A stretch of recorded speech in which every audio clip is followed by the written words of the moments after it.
Are we supposed to be hearing music, or? Oh, no, you're not supposed to be. The recording started. Hi! Welcome! Threw off my rhythm immediately. It's okay, Stella. I didn't tell anybody it started. No, don't worry. You're not supposed to hear the music. Listen to whatever you'd like. Otherwise, it's just City in the Desert on Bar to 5. Okay. Hi, guys. Welcome back. Hello. To another session. Thank you all for joining. Thank you all for coming. You didn't have to, and you did, which is great. Okay. Last time, Viz and Rhett were in a pickle. The transformation that Bounty had placed upon Viz was undergoing. And Viz eventually was able to revert back to his usual self, and Bounty did fuck off. The two had a conversation. You know, he admitted that he's been experiencing a loss of his fairy abilities, and that Cecilia knows. But, Rhett, you were quite irritated with Bounty for outing him like that. 'Cause what the hell? But you also told Viz he should be honest with Nev about what's happening. Meanwhile, Cecilia, you were casting alarm around the perimeter, and then you asked Nev to do a favor, which was to drop a small droplet of antinathine onto the alarm spell to see what will happen. She was kind of reluctant, but she eventually did agree, only to be horrified as Cecilia was racked with horrible psychic pain that immediately drawed everyone else's attention. Glorb, okay, yo, dog, really? Like, right as I start playing the game, you want to be a problem? No. Nah, bro.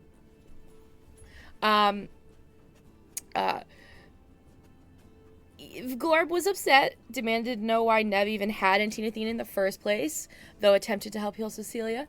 And, of course, Nev, you were originally gonna try and use it to infuse your bullets with it, but you all were kind of shook by what it had done to Cecilia. It seems the damage is severe, and Cecilia is deeply affected by the results of what happened with the antinathine. Rhett, overnight, you confronted Bounty about threatening Viz, and he kind of just gave you a little, I don't know, buddy, I'm here to protect you. Careful who you trust. But in the morning, you all continue to pack up your stuff, gather your resources, continue towards Sarnia. You gain some extra time, so you're doing pretty well in that regard. You're probably going to arrive before the Lovers Festival at this rate. But we'll see how that goes. Does anyone have any follow-up thoughts? Or shall we just begin by me asking who is driving? What about the stone? Hey, y'all didn't say you wanted to do anything with the stone. What do you want to do? Well, we did. We were working on that. Were we like in the middle of a scene? You were, and then you all went, let's go to sleep because Cecilia's broken. No. No? I thought so. No, I think we were in the middle of Cecilia and Rhett conversing while Mirabelle was trying to decode whatever message we got back from it. And you ended it because you didn't know the lore yet. Correct. That is right. All right. Damn! You're really trying to skip past this. You're In just my defense, I was Let's reading not touch what this plot. Swolf said about what I did. So really, this is Swolf's fault. Wow. Wow. Wow. As the person who didn't drop the recording for me to review Sorry. everything. Oh. Yeah. Shots are fired. Correct. That is correct. Well, I I did. Okay. So DM. Yeah. So DM. Do you have your notes? The answer is I think so. Let's rock Do and you roll. not want us to do this? No, Do you you can do not it. want us to do this? This is Dungeons and Durgans. You can do whatever you'd like. And I will, if I don't have something, make it up. Let's go. I can't even remember the message that we were gonna send. Were we just gonna send a message of like the Morse code being like found this random stone, or did we commit to something else? I want to say you guys did send a message, but you were trying to decode the message you got back because it was in Thieves' Cant. It was basically pretending to, hey, we found someone's stone. Whose is this? Was what you had Mirabelle send. Okay, Mirabelle, Okay. make a persuasion check. Okay. That's not fair. She's not even talking. It's just Morse code, man. Do you know Morse code? Well, I think it was. Do you know Have Morse you ever code? tried to flirt with someone in Morse code? Me? Yeah. Mirabelle has to make these checks I because don't- Mirabelle is the I one don't, doing the but tippy typing. Oh no, no, that's fair. I just don't understand how persuasion is with ... I can only assume it's to convince this person to respond. Like you gotta really, like you gotta do the dots really like suddenly, you know, just not be too abrasive, you know, with the Morse code. Also, that is a dirty 20 on persuasion. Oh my Tieflings get God, it done. what? Tieflings get it done. Tieflings get it done. What is your charisma bonus? +1. Oh my God! Natural 19. Yeah, I rolled a natural Oh. 19. Okay, okay. That's pretty high. Tieflings get it done. You That's get all I back gotta in say. response,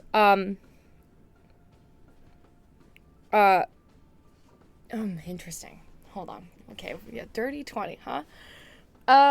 You get back in response a message that kind of equates to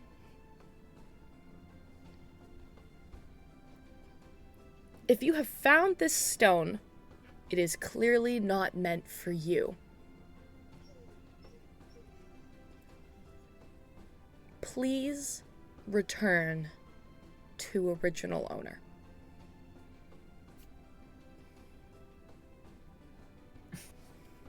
We said we found it. Who's the original owner? You dumb shit. No, I think I know who the original owner is. I think I remember where we got the stone. Well, yeah, of course we know who the original owner is, but we're telling them, hey, we found this random stone.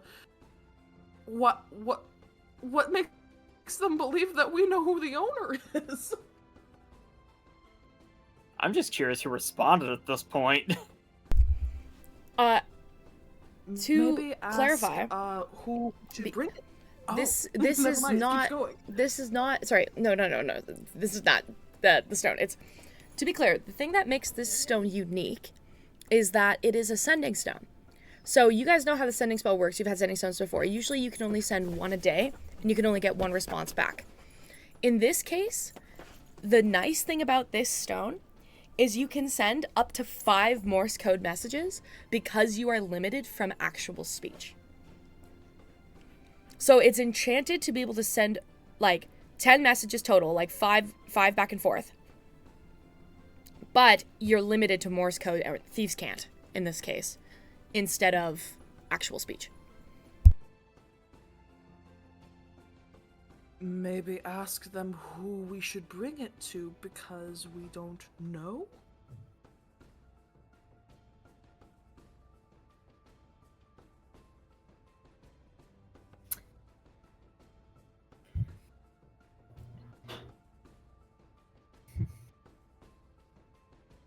I'm just trying to remember now. Did we type out a message to make sure it was within like the sending range last time? No idea. It's a Absolutely limit not. of We're gonna it's follow still the a rule- limit of 25 words.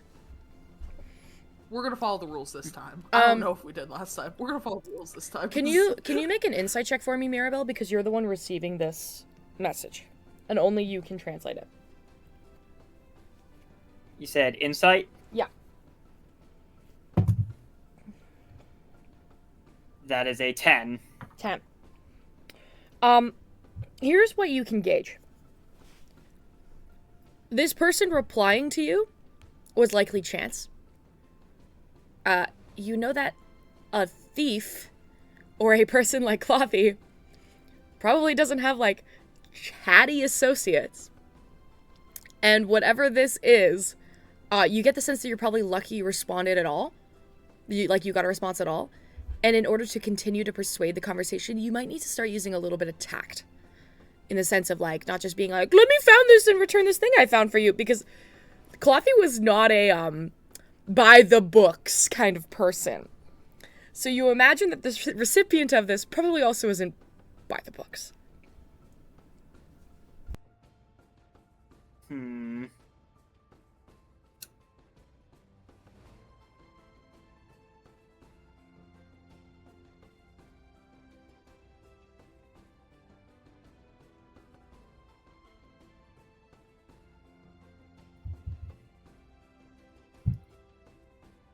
Now that raises the struggle of how do I use that to respond, because I mean, Mirabelle and Mirabelle's or Clothy's been in contact to Mirabelle's for some time now. That was the case at the start of the campaign. That's how she got into the ball. But I'm just trying to think now if Mirabelle has possibly at all connected beyond Clothy in this little web, or if it's just been contact with Clothy for any jobs and that's it.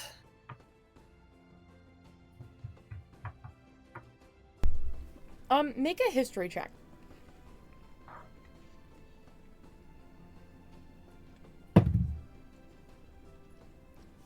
$14. 14.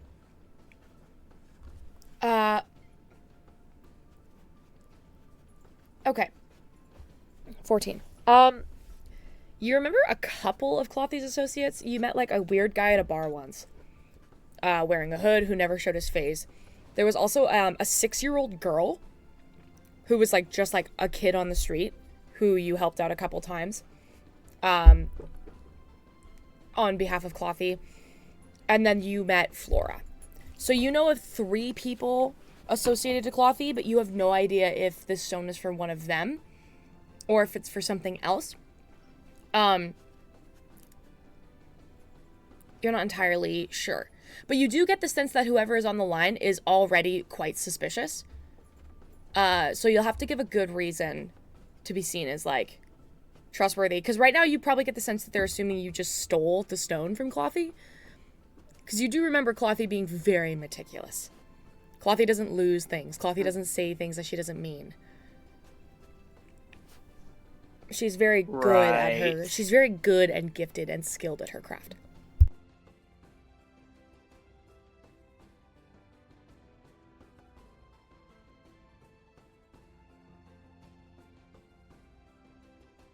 Okay,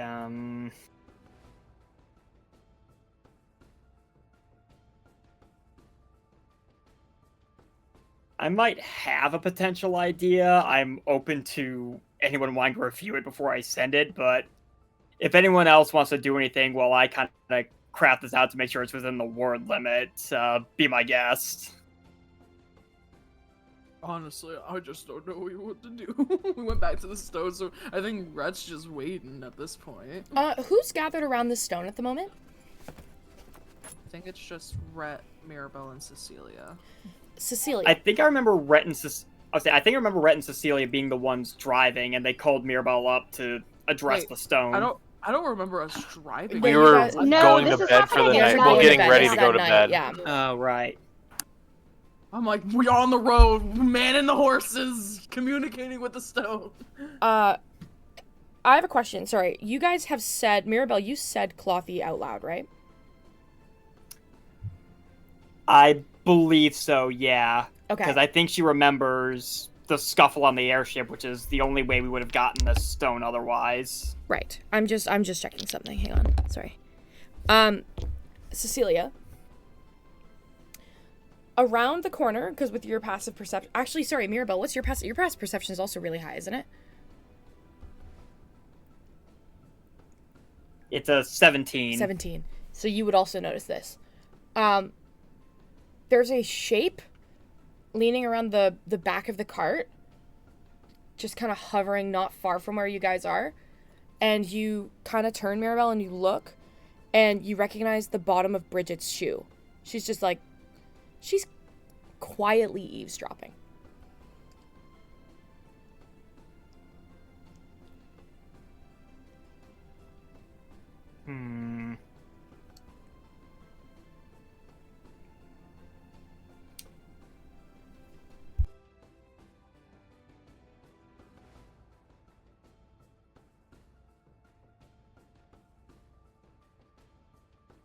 I'm just thinking now, because I don't know if... I feel like Bridget and Ginny had both gone to bed when we had the whole Clothy encounter on the airship. But the whole reason Mirabelle was at the party because of Clothy, I know Bridget was a little suspicious of that.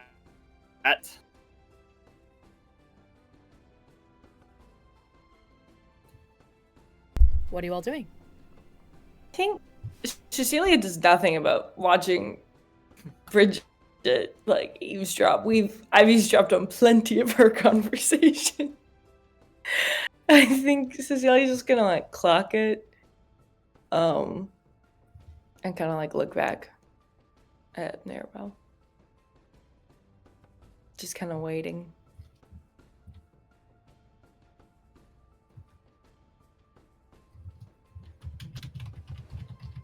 The typing is Someone right in aggressively this taking notes. Yeah. So, No, it's sorry, going I'm trying to type. in the note. Yeah, sorry. I'm typing out what I think I want Mirabelle to respond with, it's okay. just to take make your sure time. it's within the word limit. We'll I was gonna say I have a. I mean, I can mute if you guys don't want to retype. No, you're good. I was gonna say, is anybody else listening or doing anything in this moment? I think Stella was about to say something. We can give you a minute to type it up because 25 characters is, or 25 words, sorry, is tough. Right. I mean, yeah, I have a partially unrelated question. While Mirabelle's typing that out, do we think is this gonna be our last night camping before we get to Sarnia, or are we gonna have another night on the road? Do we think? Unless something goes wrong, you actually anticipate you're going to arrive before your expected date of arriving, like on the morning of the Lovers Festival. You're actually ahead of time. And Nat 20 gets you 3 days. And you guys were behind 1 day, so you're ahead 2 days. So arriving in the morning or the next morning? You'd arrive in the Possibly, evening. if everything like still by, goes well. if everything goes well, you'd arrive by the end of the day. Because instead of like arriving kind of like at the end of your Okay. Yeah. You still have like a day of travel. Okay. There's a couple. Okay. I have a question then. Unless Mirabelle is done figuring out word count. No, just shoot. Still working on it. Go ahead. Okay. Okay.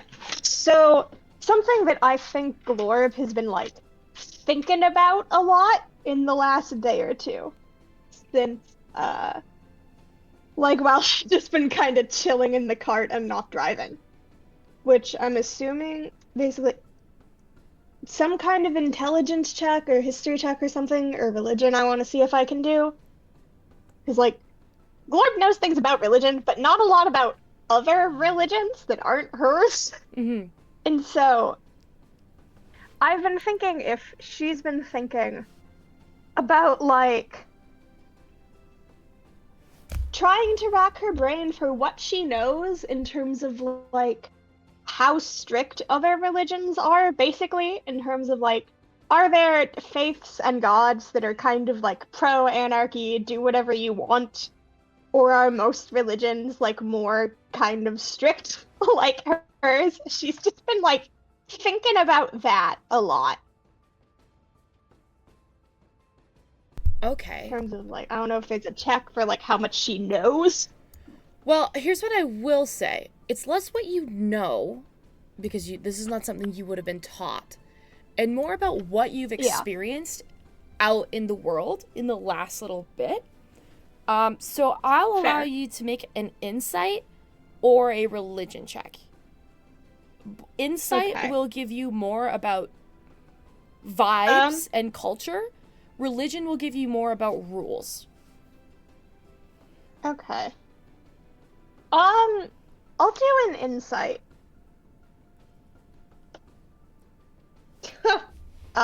13. 13. Okay, so that's not so bad. 13, for starters, you have been around,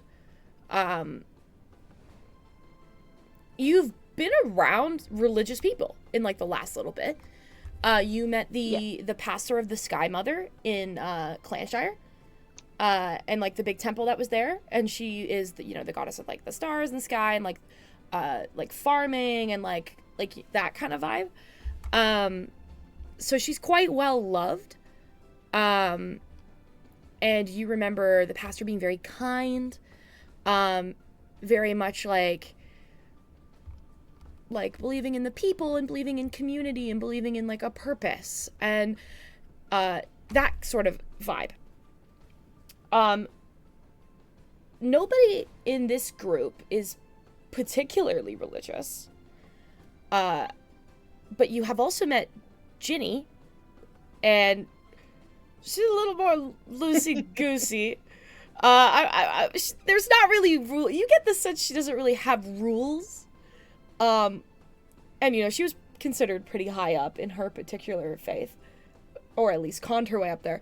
So, you get the sense that she's more about, like, free love and, like, the world and, like, do what's right for you and the people. Like, she's a little more chill about it. And more like the love everyone kind of vibe. But when you were in Westover, you saw church after church after church. Just temples upon temples. There's a whole street just dedicated to the temples.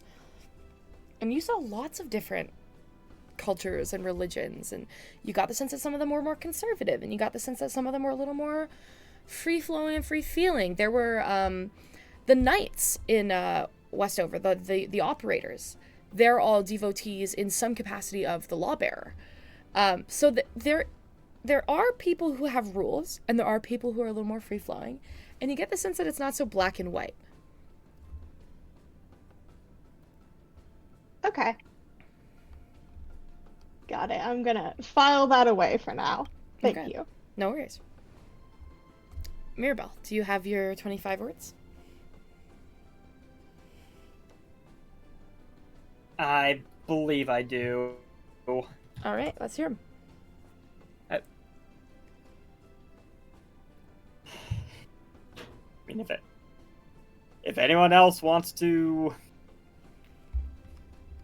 revise this before I officially send it off, be my guest. I can post it in what I will say is the game chat, only two people who will be able to help revise or give any feedback are the people currently having the conversation.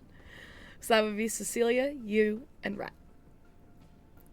But you have to type it up. You're like sending a text. So if you want to like tribunal style text your situationship and like get some feedback, go for it. I mean, this is where I'm sitting right now. If I've counted out correctly, it's exactly 25 words. Because I'm kind of banking on the fact that if someone's responding to this, they know Clothy. Ooh. I like this angle.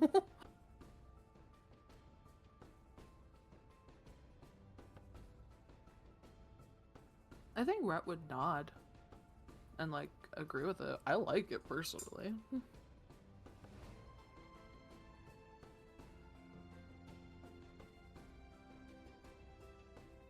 Slowly looking over at Cecilia.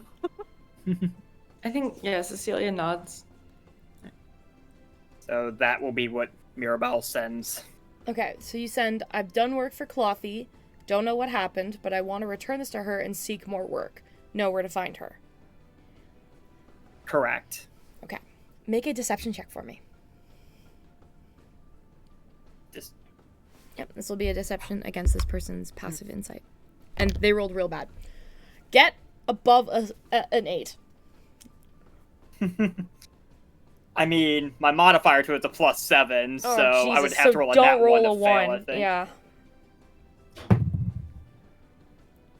That'd be a 19. Okay. After a few moments, you send this message. After a few moments, you get back. It's like scattered, like sent out in like several text messages. Can you make an insight check for me?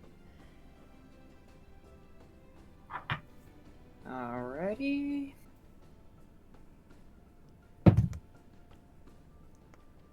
$19. 19. This is replied to with an urgency and fear of somebody who is concerned. You get like, okay, so you get like a sentence and then another sentence and then another sentence. It's like kind of like broken up. The first one you get is, if you can't find her, I don't know where she is. She is my long-term contact. Return to where you found her. Clothy always goes back.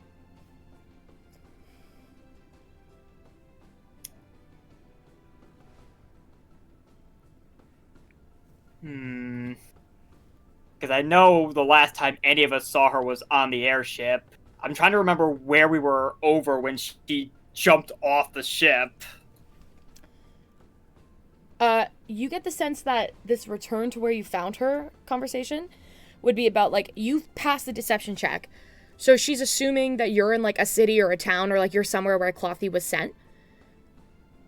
So by this logic, she would be like, this is essentially the person being like, go back to Ashedonia. You know what I mean? Like, where did you find her originally? Like, you know when a kid gets lost and they're like, stay put, never move. It's kind of that logic of like, retrace your steps. Gotcha. Because Mirabelle would know, but this person wouldn't. Yeah. About the whole airship encounter that Clothy leapt off the ship, landed wherever. I'm trying to remember where we were over, because I know she had planned to hitch a ride all the way, but we kind of screwed that up. It was after the encounter with Naijan, I believe. So it would have been somewhere over the scathing tundra. You're not sure.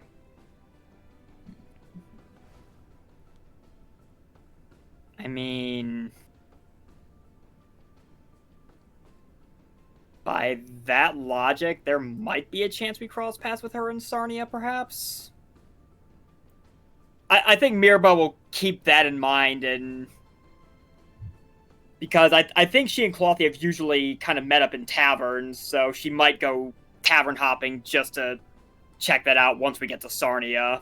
Just to follow up on that and see what might come of it, if that's a correct hunch. It might not be, but I think that's the assumption Mirabelle's going to run with for the moment, just based on where she recalls Clothy leaping from. Gotcha. As you're talking this over, the sending stone taps back another message.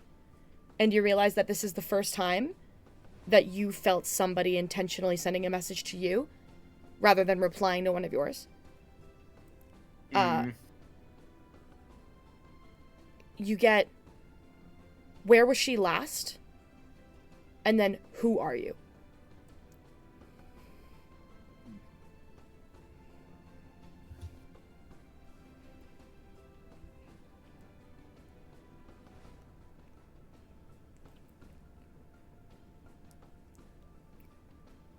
See, I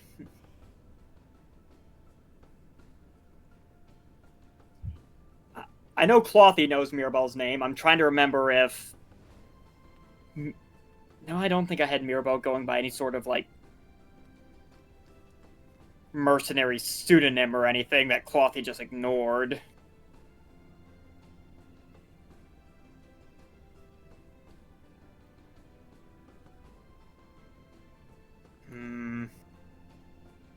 Let's see.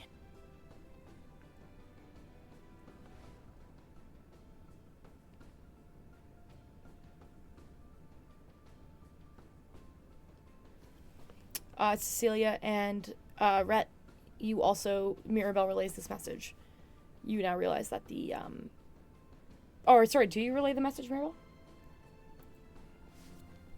I think she would, since they were the ones who wanted to use the sending stone in the first place, just to keep them in the loop. Mm-hmm.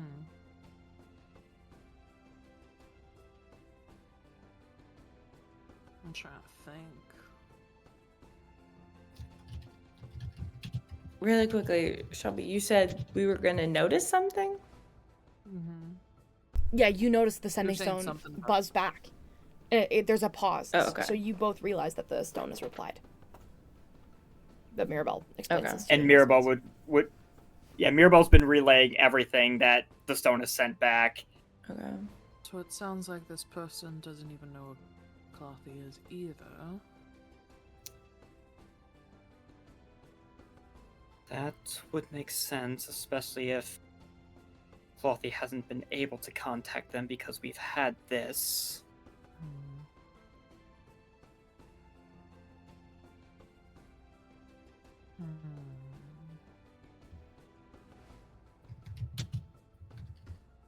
Do we just give a fake name?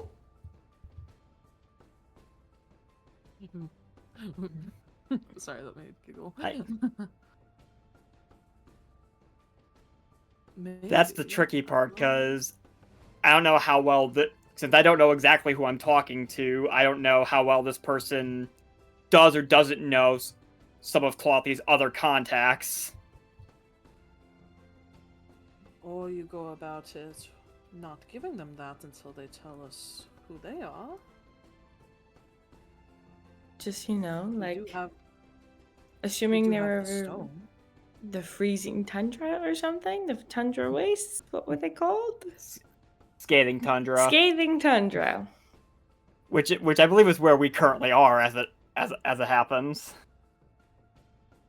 Yes, just say scathing tundra. Mark.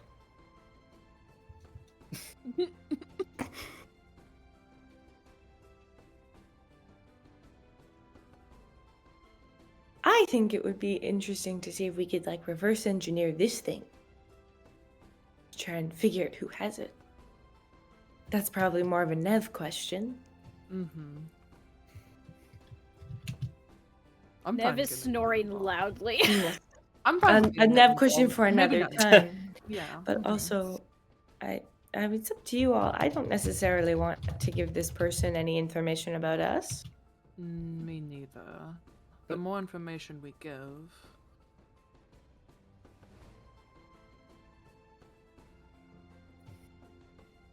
So perhaps, yes, we don't want to tell them we are, you know, where we currently are. Maybe say another completely different city on the other side of the continent. we could also I mean, bait them they- out by letting them know that we've told them enough information. But they should tell us who they are. Try and bait them Well, out, maybe. Where the airship was when we last saw Clothy, it's simply a coincidence we happen to be in that same general area right now. Yes, but All if they- we tell them that's where we last saw them, they might come here.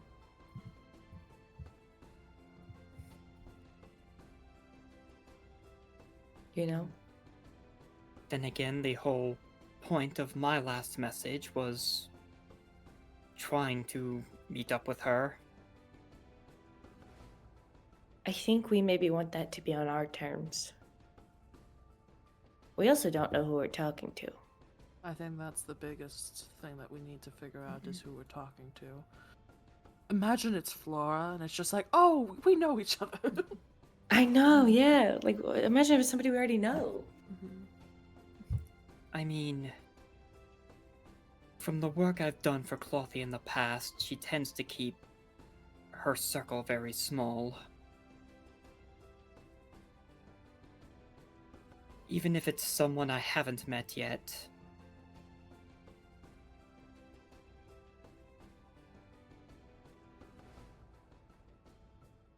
And just to be clear, is Cloud an assassin?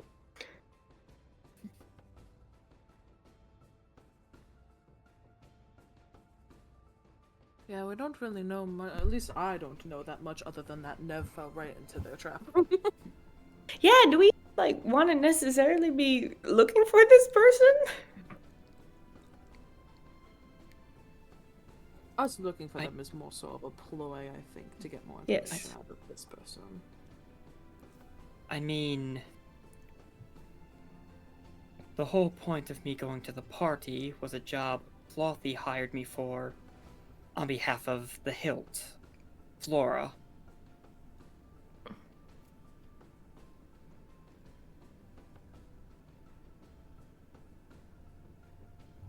Wait, what was Give- your mission again?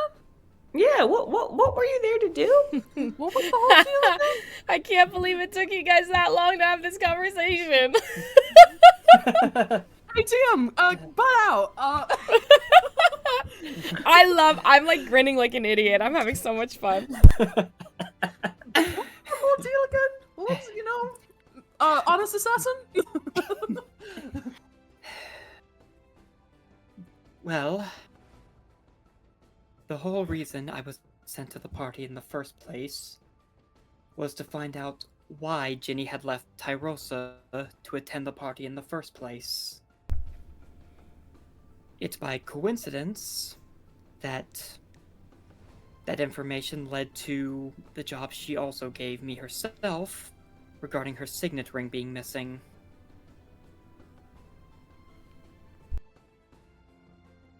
So Flora's just keeping tabs on Ginny. Because mission was from Flora to Clothy to you. To I would make like contact to, with Ginny? given what I know now about the hilt, I want to make that assumption.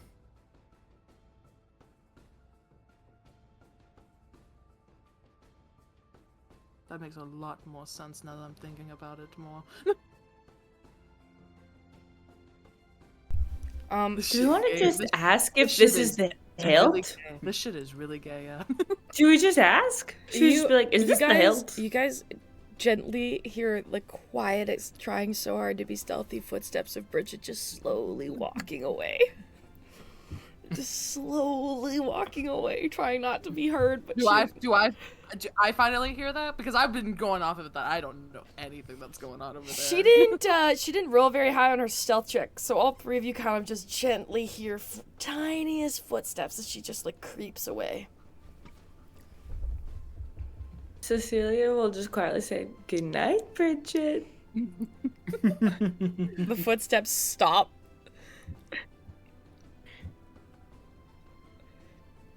Good night, Cecilia.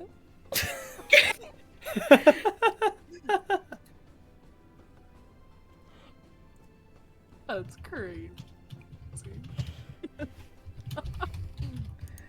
Yeah. Should we just ask if this is the hilt? That'd be pretty funny. That'd be pretty Just funny to ask. Flora at this point. Because they don't, I mean...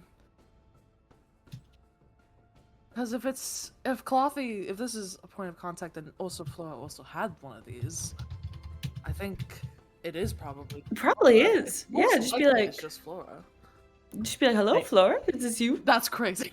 We don't want to say that. Yeah, no, maybe not I Flora. mean, Maybe just the hilt. We're gonna imagine I- this is not her. well- We just expose her like... Well, I mean, I'm also trying to remember now because I swear that when I failed my stealth and got us all busted when we first encountered the hilt, I swear I remember Mirabelle saying Clothy's name, and that didn't help matters. But it could have just been like the whole heat of the moment on Flora's Yeah. end. It could have also been that, yeah. Could have also been like the enemy of my enemy is my friend situation. The only reason she even paused was when mentioning Ginny. Yeah. We could just ask. She's an ally. Just ask if it's the hilt, you know?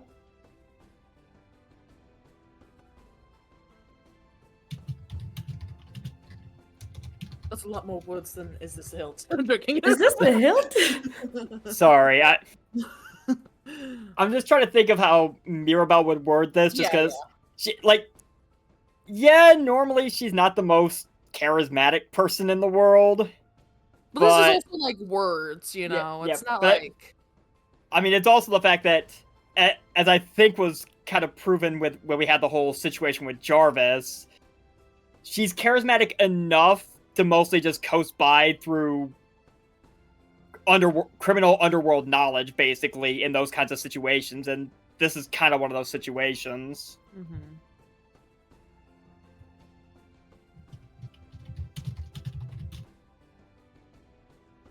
That's so funny that took us that long to make that connection. I'm having a great time. Bridget did walk away, by the way. Yeah.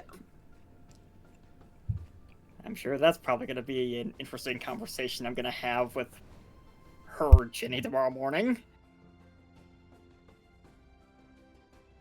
That would be the ultimate gambit if she like did the awkward footsteps and then didn't actually walk away and just eavesdropped from slightly further. That's so crazy.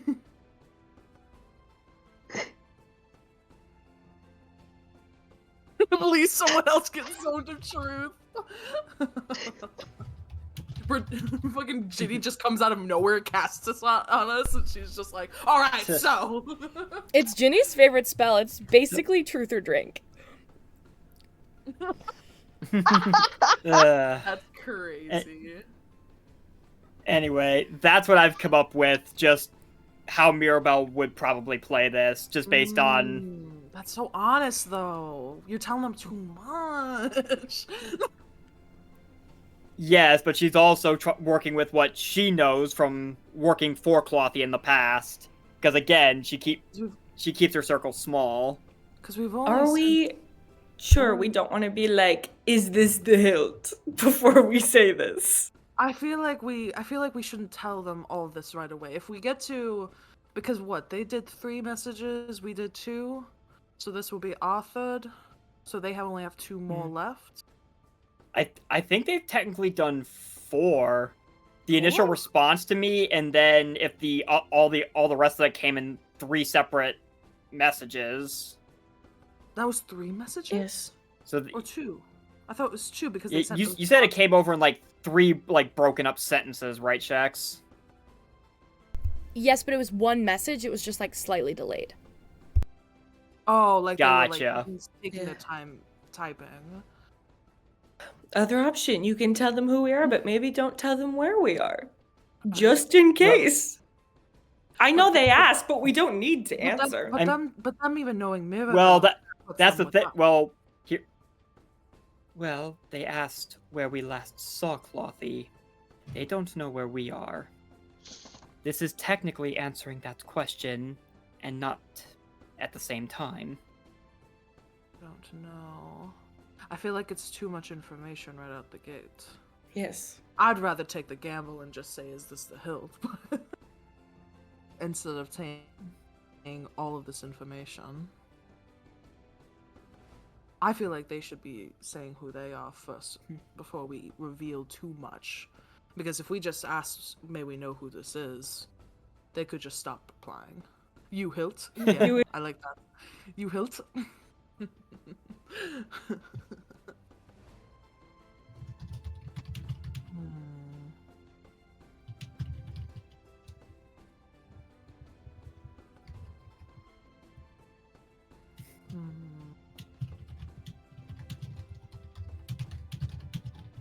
Because yeah, if it's only 2 messages that they two at most 3 messages, I'm guessing that they've sent. They have 2 more at least minimum.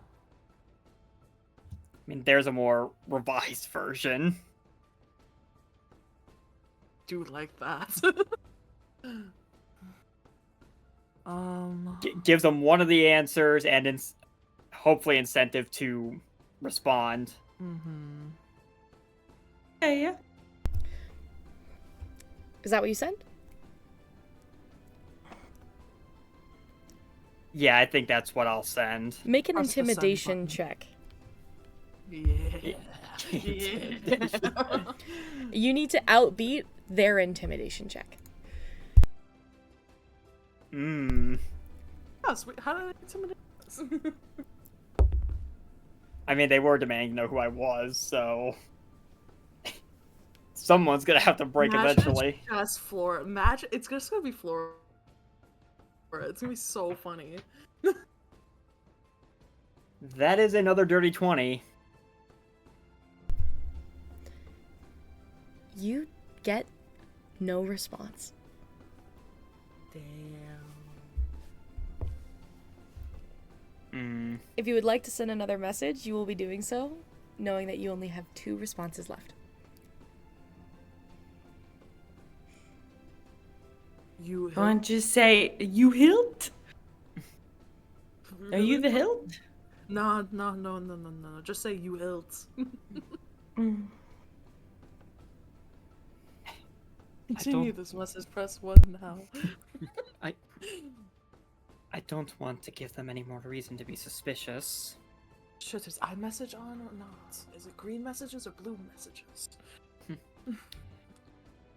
I almost feel like we should leave this be for the night. Perhaps try again tomorrow.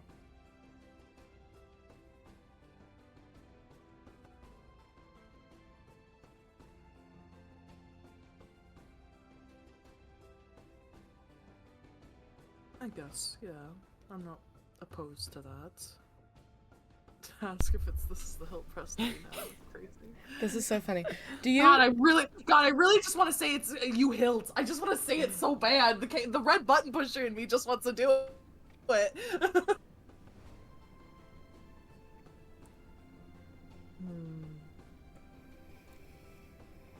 You still want to ask if it's the hilt, Cecilia?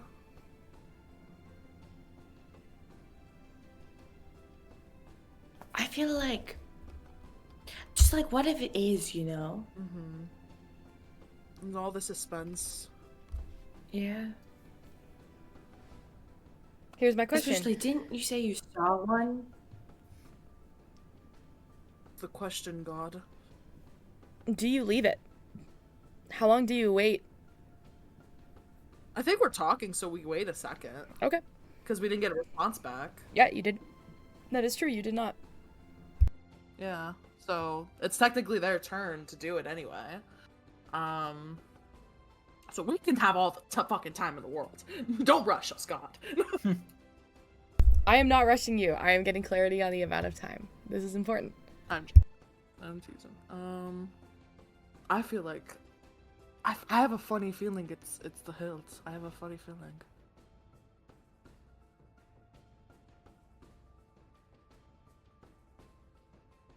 I look at my gun, his bounty just like, oh, what are you doing, you dumbass? It's shaking. It's not I've just shaking. been ignoring it. It's not shaking, but you get the sense that Bounty is just like watching. He's intrigued.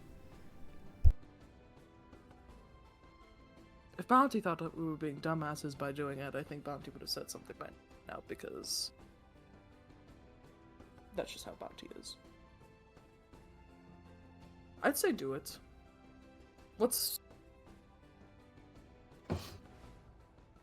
Because we obviously know that whoever has these stones is connected to the whole thing.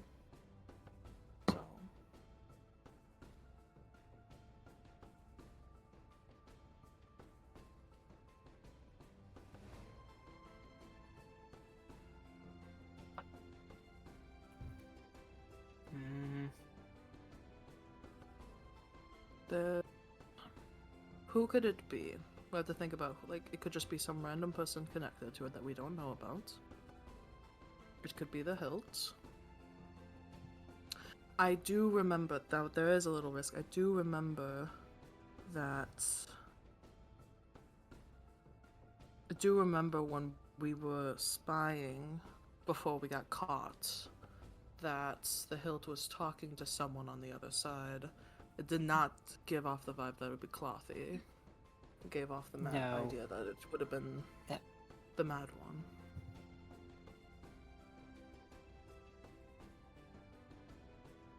And like as Rhett says, he's kind of like a little tense.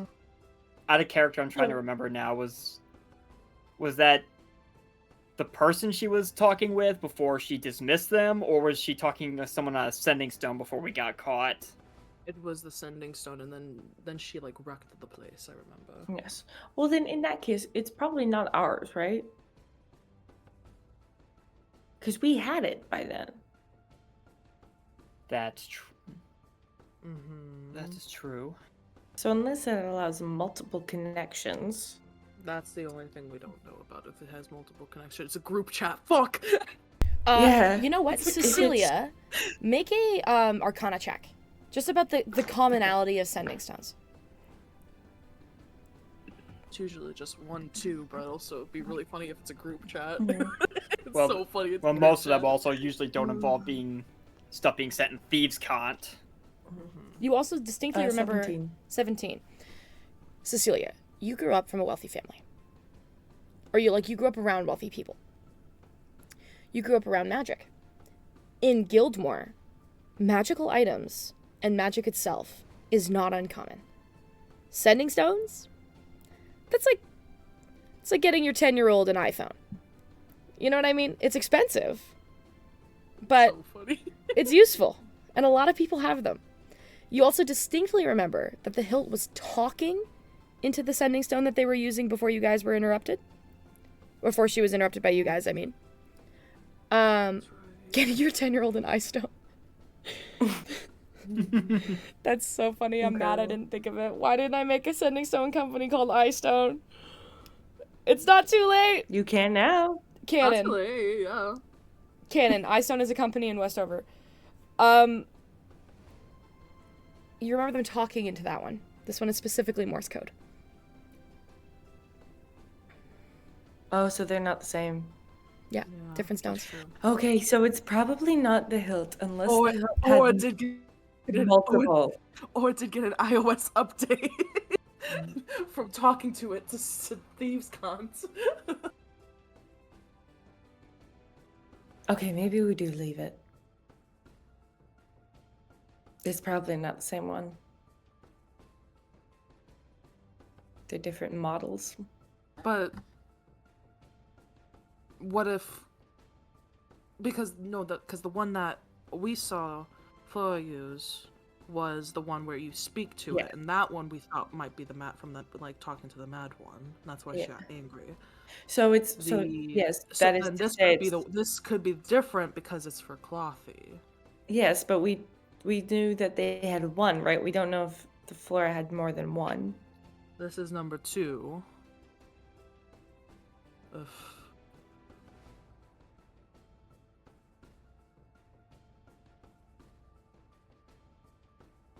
I'm gonna dig in my thing and take out a coin and flip it. I guess Leave my it to a concern coin is flip. okay. We only saw Flora using one of them, right? And They could then have we more than know- one. And then we know Clothy was sent by Flora to get someone to get Yes. tabs on Ginny. I guess my concern is if we ask this, like, what if Clothy was being a double agent and working for both Flora and the person that we're talking to? That is true too, but it doesn't make sense. I mean, I guess I could make sense. It's just that the fact that Flora and Clothy both have the same stone. While you This is guys are number debating 2. this, about 10 We'll minutes get passes fucking of you guys bombarded debating by it, Ginny. you get a message come in from the stone. Oh, Hmm. we debated long enough. We debated long enough. The message that comes in We waited is, enough. demanding of your superiors is an indication of your low station. Shut up and find Clothy, or don't bother messaging me again. Okay. I realize that sounds this like- is a Morse code message. However, is there something about the vibe that reminds us of Flora? That sounded like Flora so much to me. Yeah, That sounded like like the Flora The so speaking intensely. patterns. You know, it was like when Flora was putting on the hill. Mm-hmm. Can I do like an insight check or something? Yeah. Only Mirabelle, Insight- only Mirabelle can do insight checks because only Mirabelle speaks Thieves' Cant. But like Mirabelle's translating it. Yeah, but that's it's like a rough translation. Like it's not Hey, like Mirabelle, do an insight check. Rough translation. It's write it on a piece of paper. Mirabelle, do an insight check.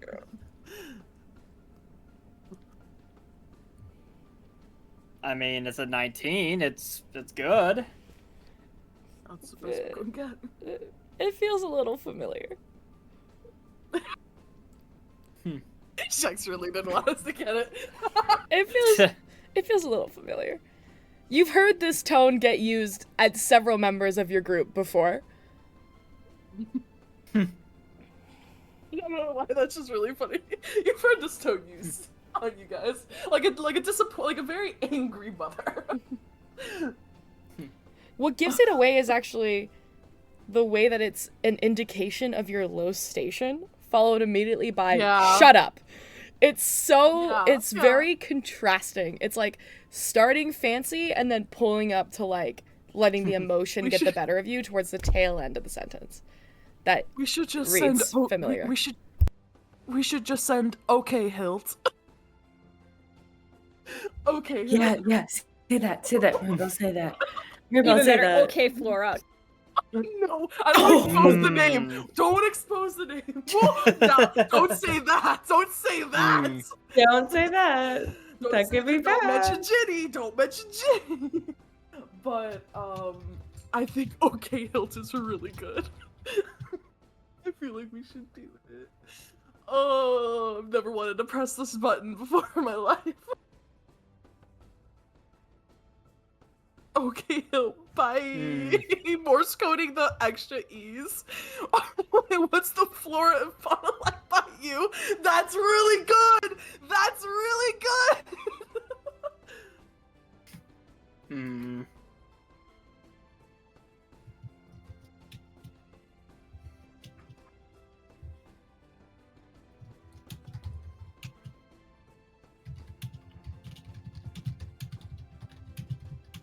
I feel like it's I just like to make this like in game, like the typing is just Maribel scribbling and everything, and then Rhett and Cecilia are just being like, you can just say OK Hilt.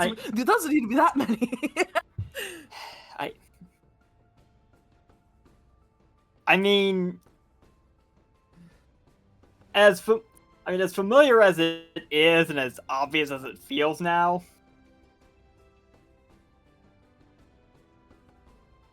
I almost feel like I don't want to go full on OK Hilt. Just in case, like that 1 in a million shot, it's wrong.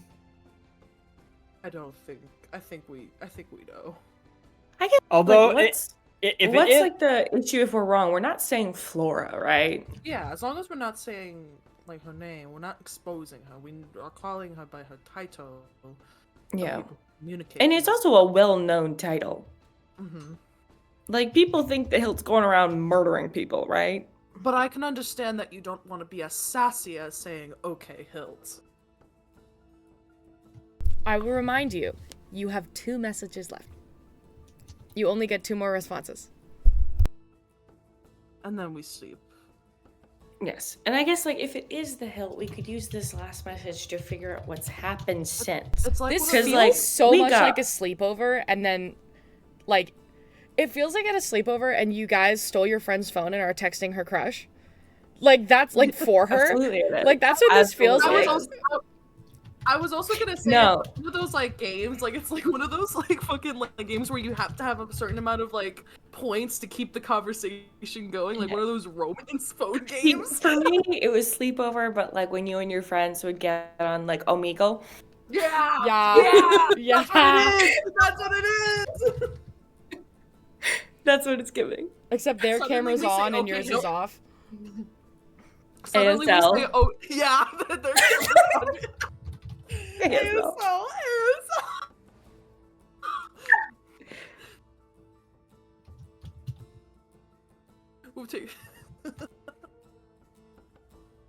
I mean, at this point, if we're almost positive this is the Hilt, I think this is what I'm tempted to send back.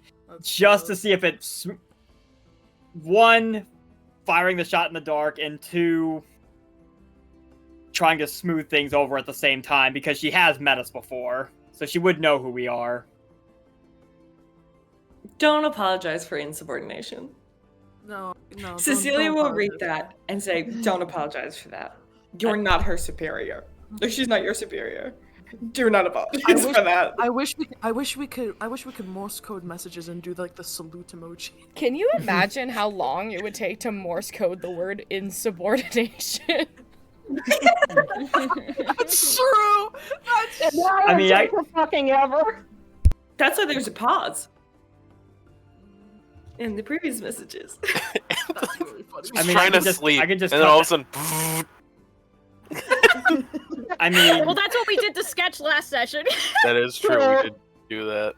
I mean, I could just cut it down to my apologies then. I don't even apologize. Don't even apologize. Don't What do you have to apologize. apologize for, Maribel? You're fine. Yeah, don't apologize. I mean, I think Mirabelle is tempted to do it just because this is now 2 really bad interactions Mirabelle has had with Flora right out of the gate. This is not. They don't even know that it's us. They just think it's some random. Yes. They don't know.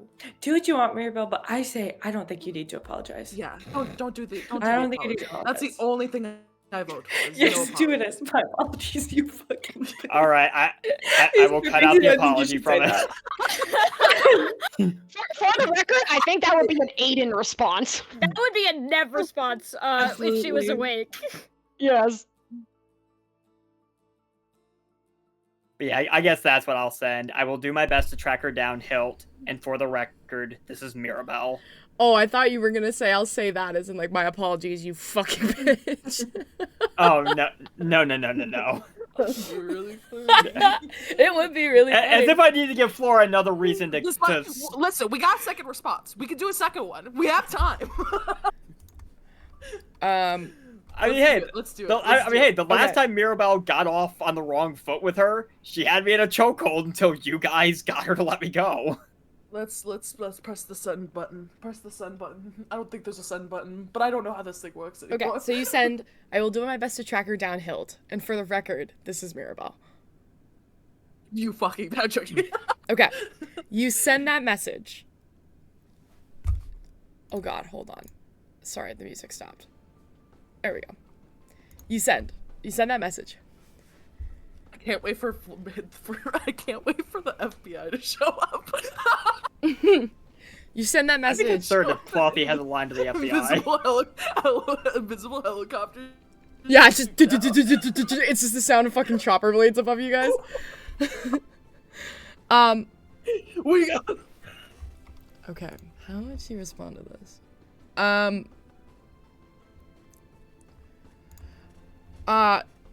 The message you get back is, by the sacred scales, why didn't you fucking start with that?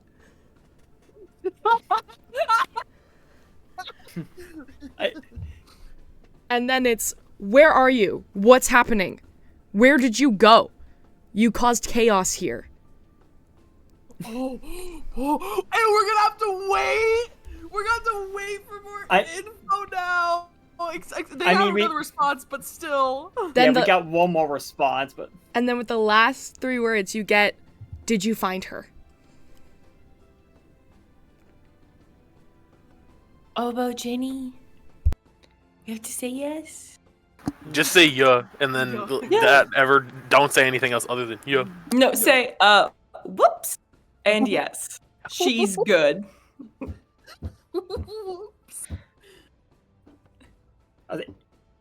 I would assume she's referring to Ginny because we've already established I don't know where the hell Clothy is. No.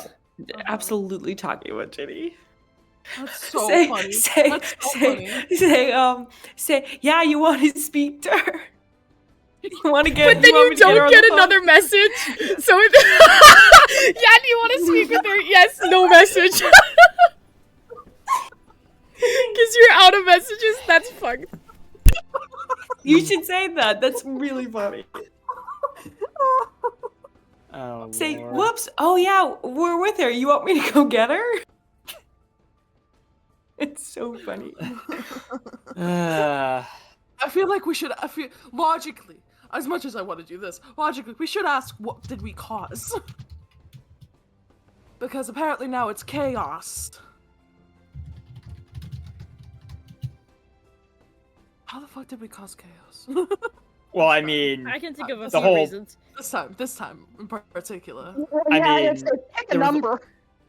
There was the whole portal incident. I don't know what that. We don't know what that left behind in that syndicate hideout. But if that's chaos, then that's not really that much chaos. Because the hilt was on the other side of the fucking portal. So what chaos did we cause? The head of the Allery Syndicate, her portal mechanic, and the Gith Warrior probably all vanished right alongside us. If that's the chaos specifically, and it's just that they all vanished, then that's going to be very interesting because then they don't know where they are. So nobody knows where they are.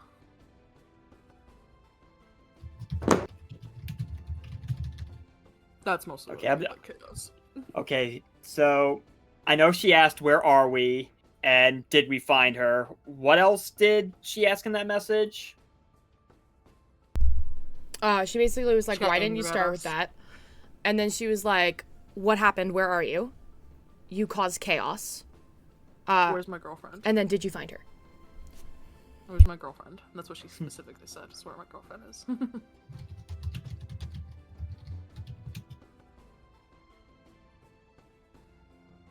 Me having to double check the maps to make sure I've got locations all sorted out. Crazy, you're fucking. You got the whole board up with the red string trying to map out the.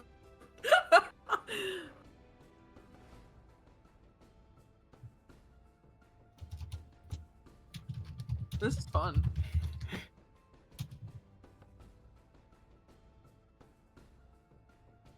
Great activity to start off the session.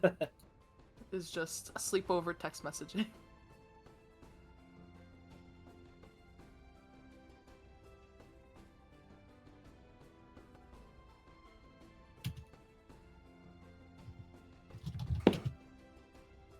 Yeah, we went from sleepover Omegle to sleepover texting your friend's crush. Yeah. The transition, you know. Mm-hmm. Oh, Swolf, Oh, I Swolf. don't want to Oh, tell you. Swolf. You don't Oh, need to Swolf. know. It's You okay. don't need to know. It's okay. Oh, Swolf, you don't need to We're know. gonna did use it. it at the end of this Oh. session. We're gonna get on Omegle all No. together. No. Do no. it. Yes, No, Swolf, it's like Stella, it's Stella, like you need to be specific. Randomized video chat room. the video chat room. Mm-hmm. Too many 13-year-old girls were on it at a sleepover. Too many. I mean, many yeah, me and Meg 13-year-old did that. Too many 13-year-olds got flashed on there. Absolutely. Absolutely. Isn't It there was- also like a text-only version, or did I make that up? No, I think you could disable your camera. Like, I think you could turn it on and off. Like, I don't think it was like a... It was also chat. That's what I've got. I think that's probably the best we're gonna get with one more message to get anything back about whatever the hell happened. 'Cause I would imagine Flora is also keeping track of how many messages are left, and that we'd have to wait till tomorrow for any further conversation. Now, so we're at 19. Can words. I- Is there can I- anything yes, more we can can I- do? Here's one. Yes, we found her. She's right here. Jesus, no, no, no, no. I'm sorry. Ooh, you know what? That really could be actually good, because what if she says, "Can you tell her something?" Yeah, we need the That is gosh. Okay. true. Yes, we found her. She's right here.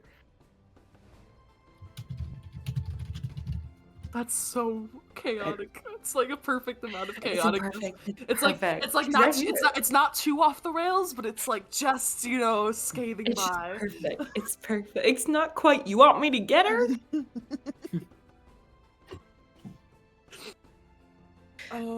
What is that? Is it 3 more words I- left now? Like, Yeah, that I believe is 22 words. so Okay, anything we- else? 3 We more. want to maximize this Okay, one. so This here's one in okay, okay. particular. Okay. Right before it got teleported, say, "Not our fault." Yeah. All right, I believe that'll make 25 exactly. So Yes. Now this is really giving texting my friend's crush with the edits. Or you get rid of the over there, and like we have 2 more words. Okay, I think we're good. Okay. All right. Press the send button. I'll say I would imagine she knows what I mean by Severine's portal, because she's been working with the Allery Syndicate. I'm sure she would. The Hilt would know about this whole fucking portal plan thing they've been secretly concocting. I mean, but also if she doesn't, that's good information to have. It'd be really sweet after if we talk to Jenny more about this, and we just give her the stuff so they could just text long distance. Yeah. Ginny learns voice code.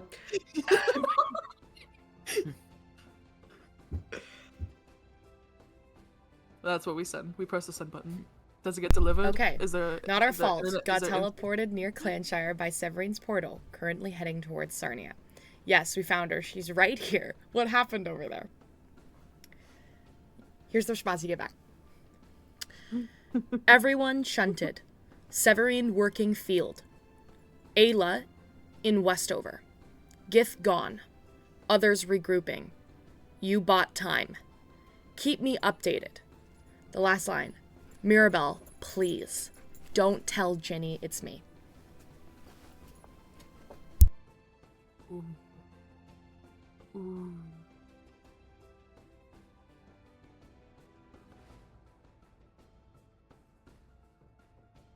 It's gonna be a tough conversation.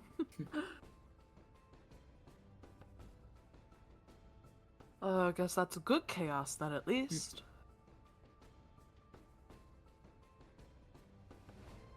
Well, at the very least, we know exactly where Ayla is. The Severine's on the field, and the Gith is gone.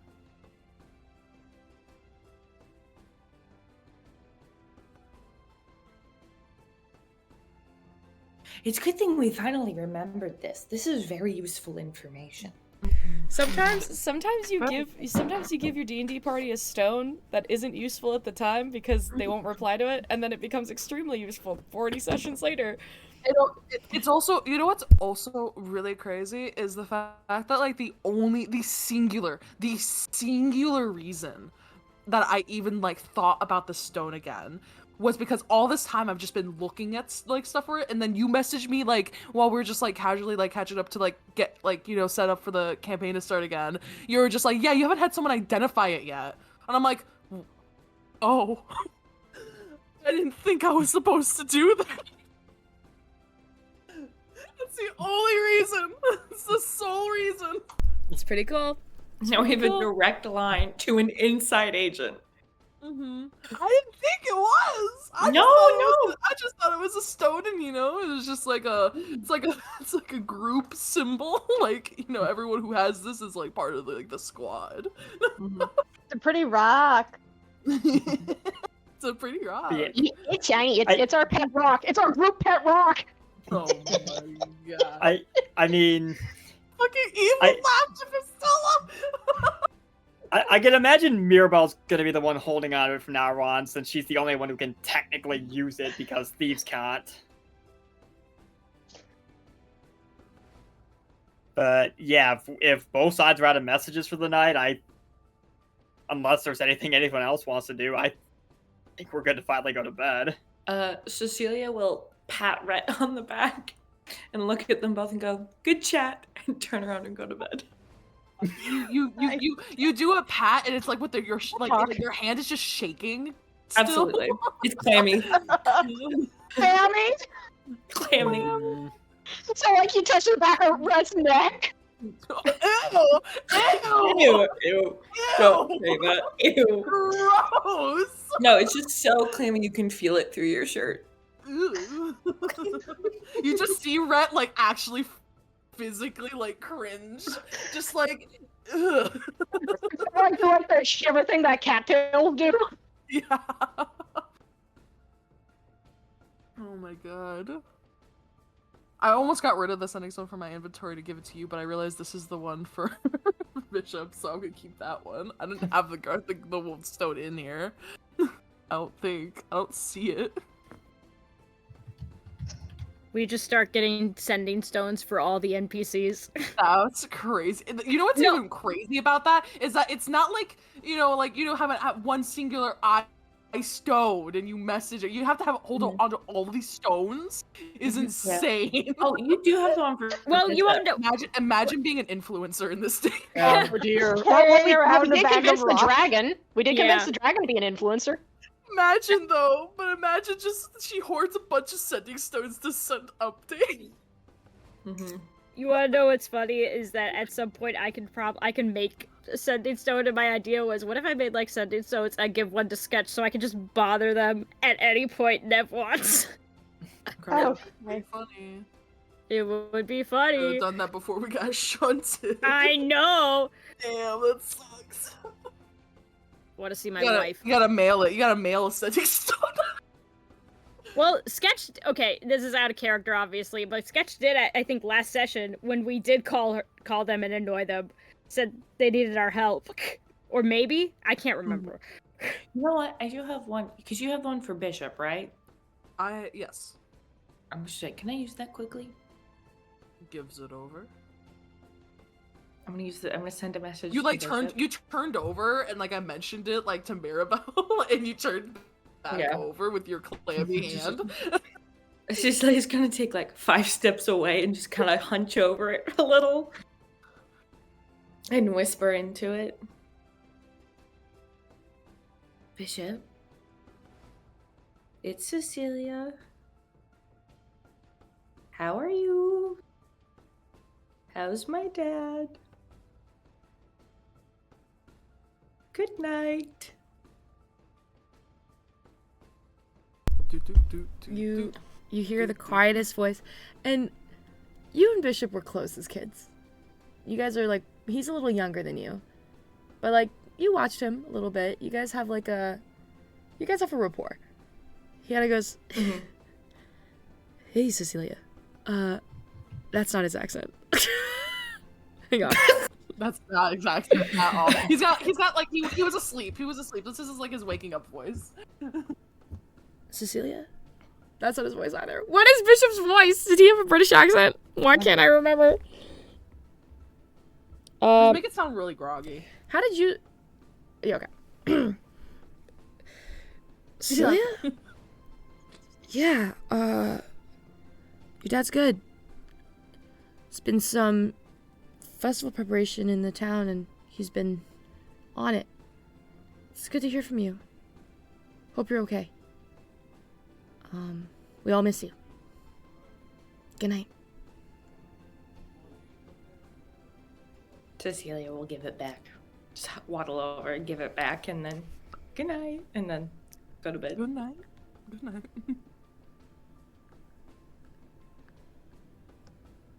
All right. Okay, before we progress to the next day, if Glorb gets, like, a late night watch while everyone else is asleep, then there's something that I want to do. Sure, you can request a You watch. may have a watch. Okay, cool.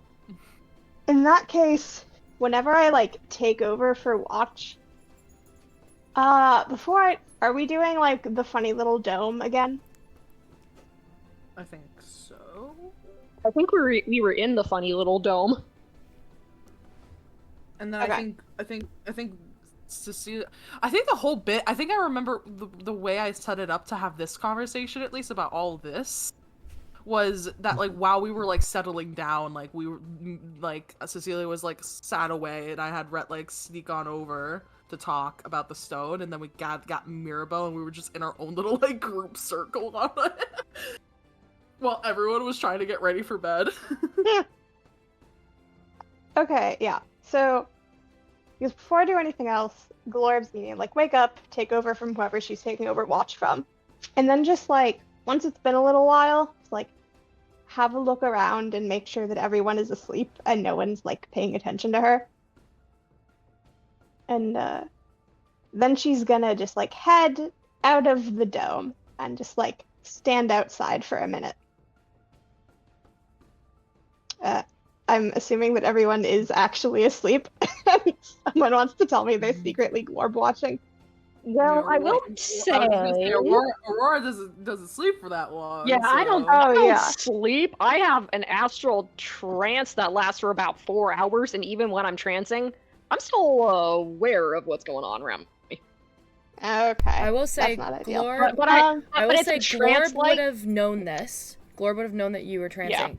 So if you wanted some time where you were the only one awake, you would have maybe taken the second watch. Yeah. And you do technically Yeah, have that to is, be like, in whatever- a meditative, yeah. unconscious state to trance. So I would say that Glorb would have been able to pick up on this if you wanted alone time, Glorb. Yeah, it's like that I'm is zoned the out. goal. Okay. Okay, yeah. Yeah. Okay, cool. Glorb is gonna go just exit the dome and just sit down outside and fish out.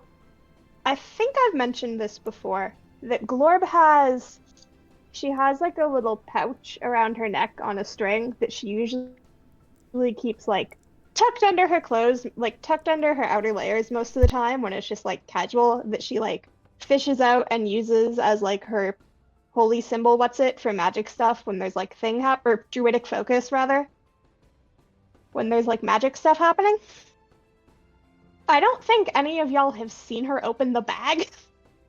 While she's sitting there alone, she like opens up the little drawstring and fishes out just like a chunk of rock. It's just gonna sit for a minute. By the way, Shex, I don't know whether or not I put detail about the item on my D&D Beyond a while ago, but I don't know whether or not you would have had any reason to read that. So do you want brief context for what the rock is? Because I don't know if I actually told you that. Nope, just continue your scene and I'll look at it. Okay, cool.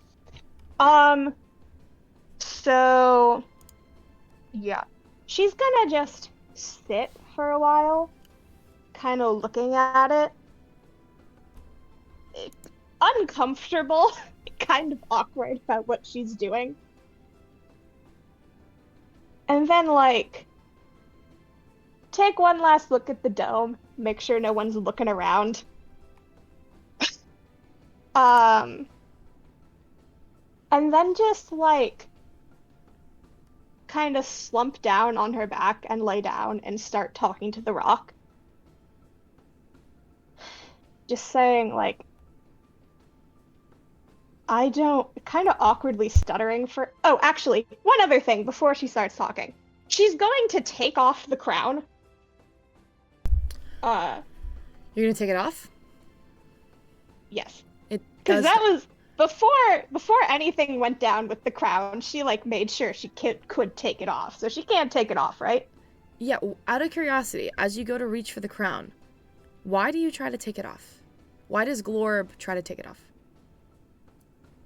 She wants to be alone. No spiders peeking at her head. You go and you put your hands up near the crown. And this crown is sharp. But you've worn it long enough you can kind of pull around it. As you go to pull it from your head, you just feel the spikes along the side just slowly extend, and you kind of like hiss a little bit as they start to not dig into your head, but kind of just push there. And you hear a voice. Now, what are you hiding, friend? What do you not want me to be privy to?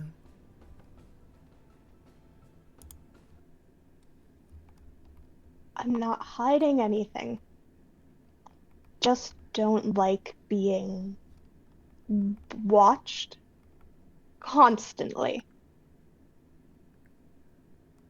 I wasn't watching until you gave me a reason to.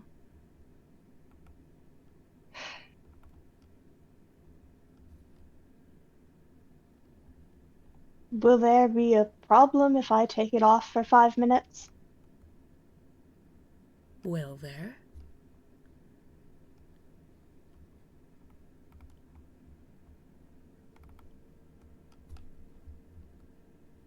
I would like to be alone.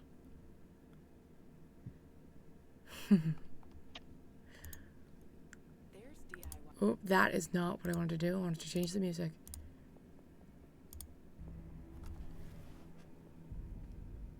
Heavy is the crown, Glorb.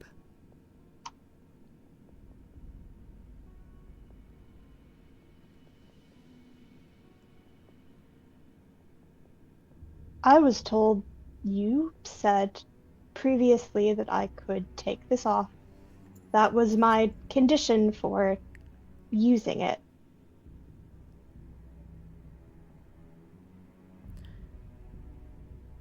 And will you discard me? Will you put me aside? No, I'll put it right back on like you want me to. Are you telling the truth? Yeah, she wants to take it off for like 5 minutes and have a moment alone, and then she fully intends to put the crown back on later. Make a persuasion check. Okay. In your hand, do you still have your druidic focus? Yeah, in her other hand. The Oh, focus. Christ.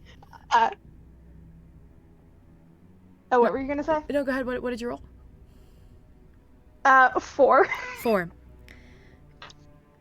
In your hand, the druidic focus gets cold. Cold. Frozen. Ice. Like the lowest temperature on a cold winter morning. And the crown on your head gets heavier and heavier. Can you make a religion check for me? Okay.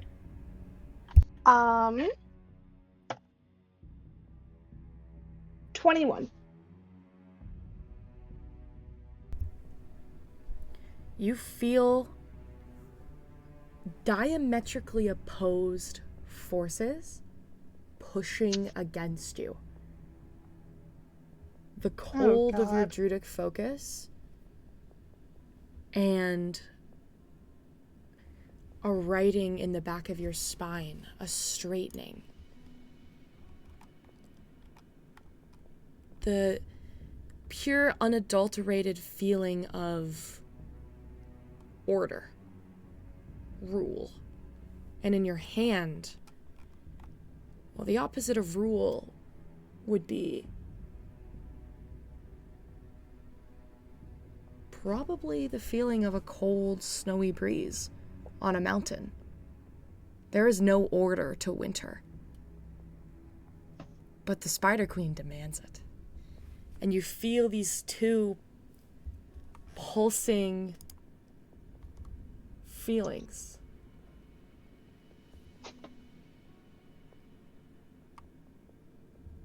And you hear again, heavy is the crown. Do you wish to discard your focus too? Have the prying eyes of no one upon you? Is that what you wish, Glorb? No, I wasn't planning on that, actually.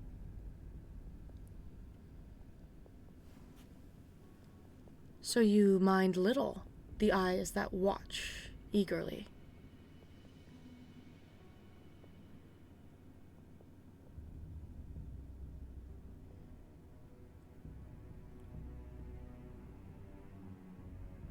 Some things I'm used to. Tell me, Glorb, how many of the Pantheon watch you now? Do you truly know?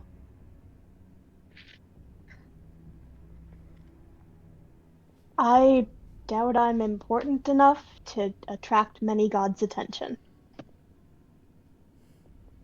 Clever way to dodge the question. Sometimes wearing my crown, I will ask things of you. And this is a question I ask of you. You feel the thorns kind of get tighter, and you feel something wet on the side of your face, and you realize you're bleeding.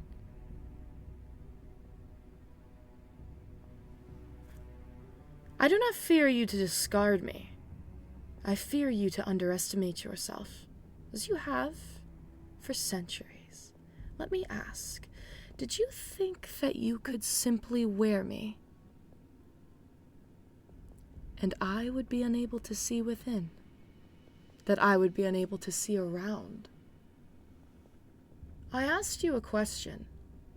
How many gods watch you? Do you know?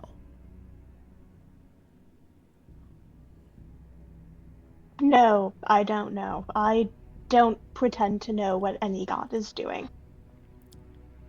Well, no, I don't know. Would you like to?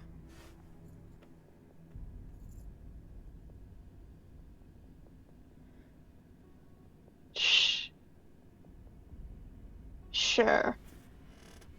Are you certain? Heavy is the crown.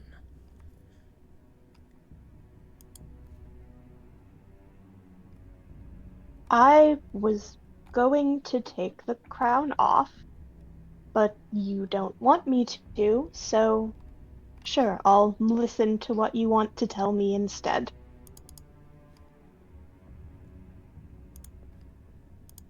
Huh. Clever, clever.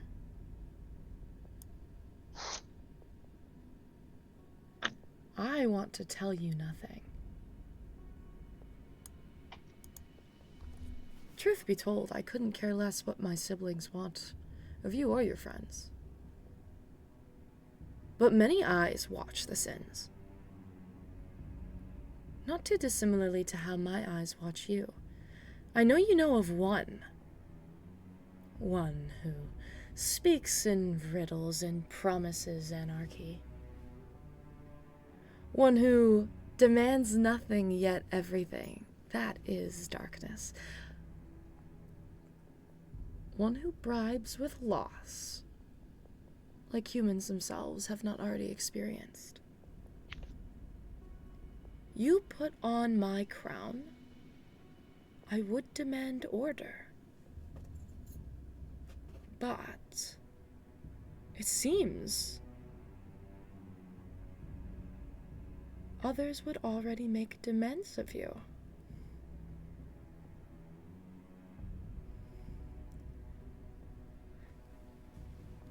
I count 5 sets of eyes right now. Do you see them?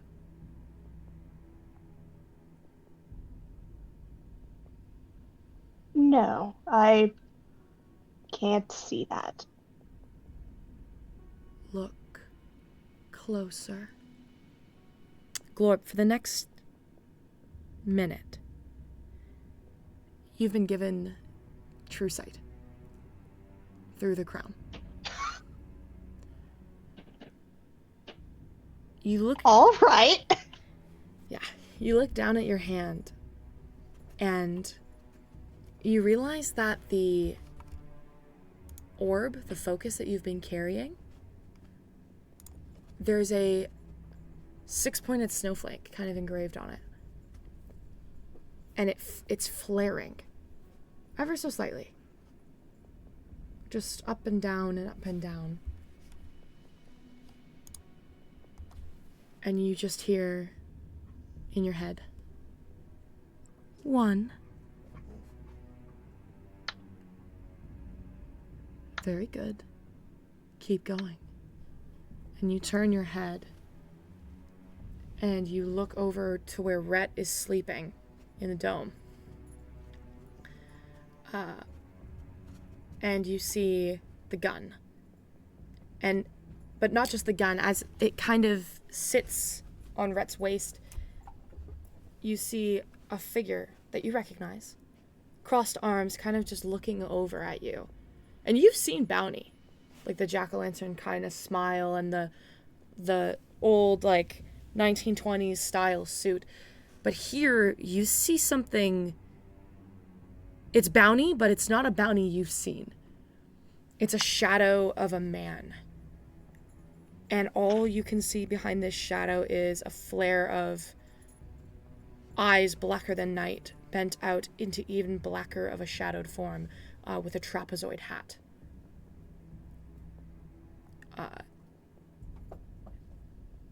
The world's most real sleep paralysis demon, standing there. Oh my god, is Bounty the Hat Man? Bounty is the Hat Man, yeah. You turn again, and she goes, 2. Do you see the 3rd?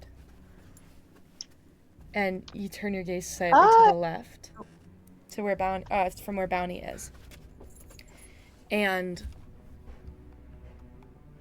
you see like a green aura that's kind of just around Mirabelle. It's not like a dark green or like a scary green. It's more of like a greeny gray, like the color of like leaves after they've decayed a bit. And you see kind of on Mirabelle's arm a symbol that glows. It's an upright skeletal arm. 3. Who's missing, Glorb?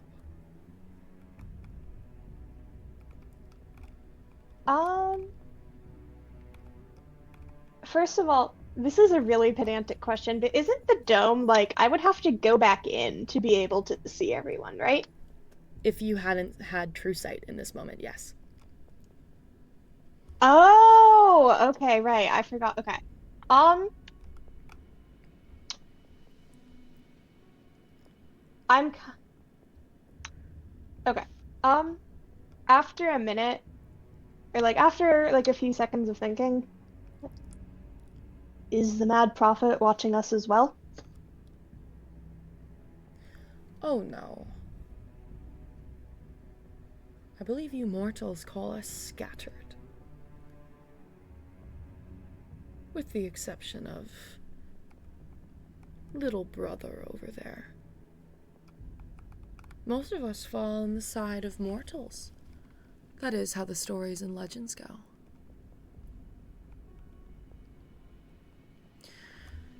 But there's a handful that you're missing.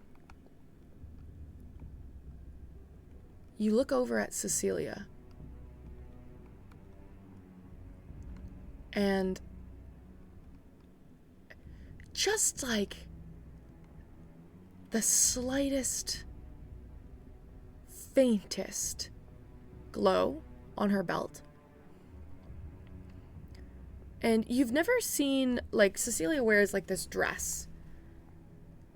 And there's like a few, I believe it's like a leather strap on your, am I making this up, Cecilia? There's like a leather strap near like a belt kind of cinched moment on the belt.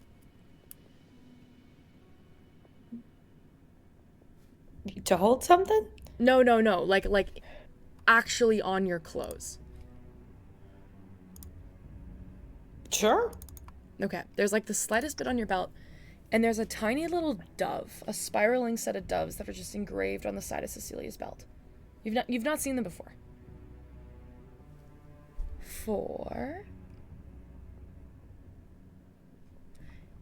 And then gently she kind of just and 5 approaches. Will you face him? Most can't make any sense of what he says.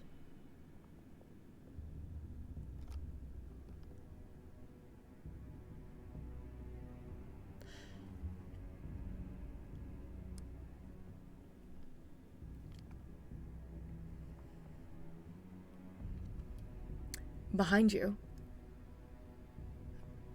you hear the slightest sound of itty-bitty paw steps on the grass, on the sand, sorry, as they kind of approach you. I knew there was something up with that cat. The cat, shaggy and shambled, one might say, twists and turns, and then pulls their head up and snaps up and becomes an old man. Hunched, squinting, big beard.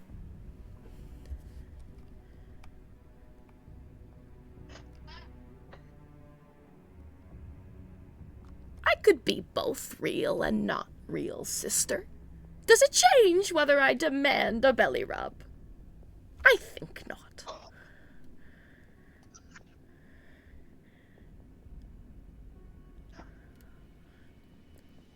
Before she does anything else, Glorb is going to, without talking, drop the rock back into her little like pouch on her neck so that it is like in safekeeping and close that.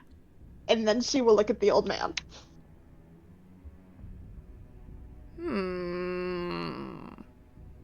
You're new. I've been following them for some time. Ah, but do the trees worry about which way wind bends them? Nope, not at all.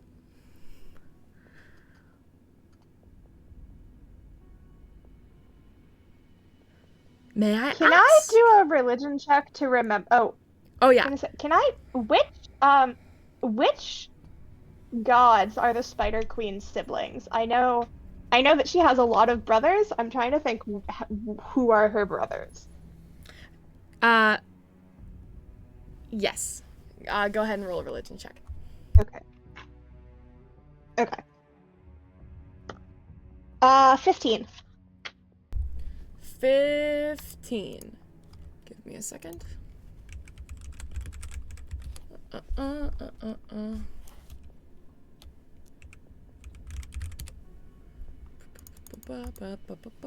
This is so not how I was expecting this to go. This is crazy.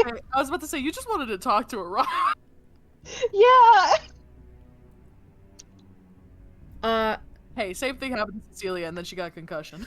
So you remember, you don't actually know who the Spider Queen's siblings are. You know the Snow Mistress. The Snow Mistress, the Nihilist, the Soul Taker, and the Mad Prophet are, like, quadruplets. They were, like, all born at once. Winter, Darkness, Death, and Madness. They were all born at one time. Okay. The Spider Queen, you are not sure. But this old man figure kind of approaches you and goes, "May I ask, Druid? Which of the tides blow your way? I see spider, I see snow. But do you bend to all nature? Your gods are like rivers, but you are the fish. Where does your current take you?"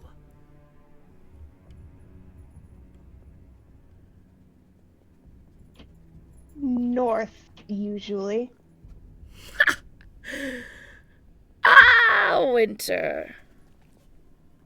Yet how did you come across Sister Dearest's crown? I have not seen it in 4,000 years. In the cave of... Sorry, that's not Glorb laughing, I'm just laughing at the chat. In the cave of two Driders, one of whom we killed. Mortals invent rules, but you walk where you please, don't you, sister? The crown on your head goes, "Please stop his pattering. He doesn't ever shut up."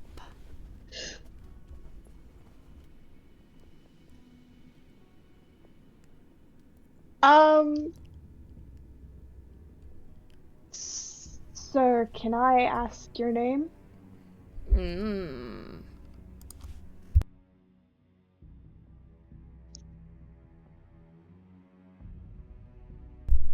Is that important?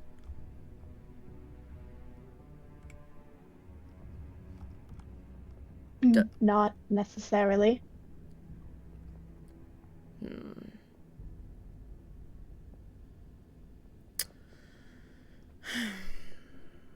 I am the wind in the grass, the shadow in the trees, the hunger in the wolf's belly. As old as the furred hunt, and as young as the newborn cub. The whisper of leaves, the growl in the night. Truly, do you need to know more? Call me a name, and I'll wear it like a coat, but names are for those who build fences, not those who run free. Would you ask the river its name before drinking? No. You accept it as before you. Who am I? A god, a dream, a particularly handsome feline? The answer is always yes. And in your head you hear, "I warned you, dear. I warned you." Call me a name and I'll wear it like a coat. Okay, can the Spider Queen, tell what Glorb's thoughts and motivations are? Like, is there any degree of mind reading going on, or is it just actions? Make a insight check. Okay. Because that's more a question of, if you say yes, there's mind reading going on, I was gonna tell you something about what she's thinking right now. 15 for insight. 15. You get the sense that sometimes, but not always, Even gods have double Okay. focuses, right? It's kind of like if she wants to, because she's curious, she might prod and see if you give. But it's up to the strength of your mind. Okay. I'm just gonna say this then. You can do it at this point. Glorb asked him what his name was on purpose because the Spider Queen wanted him to shut up, and she's kind of annoyed. And so wanted him to keep talking just to spite her. Okay. What brings you to our group? Curiosity?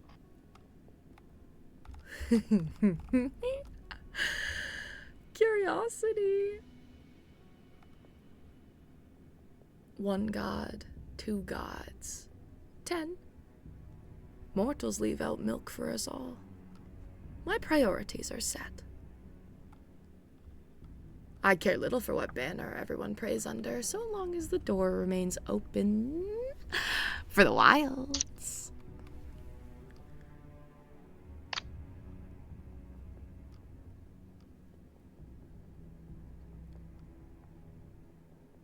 I am the one who knocks things off tables. Names are for those who sit still. Do I look like I sit still? No. If you must ask who I am, you are not yet ready to understand. Let me ask you another question. What comes from my breath? Is it perhaps something wild? Yes. Then you It is have something your wild. answer, child. Let me ask you.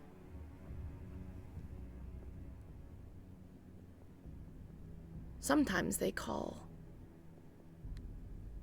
change a curiosity, but where does your group blow? Will you be the end of magic as we know it? Will you be a new beginning? Our siblings are shaking in their boots. But they do not tell the birds when to fly and the wolves when to hunt. The wild observes. But it pays attention to the changes in the seasons. You mortals fret over what is true. The fox does not debate whether the sun will rise, it simply wakes and hunts. So where do I hunt?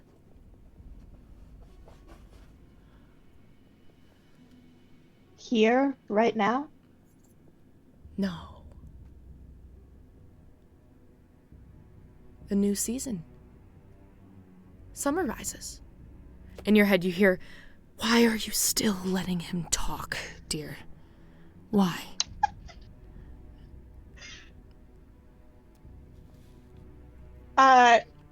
Glorb will just like think at the Spider Queen because she doesn't want to say it out loud. Just, he's still standing in front of me.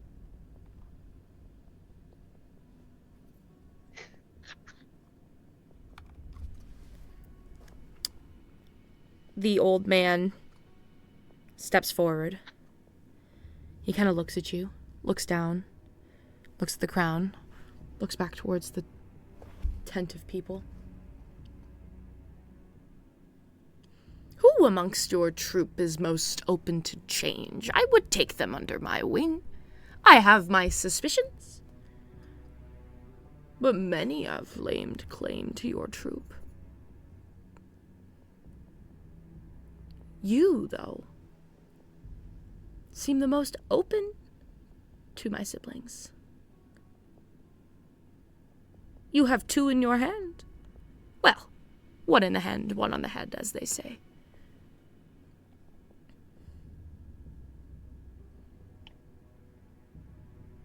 Can I insight check him? Because I have an answer to his question, but I'm afraid of what's gonna happen. You can certainly try to insight check this lunatic. This is like a homeless guy yelling at you on the streets of Toronto right now. I know. I can't read my... Oh, 16. 16. What are you trying to get from this guy? Okay, Okay, actually, you know what? Yeah, I don't even know, I guess. I don't even know if insight would be the right thing. He's going on about, like, oh, like, which of your group is the most open to change? And my immediate thought is, like, oh, Nev. She would say Nev, but I'm also afraid that, like, if Do I it. say that Say to it. him, Say something it. really bad's gonna happen. Okay. I guess cancel the insight check because Nev is astral projecting from her sleep to yell say it at me. Put a pin in that insight check, you know? I just want to see where this goes, okay? In that case, We all do. Okay. I have a god, but I think her Nev probably seems very open to change. Hand over to her, just snoring like a fucking. I can't. Metal, steel, axe, thunder. None of my specialties. I'll give you a hint. I already chose someone. From my domain. I always loved Fey blood. Closest? Oh! Sorry, that was a stellar reaction, not a Glorb reaction. I think Glorb just a little wide-eyed, and she just says, okay. Because Glorb doesn't know about the changeling thing, right? No. Nah, only 2. So I know what's going on, but she doesn't. Okay.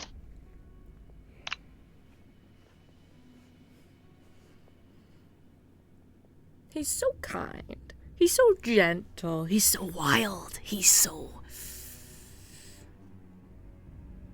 Well, possibly all that's going to be left, if I'm honest. I've spent my whole life, well, existence, feeding off of the power of folk like you. He gestures you up and down. Maybe I need a city boy. Someone with influence and perspective to make the call on what's right. After all, woods are magic, magic is woods, woods are life. The moon comes, the moon falls. Nature changes, but so does man.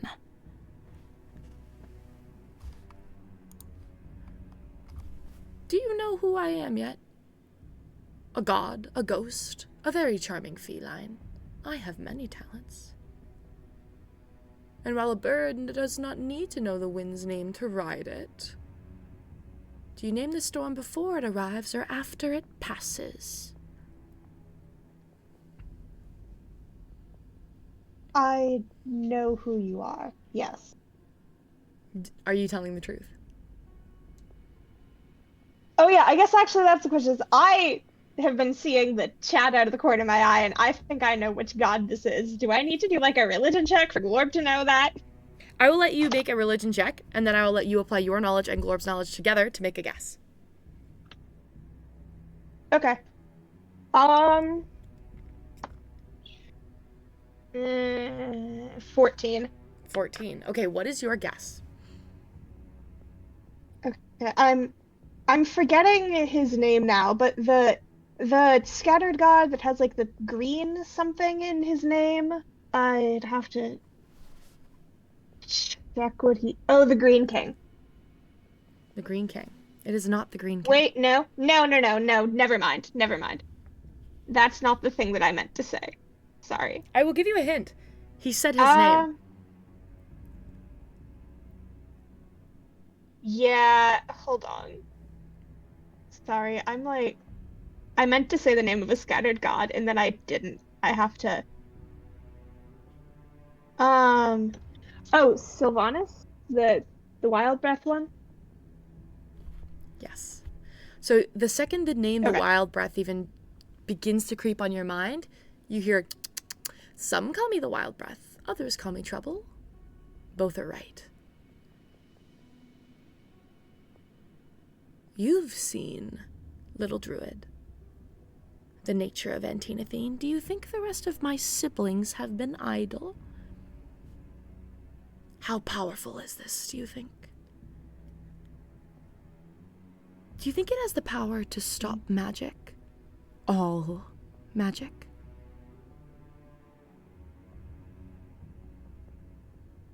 Divine If left magic? uncontrolled, yes. Then that would be quite the concern, wouldn't it? Yes. Do you think it would be strong enough to kill?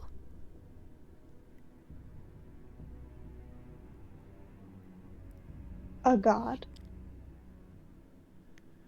If it can kill a mortal, what would it do to a being made of magic? Would you like to try? He holds out his hand. I don't have any. Oh. And no, I don't really want to try. On your head, the crown has gotten uncomfortably silent.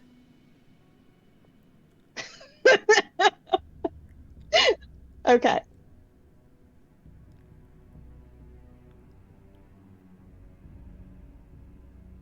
Your friend Viz, Then... does he prefer flowers? Oh, okay. Tulips or daisies? Or something better, would he like a cheetah? I could get him a cheetah cub. Or a tiger. What would he like? How do I win him over? A bear? I can get him a bear. A bear would be bigger than him. I think I've spoken to him maybe twice. I don't know, but Oh, you should not speak a to bear. him more. What a friendly little fairy boy. I don't know why that redhead said he was gay, but perhaps the wild is a crazy place. Let me ask a better question. And he kind of slinks back into cat form, and he talks as a cat. Will you tell people that I am me and me is me? Or will I have to take a new form? I've been following you for weeks, and no one's noticed until now, but that's the problem in the desert, I suppose. Can't just slink off into the night.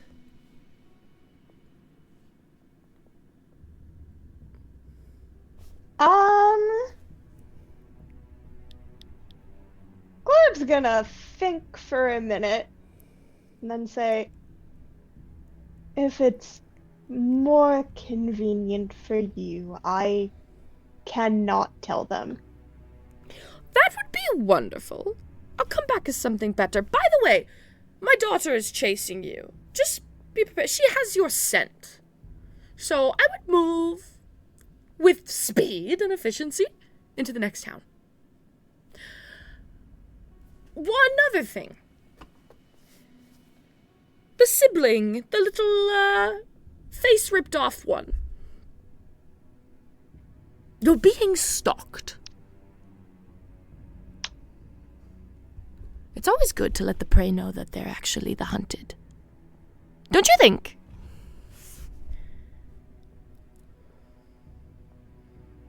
Yes, that can be useful.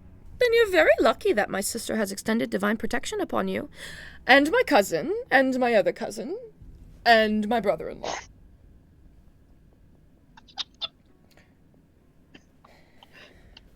Are you married, sir? My brother-in-law. My sister's married. Regardless, I'm going to go. But here's what I would suggest. Do you want that crown off your head? Because if you don't want my sister following you anymore, I could take it off your hands. But I must warn you. If you let me take it, you won't see it again. But if you keep it, you will have all of her power at your disposal. but a little less of the free will. And in your head you hear the Spider Queen go, I wouldn't take his offer.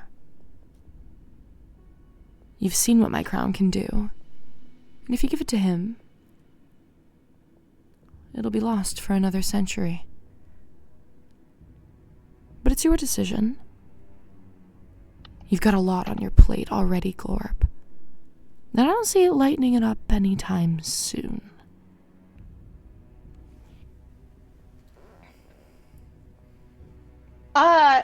Glorb is not... Yeah, she is going to look at the cat and say, yes. If you can remove it, that would be helpful. And the watching gods moves down Don't worry, to Meg, I wrote 6. down the part about being stalked. Sorry, what'd you say? And the watchful eyes moves down to 6. And he snaps his hands and the crown is suddenly off your head. And Glorb, you have a clarity that you haven't had in a while. The crown is in the hands. You have just made a fascinating deal in the dead of night. But you got your peace and quiet for the first time since you put that crown on. You feel a clarity. And as it lands in old Shambler's hands, he takes it, puts it on his head. Good decision, Glorb, he says, all of the crazy out of his expression gone. Here's what I would warn you. These tundras are dangerous. And the first chance you get to find civilization, I would. The burning bird watches. And the dragon always hunts. There are things beyond Antinothene that you need to be worried about. You all need to be worried about. But the gods are watching. We would not like to be forced away from this world. Not by something like this. He takes the crown off and he loses the Spider Queen's voice. Wasn't that something crazy? Anyway, it was fun being your cat. I'll leave you to your little snow crystal. Just remember, we are keeping a close eye. And he evaporates into a school of birds and just flies away.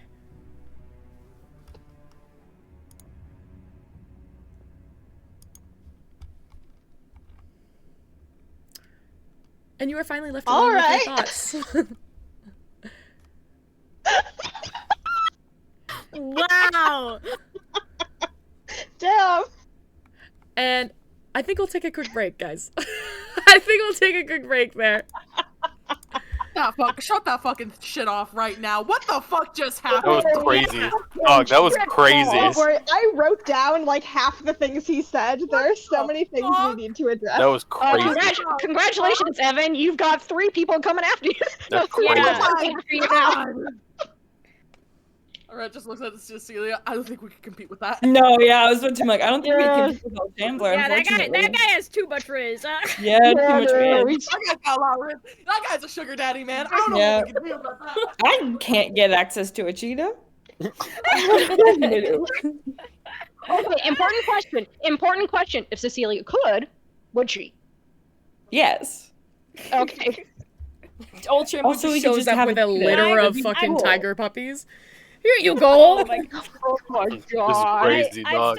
I'm still stuck on the part where, oh yes, someone's stalking your I Ned. did also We talked say- about that did not happen, Meg. Don't worry, we I can wanna talk kill about you that guys. later. Meg, that Oh. didn't happen. No, I'm really. When did your face Evan, get worked up? Stella and Meg are thinking, are hearing things wrong. Okay, I don't know what's Wild, going on. you're not helping. Evan, I have stopped trusting you since you convinced me. Since the Nacho Libre bit, okay? Listen, man. Meg! Megan. Yeah. Okay, Meg. that's where I go to break. Hold on, let me get the transition going. Holy shit.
And welcome back.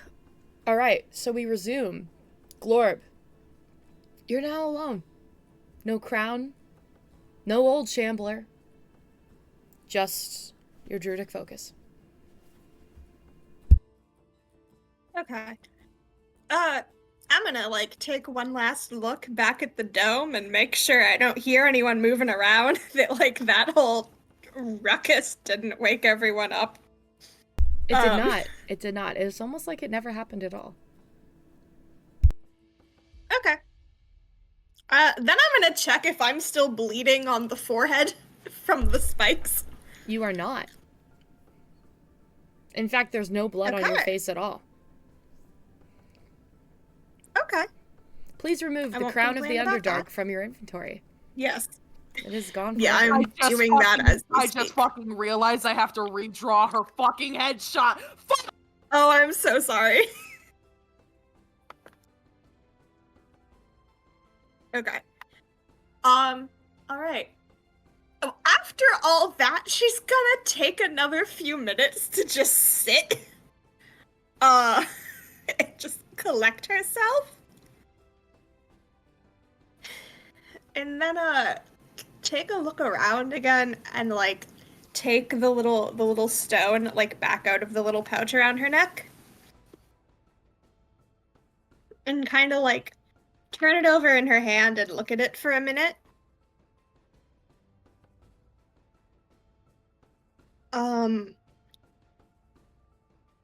Sorry? I didn't think that's how that would go. But, which...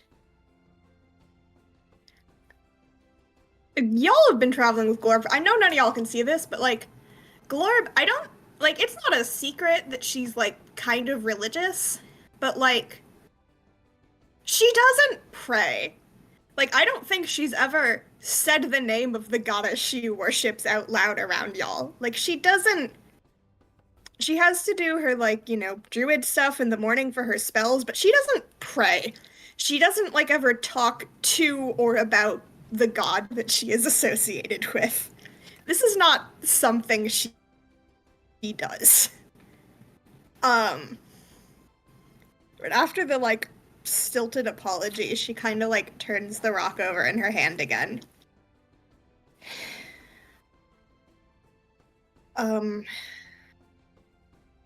That what just happened put some of what I was going to say in a different light, but I should still...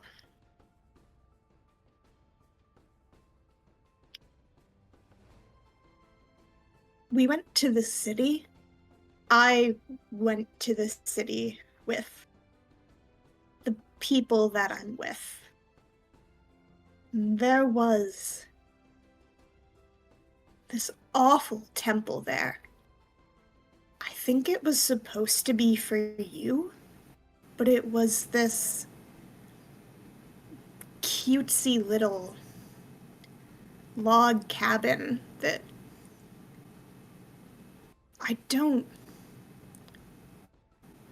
It seems absurd to me that whatever cleric runs that cabin could have any connection to you. It's so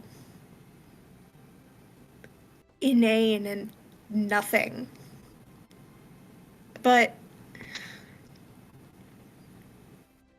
there was the temple with snow falling. And I've been thinking that temple looked ridiculous.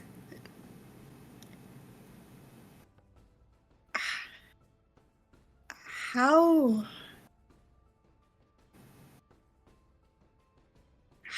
do I know?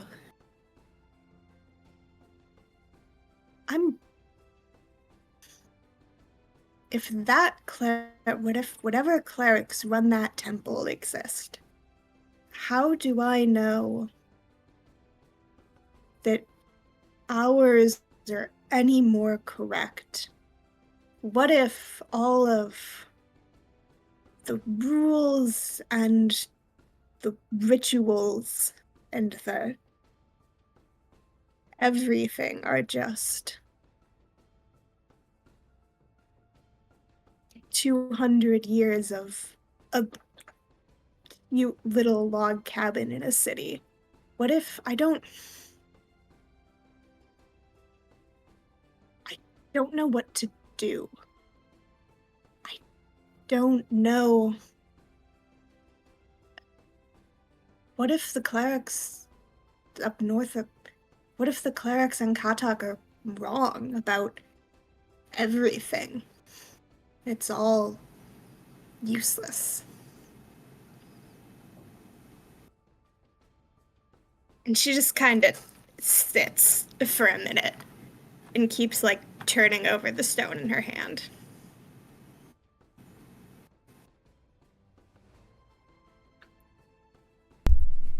You don't hear a response, but you do feel the cold orb in your hand.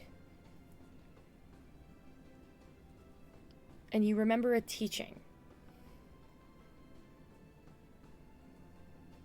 Winters come, winters go. Some things stay, but life, like winter, changes with the seasons. There are some things you can only learn through time. There are also some things you can only learn with a change of scenery.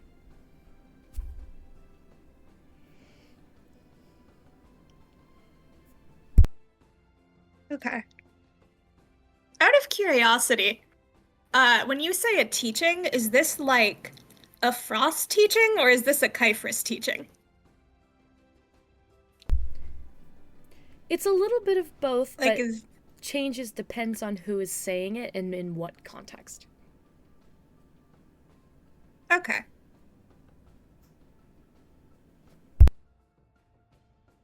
Okay.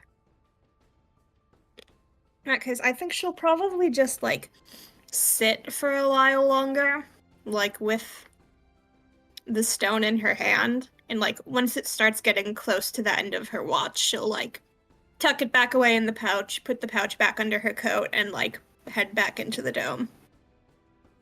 All right. And think about how she's gonna explain everything else that happened to the rest of the group.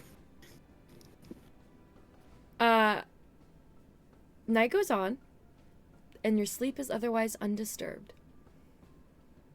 And when you all wake up the next morning, Mirabelle, you are woken up first to the sound of to the feeling of somebody gently shaking your shoulder.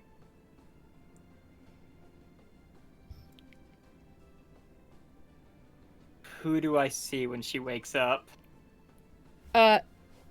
Bridget is leaning over you. Mirabelle! Mirabelle! Shh, don't wake the others.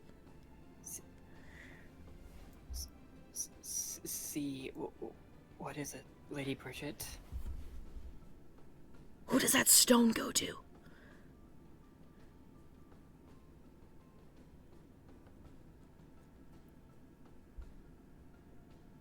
I think as Mirabelle kind of wakes up a little more, she'll glance around at the party.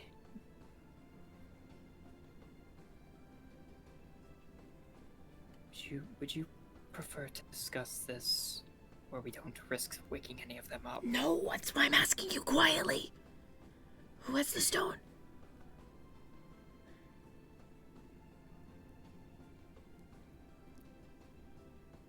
How much did you hear last night? Enough! Who has the stone?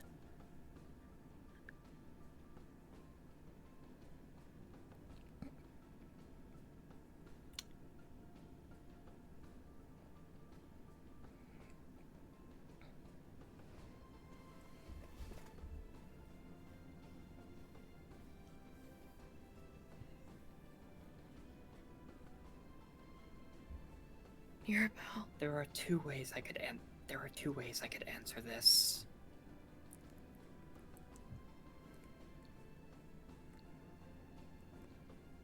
I'm technically not lying when I say it's the person who hired me to attend the ball. Mirabelle, cut the bullshit. Who has the fucking stone? Can you trust that this is important? Only if I can trust you. Okay. Not to tell Ginny. Is it Flora?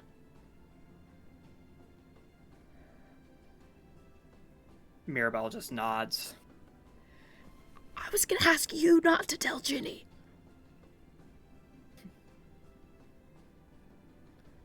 I had no intention of doing so. You're being really intense about this, and I'm the one that woke you up. Okay. It's Flora. And you see that Bridget kind of looks, like, alarmed a little bit. Don't tell... I don't know what Flora told you. Don't tell Ginny. Don't tell Ginny. That's exactly what she told me. That Ginny bitch. know. Did she really? Mm-hmm. Okay. That's also why she used a contact to hire me. Wow. That's exactly why Ginny attended the ball in the first place. Wow. Sorry, I'll lower my voice. That bitch. Okay, can we keep this between us? Who else knows? Mirabelle just kind of nods her head to the rest of the party. Okay, fuck. Everyone needs to keep that from Ginny. If Ginny finds out, she'll be distracted. I can't have that. She needs to be on her A game. Especially when we get to the library. If they were going to tell her, they would have done so already. But Flora has sworn us all to silence. Okay, well, she can't swear to anyone to do anything. God, she's the fucking worst. Okay, alright. Okay. She's also tied up in something incredibly dangerous right now. What? Which is partly why she doesn't want Ginny to know. Oh my god, what else is new? I swear to god, that girl is just a walking red flag. Okay. Personal feelings aside. We have a mission. It's important Ginny stays focused. I cannot have her doing something stupid because of fucking Montcroy. So let's just keep this between us, and we'll tell her after.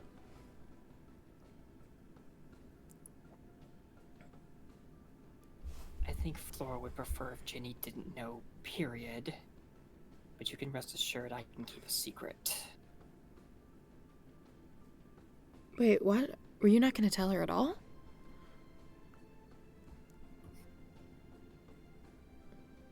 That is what Flora asked of me. And you're going to listen to what Flora says? You see Bridget kind of getting a little irritated. To be fair, the last time I was face to face with her, she had me by the throat. Literally. Okay, but... God, she's the worst. Flora thinks she can talk through any conversation by putting her fucking hands around someone's throat. Fucking typical fucking Montcroy. Okay. Look.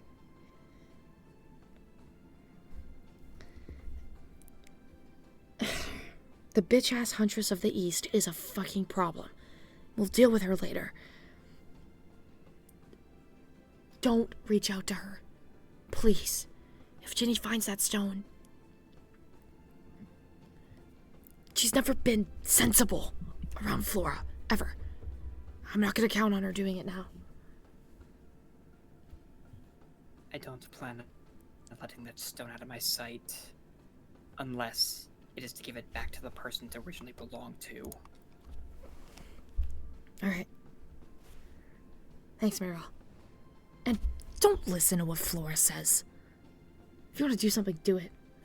I don't care if she's scary. You have your own autonomy. I mean, while that is true, she's also part of the best chance I have to bring down the Allery Syndicate right now. What? What has that bitch gotten herself tied up into?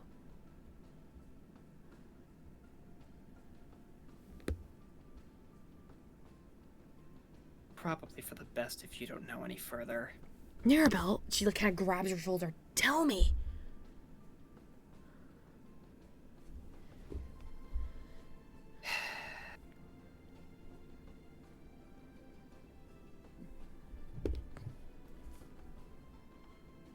She's using the name of the Hilt to work with the Allery Syndicate. But truth be told, she's a double agent. What? There's a moment where Bridget just stares at you. Her mouth is kind of open.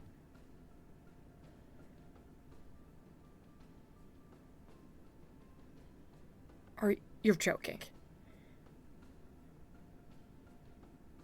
And Bridget is usually so soft and so gently spoken. But you see like genuine emotion. It's almost juvenile. It's like teenaged.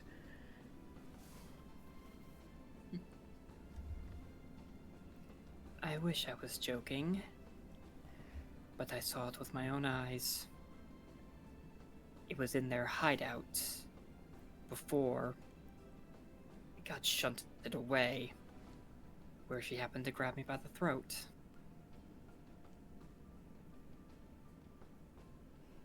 I think Bridget just turns around and walks away.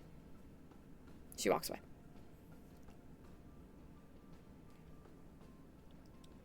I think Mirabelle just kind of watches her leave for a moment and then just sighs to herself. Well, that takes care of the first thing I wanted to do this morning anyway. And that leaves the rest of you to do whatever you'd like this morning.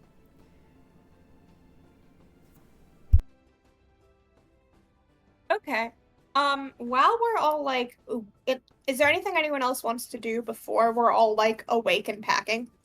I was going to ask something. So, I'm pretty sure that by then Aurora was awake, or at the very least, pretending to be asleep. Would I have heard all that? Not all of it. Make a perception check, because they were whispering. Okay. So not use my passive perception? No, because you're intentionally trying to listen here. And we were intentionally whispering to try to hide. Well, from I everyone. probably didn't hear anything, because that was a 10 total. You heard whispering. You know that they were talking, but you couldn't pick up what. You heard at one point, but just go, what? Really, like, kind of like that. But nothing Okay. crazy. We can just say that Aurora was already up and probably outside just, like, practicing with her weapon or something. That's it.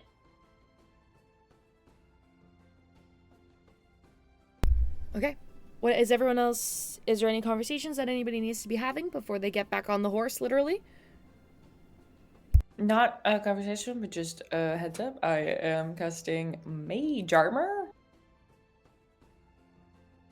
Okay. So just a heads up. Yeah. Oh, while everyone's packing, and like everyone's up and about, in that case, Glorb's gonna like, she's not a loud person, but she's just gonna kind of like, I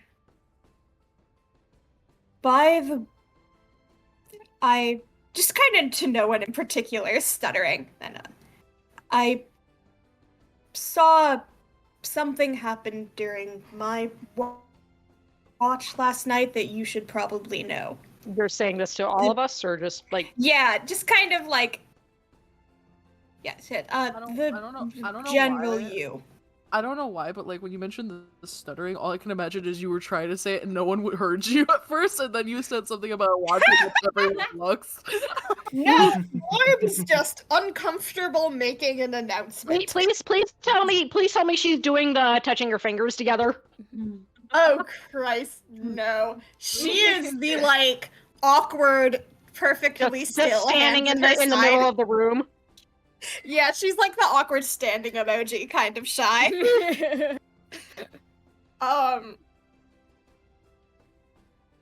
Yes. Yeah. You can keep packing. It's probably good if we're fast. But has That's anyone noticed that Glorb is not wearing the crown that she's had on for the Oh, week? we probably do. What kind of passive perception do we need? Yeah. Well, my passive's a 10, so probably I don't care. I don't know. You don't need a passive passive. You don't need a passive. Everybody would notice the crown is gone. Yeah. Just gonna go, what happened to your crown? Was it too heavy? I think Viz looks for his scarf. Is his scarf still on?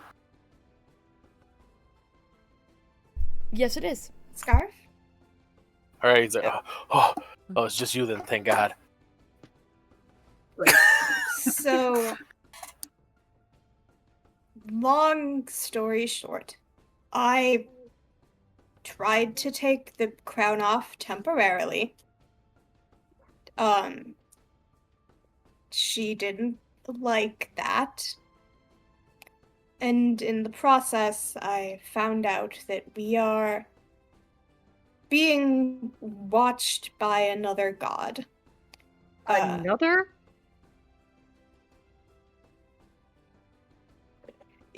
As in, not the Spider Queen, yes. And not bounty. Yes. Are there any other gods? And then and the Gravekeeper. Does a pointing thumb at like Mirabelle like behind his shoulder. Hey, I think Mirabelle's just I think Mirabelle's just looking at the Gravekeeper's sigil on her prosthetic hand. With another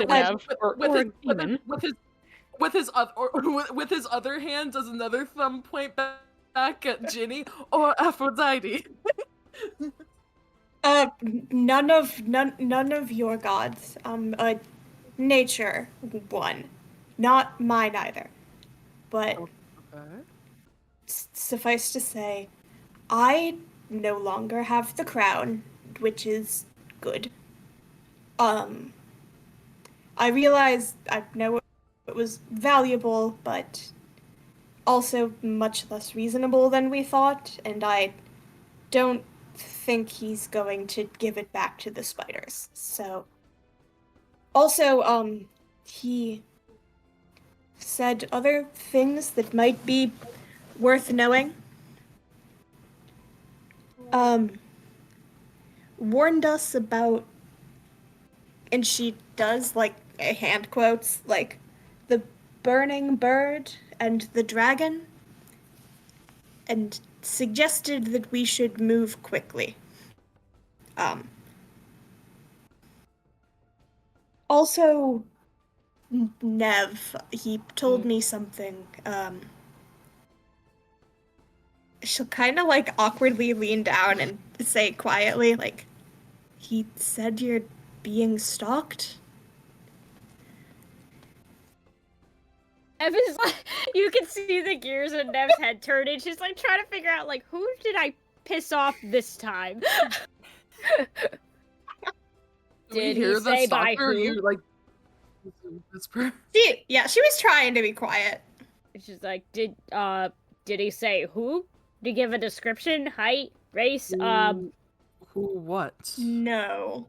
Yeah. What? Who's this? He Looks at the two whispering. Who's this? Who?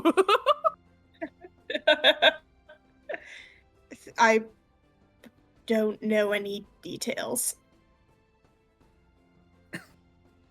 No, I mean, why'd you whisper to Nev? And who's this who you're talking about now after the whisper? It's not... He told me something about her that was a warning for her specifically. I don't know whether or not she wants to tell anyone. Do you? I mean... hey, if you guys know that I'm being stalked, hey, at least you'll protect me, maybe, right? You're being stalked. I don't know who. Who did you piss off this time?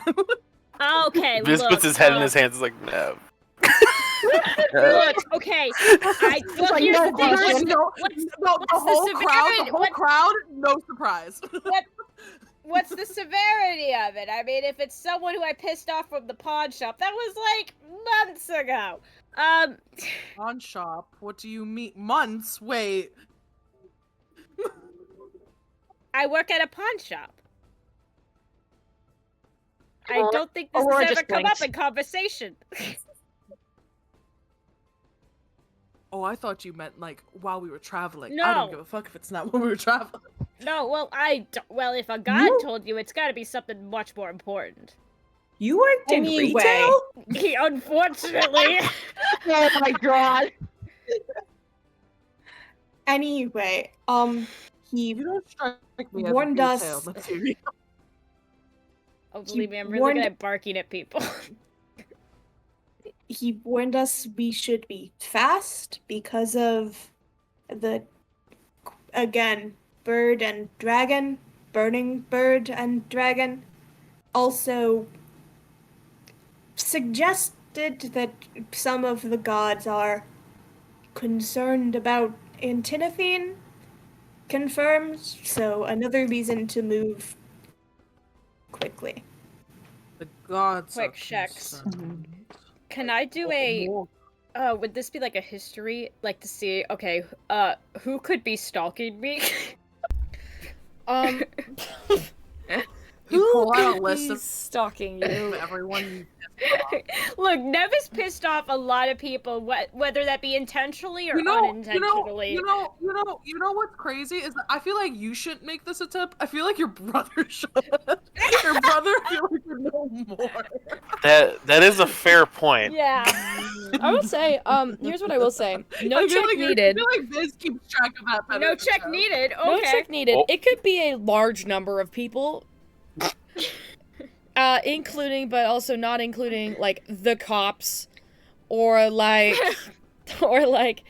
people you've sold weaponry to that didn't work, or like people you've stolen stuff from to make weaponry, or like the drip, or like the conclave, or like anyone you sold weaponry to. On a godly level? Okay. Yeah, as far as you know, you haven't pissed off any gods. Okay. That's good to hear, because Nev is agnostic as they come. So, she's like, I mean, it's okay. It's it's nothing I haven't dealt with before. Probably. Maybe. Did you deal with that when you were on your own and not in a group? A few times. Here and there. Don't forget the fact that you were briefly possessed by that necklace.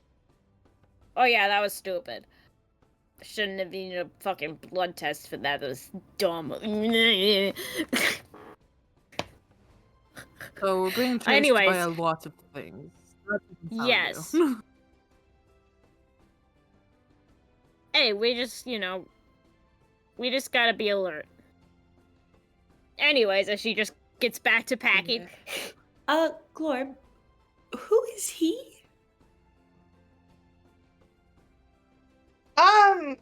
What did he look like? Right, okay. I think it was the wild breath. That's a very specific one. Does he have a reason for following us in particular, other than the fact that apparently all the gods are, or a lot of gods are concerned over Antinithine?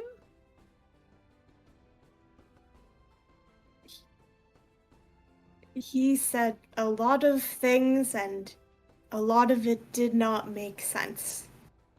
So.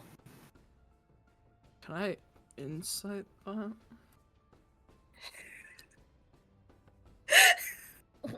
Okay. You gotta tell me how to roll on that to try and oppose that insight, because that is true, but I'm also lying by omission. That's what So is that deception or persuasion? It's like it's the only reason I would imagine Rhett is even inciting is because you got this much information, but you don't know. You don't know what he wanted. This is probably also the most number of words that we've heard from Glorb in a single sitting. It's like She's a fucking so novel that has, uncomfortable. like, it's like a fucking novel that has like, you know, like 20 like 40 fucking page chapters, and then the final chapter is just 1 page. Like Yeah. something here. It's like, okay, what's really going on? Yeah, so how am I rolling for a lie by omission? Is that still deception?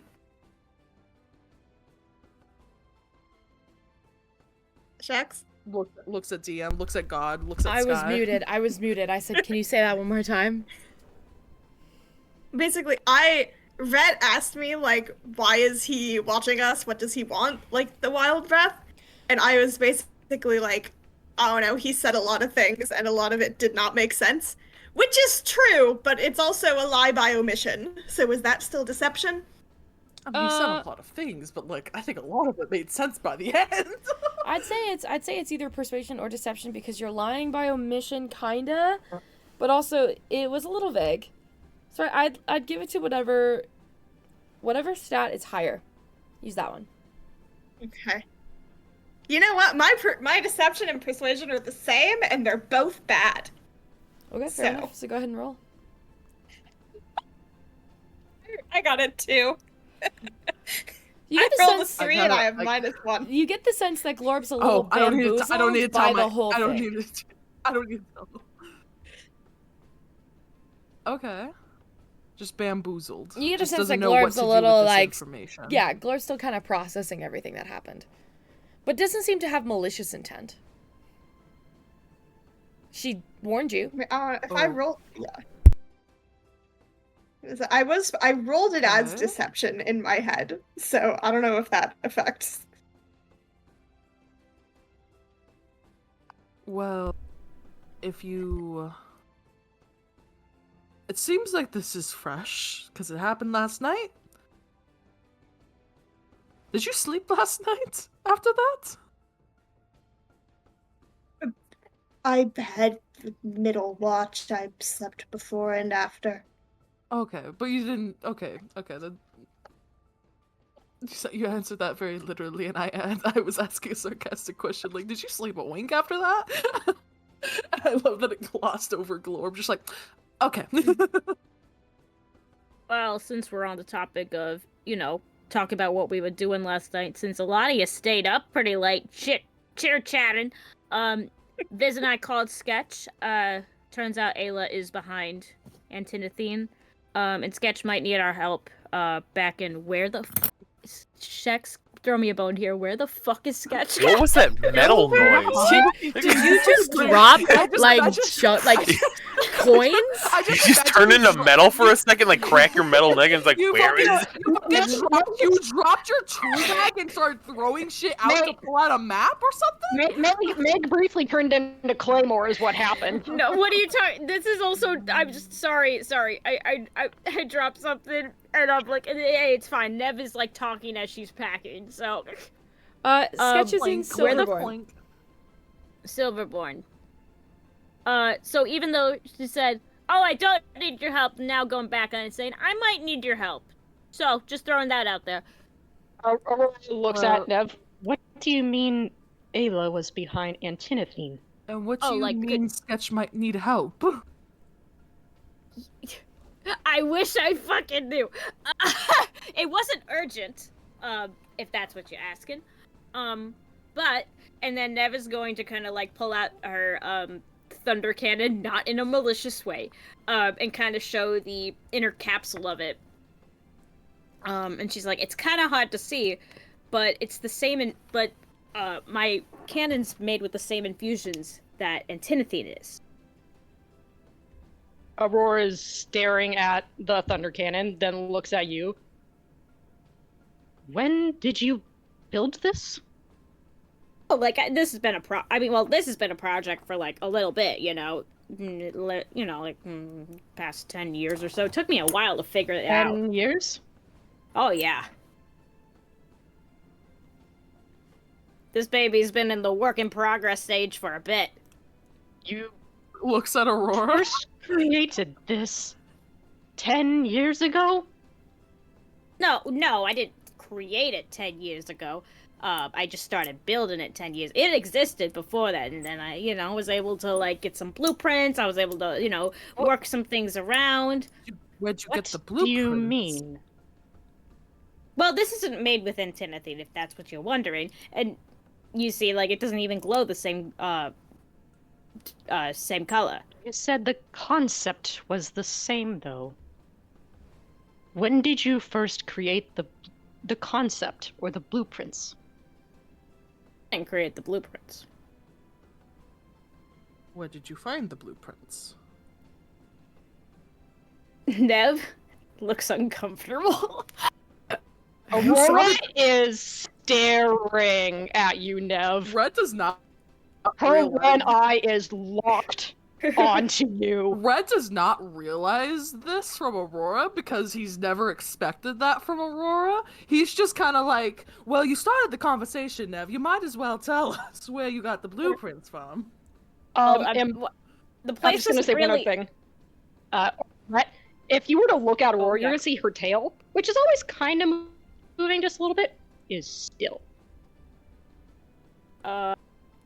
Well, the place doesn't exist anymore, if that's what you're wondering. Wait, what? It's kind of in ruins. I don't think anyone should go back there anyway. In fact, and Nev's kind of like looking at Viz like, help me. Nev, stop playing with your gun. It's freaking me out. I keep hearing the metal like noises. I'm like, what the fuck is that? She's like fiddling with it as she's talking. Aurora's just staring at you. I don't think it's our intention to go back there, but I think it's important that we know where it's from. What do you mean? Like it's in ruins? Like, what was it? Or where'd you get it? I blew it up. Not with this, What? obviously. With a little TNT. Nev, I'm going to say this to you. Yeah. I lost my family to Antinithine, or at least the early version of it. I ask you again, where did you find this? Rhett fully realizing the tone of Aurora's voice. I was like, You've not heard Aurora use this tone before. Like I have to pull up a document to remember the name of this place. Rhett is a little startled. Rhett is a little shooketh. Rhett looks at you, Nev, like, I can't save you on this one, man. Nev kind of like grimaces, and she kind of like looks at Viz. Silverwing testing facility. It's in Umberfall. It was a factory that was manufacturing rifles and other arcane firearms. But it's also where Viz and I were born. Or at least where we grew up. Nev, I'm going to tell you right now. The DC on this check is incredibly fucking high. The odds of you getting this check are slim to none. What is your intelligence modifier? Okay, my intelligence modifier, it's +5. +5. You will need a natural 20 on this roll. Just my God. You're gonna have to roll one above whatever you roll. Yeah, this would be straight intelligence. I'm gonna need you to roll a d20. Mm-hmm. And if you get a natural 20, let me know.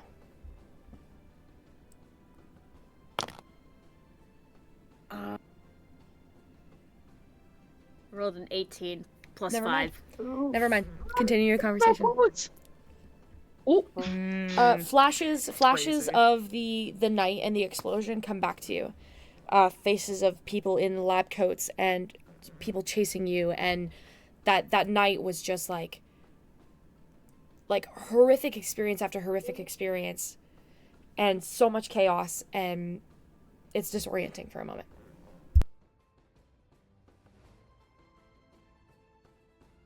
I don't know I'm trying where- to remember how much. Oh, sorry, cut you off. If you're wondering if I know where Antinethine came from, I don't. That's what I'm trying to figure out. Aurora slowly turns away from Nev, and it's like walks away from the group like about a good 10-20 feet. And I'm just gonna say that if anyone like is looking at her, you're just going to see like purple sparks just kind of slowly flying around her, and just like whatever little stones are on the ground just start like hovering around her. And she is very still.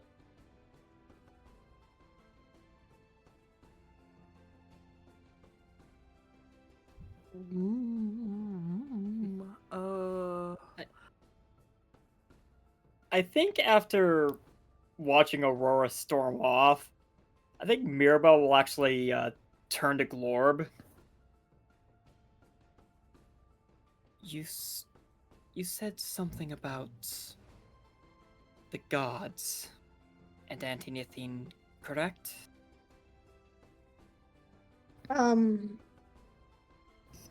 He was non-specific about a lot of things, but he implied, didn't directly tell me, but made it sound like gods were concerned that Antinethine could harm them. At that, Viz, I need you to make the same intelligence check, please. What is your intelligence modifier? It's not good, dog. I'm gonna be quite honest. It's a +1. +1. Just roll the dice and just let me know if you get a natural 20. I forgot you were also there. No. Nope. Never No, mind. I'm not. Sorry. Apologies. Didn't mean to interrupt. Continue.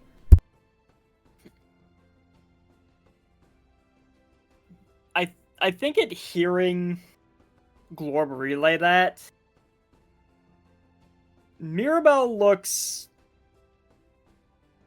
concerned for a moment, and then it slowly shifts into an anger as she just starts quietly. Like, you hear like bits and pieces of comment every now and then, usually swear words, but she's definitely saying something rather aggressively, mostly to herself in Espanian. What does she say? And I know Espanian. It's basically just like mumbling to herself. It's mostly curse words, but it's kind of got the vibe of course she would do this. Why did I think she wouldn't? Of course this is her game. Fucking bitch. Red's just looking at all of this. He's like looking at the twins, looking at Aurora walking off, and then looking at Mirabelle swearing, looking at Glorb being very awkward in the crowd. He's gonna look at Cecilia for any, like, how do you feel? I mean, okay, this is all kind of new information, but it's also kind of not. I mean, yeah, I mean, you've got your god, I mean, half of us have gods, half of us don't, and that's good.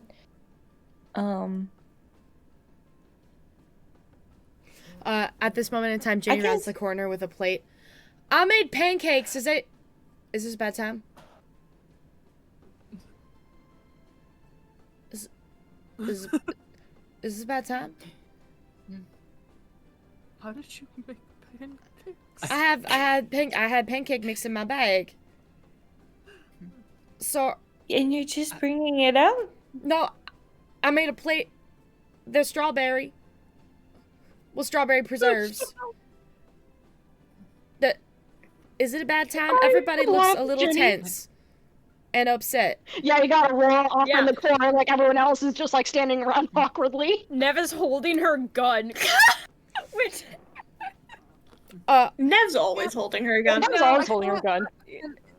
I just as a reminder, sorry to cut off. As a reminder, because I remember Aurora having like this vision, right? Like, or like in the past, like out of character, a vision of it was like a white room, wasn't it? Like, I think it was like during the Wendigo, like, right? It was like I was running through a hallway and I had some sort of device in my hand, and I ran into, I want to say, some kind of either escape pod or ship. I don't know if it was connected to the vision I had from Bounty. It was the same location. But you remember?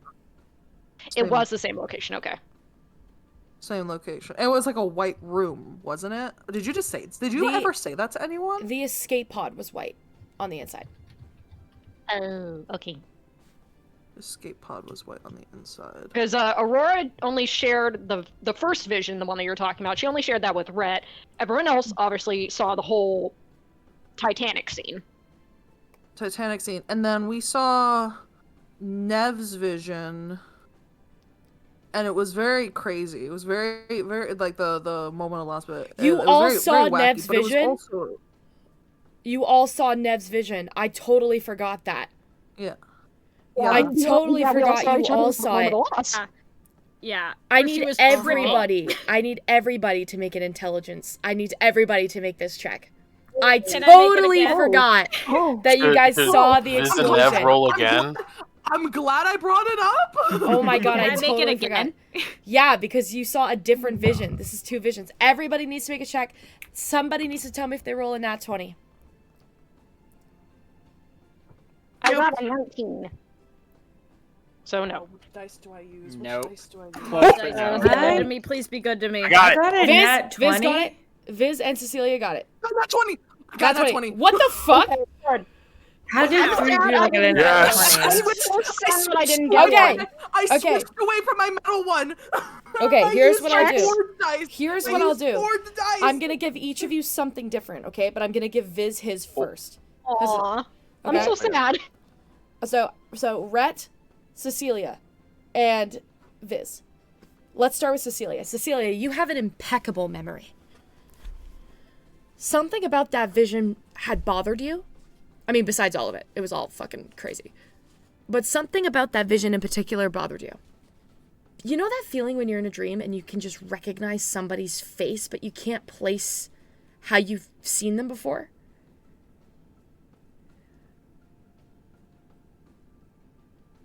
Okay, I was asking a question, but I'll just keep going. God, that was a rhetorical question. Cecilia's just staring daggers into God. I'm not sure. I thought it was a rhetorical question. When you were watching, it's cool.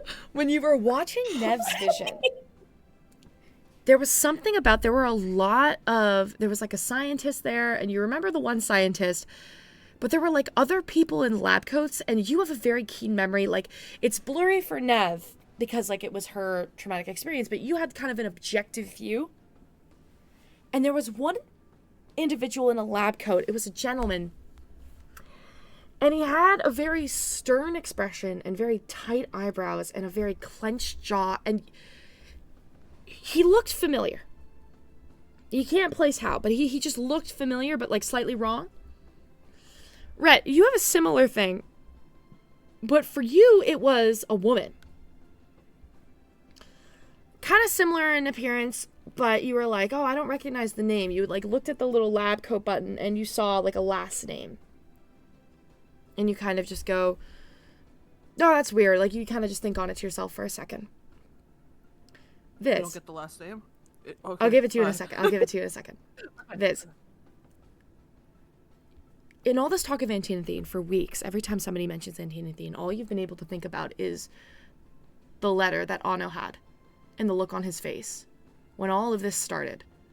Dead satyr, slaughtered by a wendigo, and Tinethine everywhere. The letter had so many scratches. So many missing pieces. And there was a name. kind of scratched out. You couldn't really read the whole thing.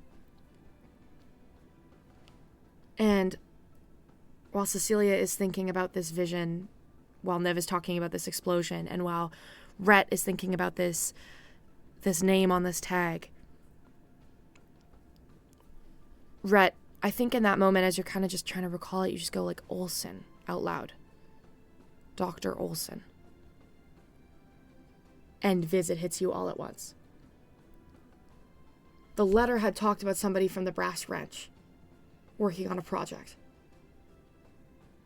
A young orphan. A name that you heard this morning that has gone back to Westover after being sucked through the portal. And suddenly, with jarring, shocking clarity,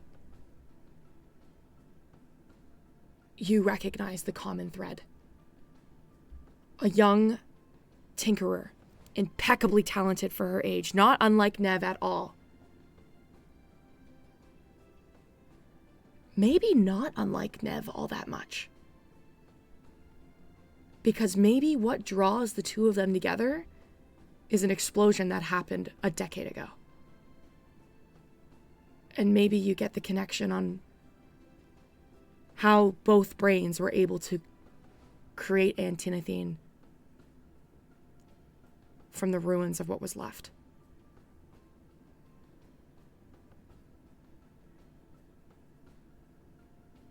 And as it hits you that explosion that night also killed Ayla's parents. That girl that you saw working with the Allery Syndicate. As that registers, something else also registers, and that is that she's back with the Brass Wrench in Westover right now. And she's completely unmonitored. And you are in the desert.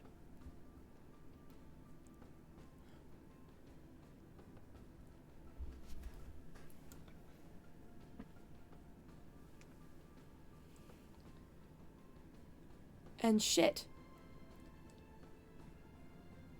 Maybe out of everybody in that hall room, that grand theater, you underestimated the wrong person.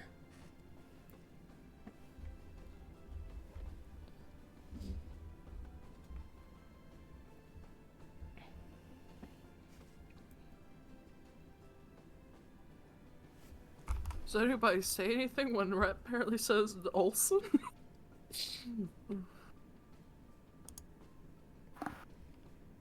I think the dog stopped barking, so I think I can talk now. That's crazy. Nev's eyes go wide. Yeah, I think Viz will bring that up, like the Ayla being in Westover, and the killing the parents thing. Yeah. Oh. I killed Ayla's parents. Nev, something else comes back to you in that moment. And it was that first day that Sketch ran into your space in Umberfall and said, "Why have you been stealing my designs?" And suddenly, you know who played you both.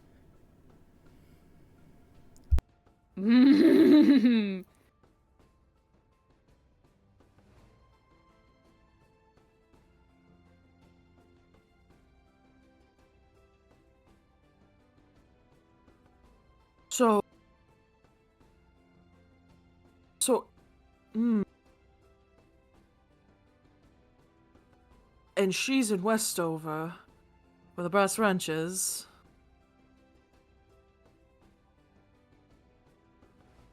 We're in the middle of the fucking desert. Do we know anyone in Westover Bishop's not in Westover, but who can we... I'm trying to think of anyone in Westover that we left that could help. But we don't have anyone in Westover. Because we took Ginny and we took Bridget. And Sketch was there and now she's not.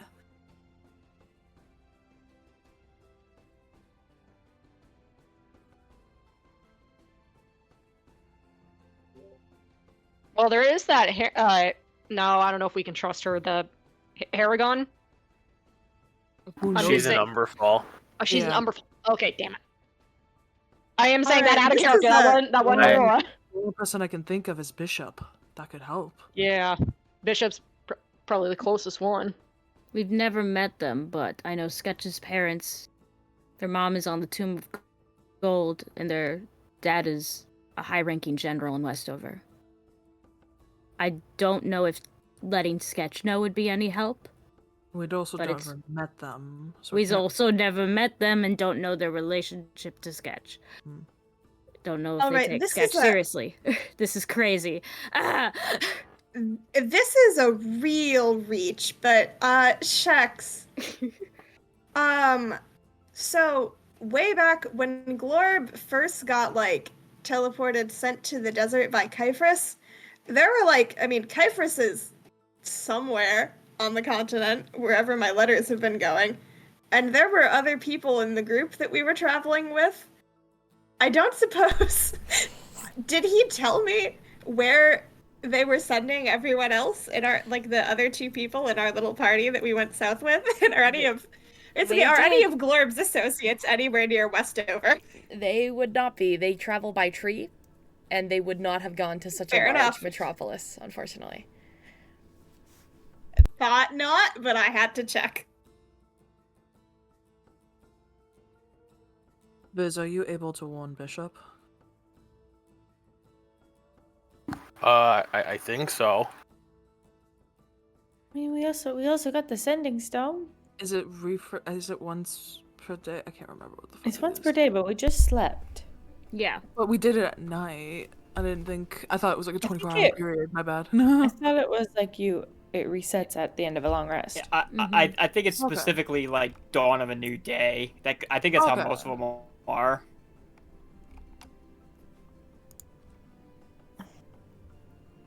Okay. Let's. I gotta figure out. Everybody else talk. I gotta figure out 25 fucking words to send to this motherfucker. Welcome to my world at the start of the session. Aurora is not talking to anybody right now. She is. I'm talking to Aurora after I do this. Okay. Cecilia, Nev well is like, done. just, Nev Shax. is just pacing back and forth. Okay, so we gotta kill Ayla. Shax. Yeah. Yes, Evan. Shax, tell me, is that right? Viz will stand up and he starts doing the hand counting thing on his fingers. What's He's he I doing? I think I have someone. Oh, I have a friend that I get information from sometimes. She's a god in Westover.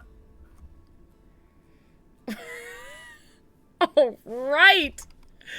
Oh my god. Sorry, continue. wait, who? Well, wait, you know people, so I just shouldn't even be questioning.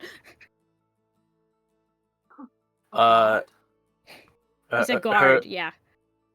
Her name is, how do you say the name, Shax? Quillo?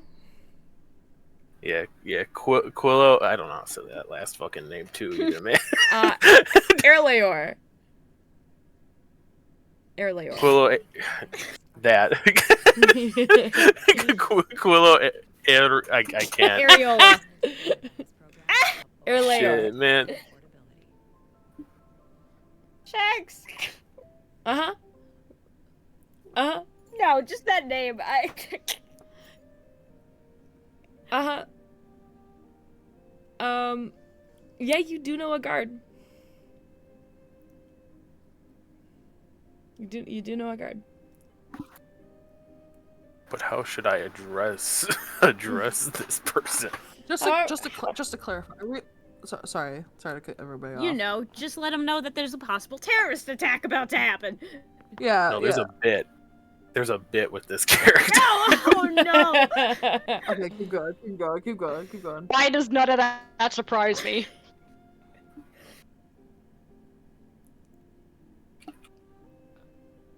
What name do they like more?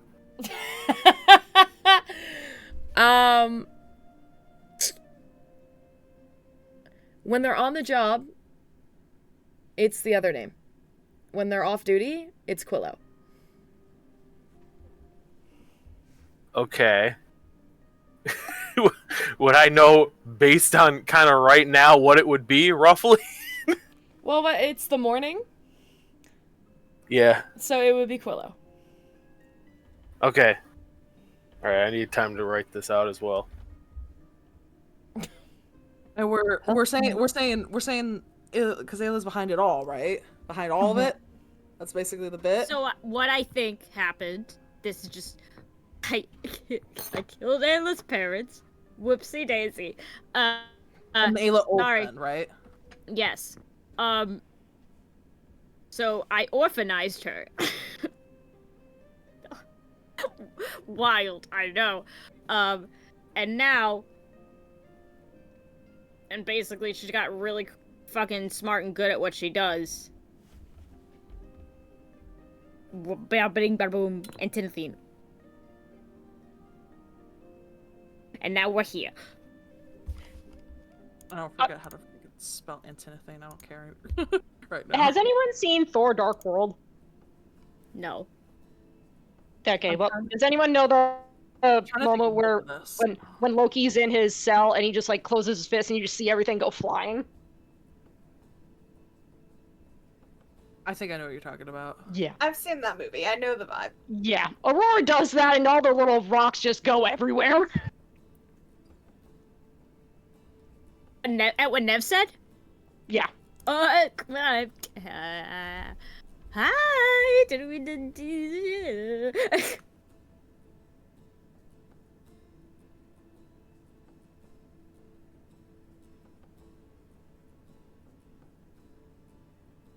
Okay, so what do you guys This is doing all I right now? got. This is all I got. What do we got? Sorry, I'm sending it. I sent a message. This is all I got. What?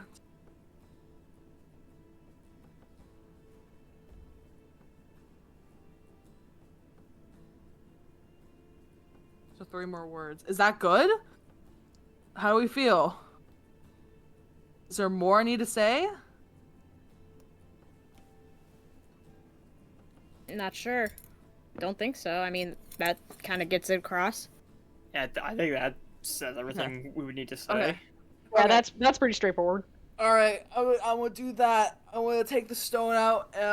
I can say it out loud if you want, or I'll say it out loud because of the recording. Ayla Olsen, brass wrench member in Westover. Need to send people to find her. She is behind Antinethane. She is very dangerous. You're sending that to Bishop? I'm sending that to Bishop, hoping that he has some form of connection to get something done. You hear a quick reply back. Right. Okay. I'm assuming she's the one who killed my grandparents.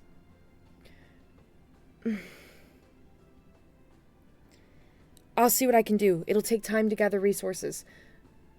I have some contacts. Let me ask around. Suss a vibe. Be safe.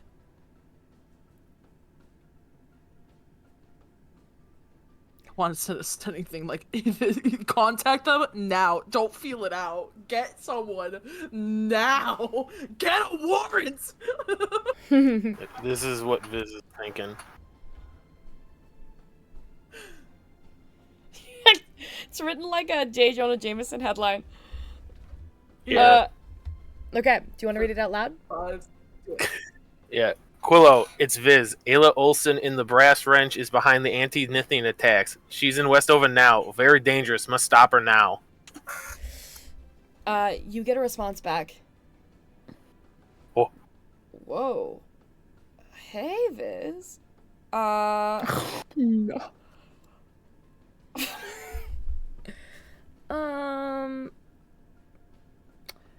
That's a pretty big name around here. Can't just be dropping it with the other guards. You have proof? Jesus. Send me some evidence and, maybe I'll look into it. Should have fucking called Sketch. Dog. How do I send evidence over sending? Oh my god, yeah, we should have fucking called Sketch. The last thing Tell she him says Nev's is, gonna beat their fucking ass if last they thing- don't last fucking thing- take this seriously. last thing Quilla says is, come by the bar if you're in town.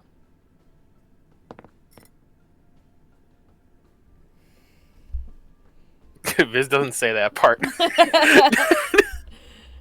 This is neither the time or place to say that part.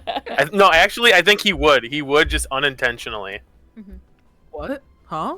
Don't worry about that. That's not important. Ginny, We'll tell fucking Quilla they're wolf gonna whistles get in the their ass corner. beat if they don't take this seriously.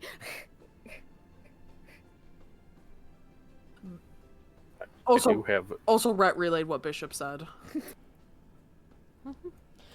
The day is dawning. Are you guys gonna keep going to Sarnia? What? Shut the fuck!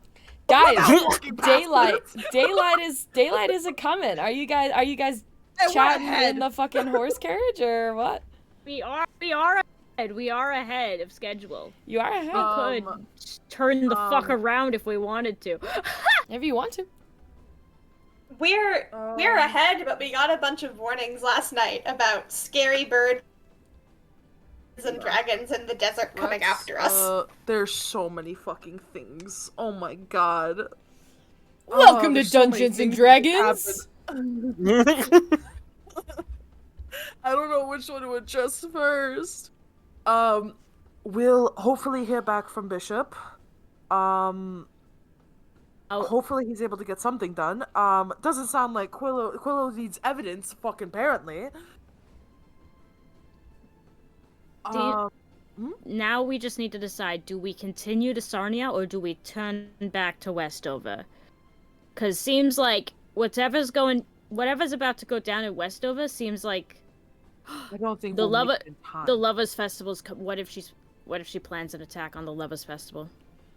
Ginny kind of cuts in and she goes, not to cut in, but there's no way in hell we'd make it back to Westover in time for the Lovers Festival unless we asked Princess Mayhan for a teleport. That's true. Sarnia it is. We gotta go Sarnia. Okay, we could try that. We should get our asses over to Sarnia ASAP then. We'll touch on this whole whatever the fuck you killed her parents? Huh? Look, I didn't mean to, okay? We were trying to get out. It was an Sorry. attack on the idea.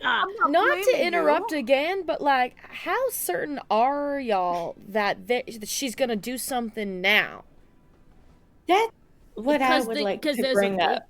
There's a Yes, big but this is fucking what holiday about to come out. Yes, which that is fair. However, all we know is that, okay, we spoke yesterday, and we found out, that what we did. Oh God, I'm trying to say this without letting Ginny know that Ginny the hilt is told us looking this. at you, tilting her head a little confused.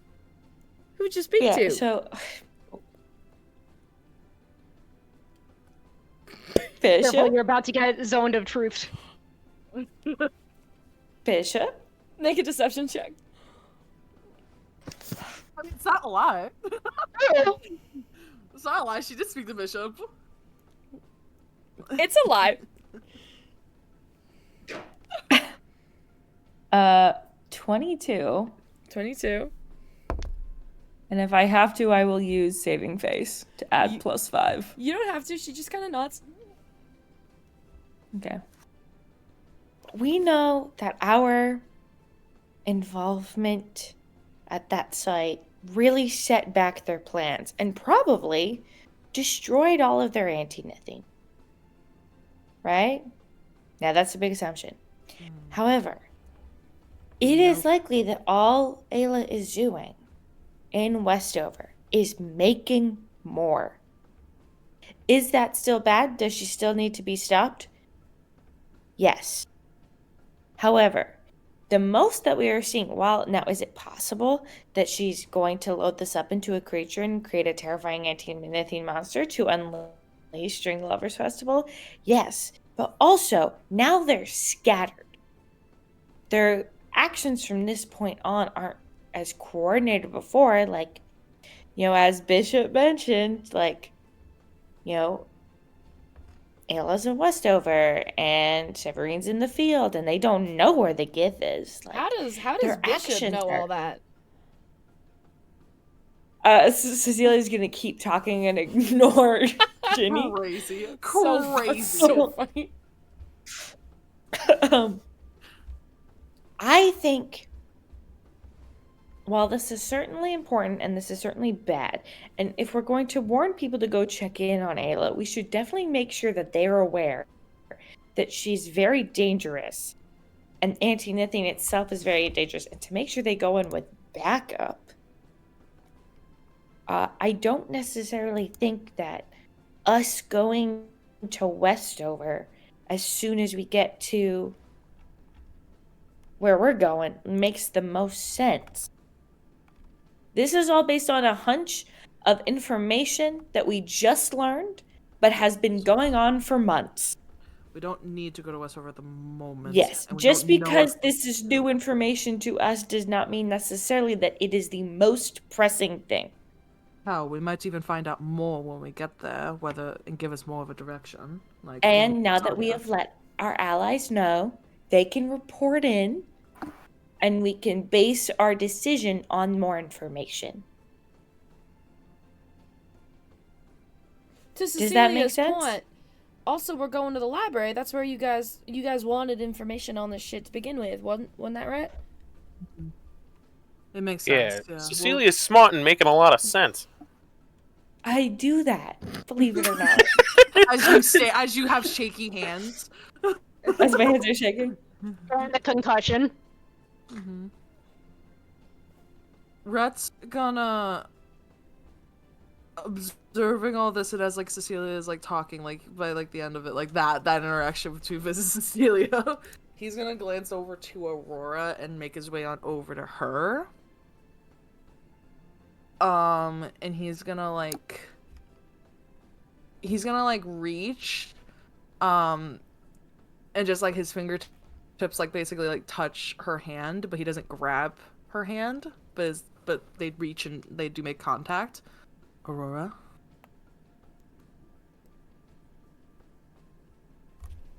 Yes. What was that? I'm terrified. That Sorry. was honestly my voice cracked right there, but we can skip it. My voice literally got stuck in my throat. I was so scared. I was like, oh no. But what does she sound like? I actually might be thinking. She sounded like that. She sounded like a voice crack, like an actual voice crack. Yeah. Okay.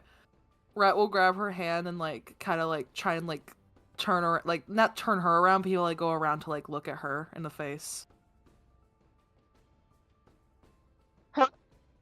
Her eye is like kind of she looks like she's looking at the ground, but she has that distant look, like she's looking in a general direction, but there's like her one and only eye is unfocused.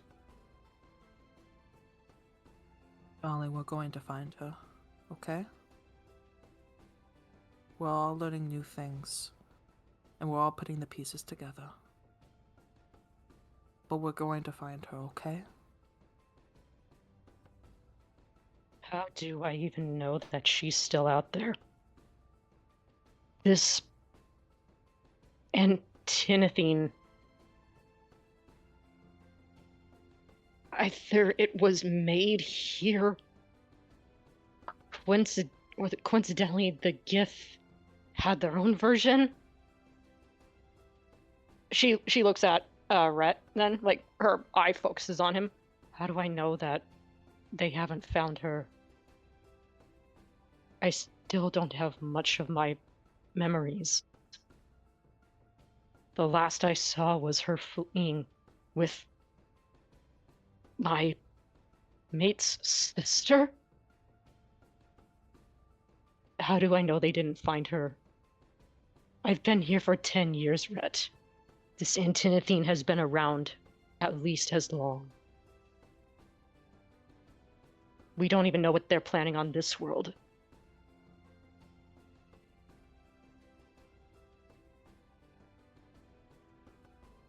That's what we're going to figure out. It's all very confusing right now. But we're going to find out, and we're going to find the answers. And we're going to get you her back.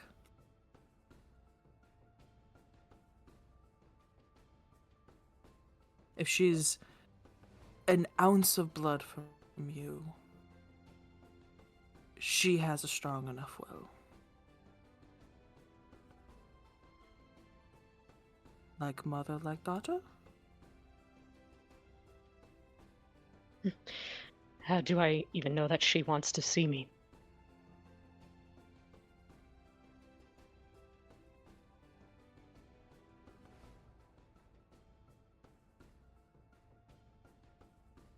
She might have assumed that I'm dead. We don't know the answers again. But all that matters is going to be finding her safe, correct? First and foremost. Emotions, feelings, they're all going to be very intense, but we're going to find her first. And then we'll get there. Or Sully nods. Is the stone still floating? I'll say there's like one or two still kind of left, somewhat hovering around her. And they're tiny. They're like pebbles. We're going to make it right. Everything that's happened to you and your family, okay? As right as it can be after everything. Or Sully nods. Let's make sure this Antinethine is gone from this world and all worlds. Ret nods.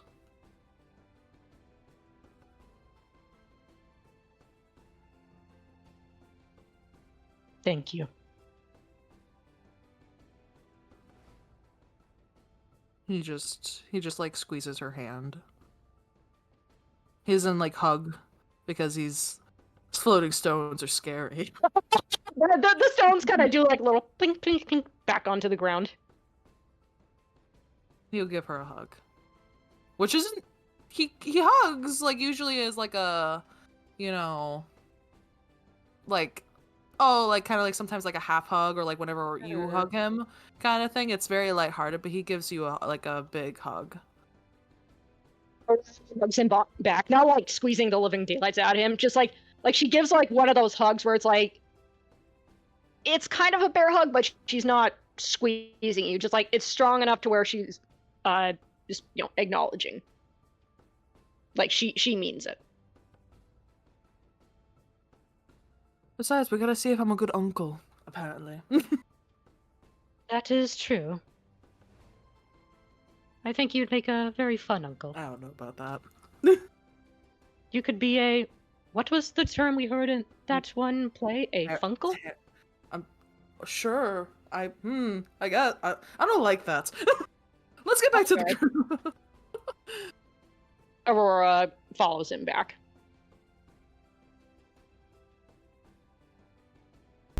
All right. Are you guys all covered and you're all getting ready to go on the next one? You come back to the group, the first thing you hear is Nev saying to Viz, so does that mean I'm the villain of like someone's villain story? Jesus, crazy. I look that's crazy. Yes.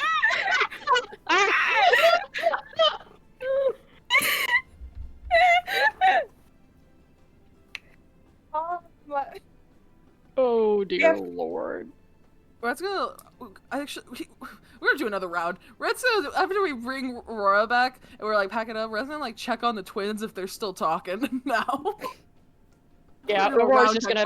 I'm doing a round check. I think it's been funny. I think it's time for it to be funny again. So that was pretty heavy. So I was like, I was gonna be like, I don't wanna do this bit, and then it got funny again. So, so I'll do the bit I was gonna do. This is gonna cast Sending again, but he's gonna do it to Sketch. Okay. Oh shit. Let me get the voice. You know what you have to say to get the voice. Fuck off, That's Navanya. the message. Got it. Go. There you go. It's Sketch. It's Only if Ayla. you want me to. She's Sorry. behind Auntie Nithing. She's in Westover now. Tell anyone you can. Shit. Fuck. Shit. God's damn. Shit. Fuck. Nev says hi. Bye. And that's it. Crazy. What a crazy. That's amazing. You hear. Audio cut out. What happened? You hear. Nothing. I'm kind of in the middle of something right now, Viz. Excuse me. Fuck off, Sketch. And then there's a brief pause, and yeah, didn't I tell you that? She's quite a problem. Okay, all the internet. Fuck. Did she steal my designs? And then that's where it ends. Oh my god. I thought that's what we had last time. I thought last time it's like, oh, maybe she did it. Like, Oh no, we realized that after the fact. Or- Sketch had put pieces together, but more serious now. yeah, Sketch had put the pieces together, but you didn't go into like, we killed her parents. So like, they're kind of like, okay, yeah, like Ayla's behind it. You're pretty certain. We'll have to do something about it. Hold on a minute. We. We. Wait, where's this we coming from? What did I say we about? You just said we killed her. We killed her parents, and I'm like, we.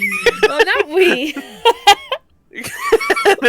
Where this we come we from? mean Nev. The Yeah. royal we. The royal we. The royal we. Yeah. Did Viz say that we killed? No, her? no, he did not. No, he didn't. Do you have Okay. another sending spell to, aid the urgency of this all?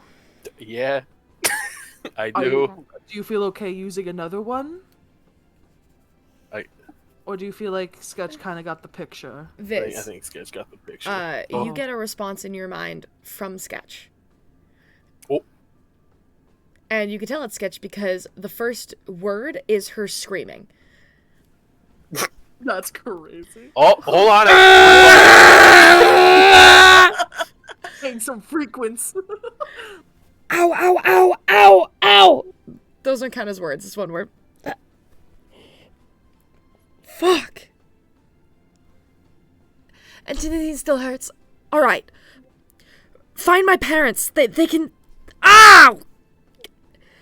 My mother, she's awful. She's awful. But she might be able to help. And that's the end of that. I'll tell you right now, half of the owls that you shouted were peaked your mic. This bitch is using magic. I think gonna Viz like fucking winces hit her. at each time like Sketch kind of yells, and he's like saying it like as Sketch is saying it, and he's trying to like predict it almost, and he goes ow, oh, ow, ow. Can you make an insight check for me?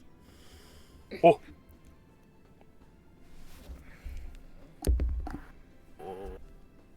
That's a dirty 20. Dirty 20. That was not 25 words. You get the sense that halfway through Sketch's message, she passed out. Ah. No. That's insane. Ah. She did it again. She did it again. Oh, man. Oh, because she sent the sending. Yeah. She sent it. Oh, that's why. I was wondering what the fuck is wrong with her. What happened suddenly? Oh my god, she did it fucking again. Mm-hmm. Hopefully the fucking gods there can help her, man. Because we can't fucking change into a changeling again. Well, to be fair, I don't think she got a spell off last time. I think she tried and then she passed out. Wow, she all passed of out was What do you say? So what do you say? Oh, You yeah. know, Well, Viz, you know that the Well, I higher guess I the can't- level spell, the less likely You Sketch can't- is actually able to do it. Third level spell, likely a pass out. okay. well, because I remember the last time she passed out was when she casted, I think, greater invisibility. She Yeah. tried to cast. No, What was it? Passive or shape? it was higher than that. She tried to cast a very, very high level spell and couldn't do it. I will look it up and give you confirmation, but I am pretty sure You it don't was. like a bike or something? What are you Yeah, doing? who's like man? fucking doing bike work? Alright. I am Nev in real life. You didn't answer the fucking question. Is that like Yeah. a wrench? Yeah, like, what are you doing? Are you knitting? No, I'm playing around with metal. Wait, what is this? Okay, I thought I heard nail clippers at one point, and I was gonna Yeah. bring it up, I and I'm was like, trying to figure nah. out what the fuck that was at first. I was like, what the Oh my fuck? You God. just have random metal scrap pieces, and then I opened it up and saw there was a nail like- clipper. I'm like, okay, well, you're supplying your own Foley work as Nev. Oh my god. Sketch tried to cast a 5th level dispel magic. And passed out. Oh. Crazy. I mean, I know Sketch passed out, so would it be worth like saying a response? Because they could like just not Put it in their head. Yeah, I mean, I guess, Try. but like, Try. Just whatever. Too bad you can't play the trumpet over sending. that You is could just true. you just fucking say Nev's really into you. It's like manifestation. You just are like, you are worthy of love. You are worthy of love. Just like Hey, repeating man. affirmations in a Sketch's ear. Oh my god. I'll Viz say what he wants to say. I don't know what to say here. I'm gonna be honest. You can Have a have nice an nap. conversation, right? Sketch, wake up. The Sketch passing out bit really threw me. I thought I had something, but now I'm like, damn.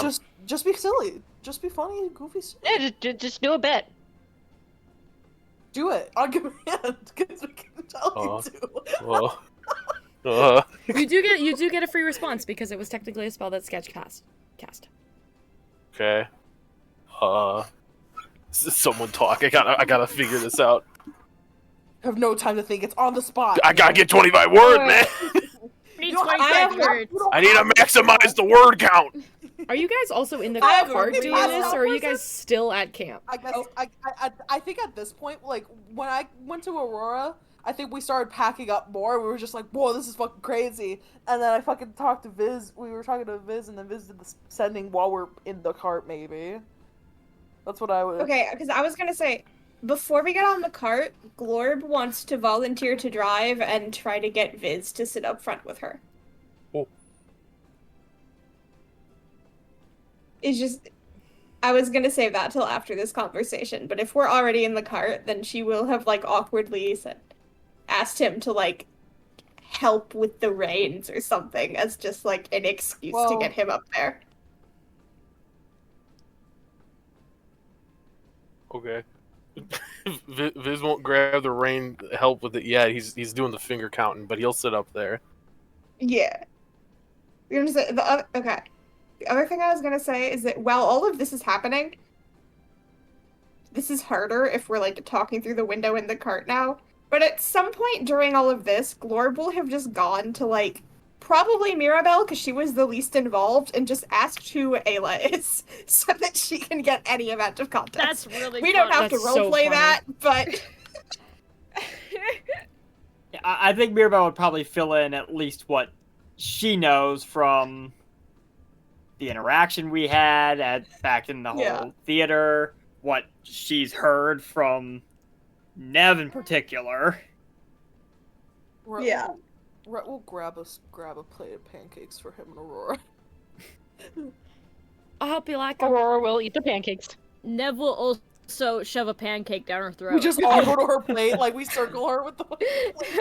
Like a fork, pick up a pancake with a fork. They're protein pancakes and everything. You. Glorb also But they thinks- taste real good. I'm gonna get We'll so take two swole. if she can.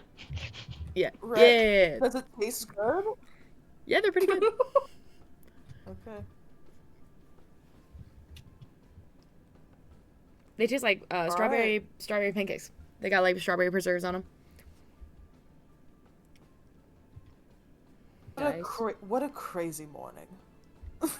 I bribed a rich guy to What give me the a jar of crazy- strawberry preserves from his garden. That's a crazy fucking 24 hours. A crazy, just fucking ride, honestly. A crazy, how long have we been traveling together? A few weeks now? I don't. I barely Listen. left my house before this shit.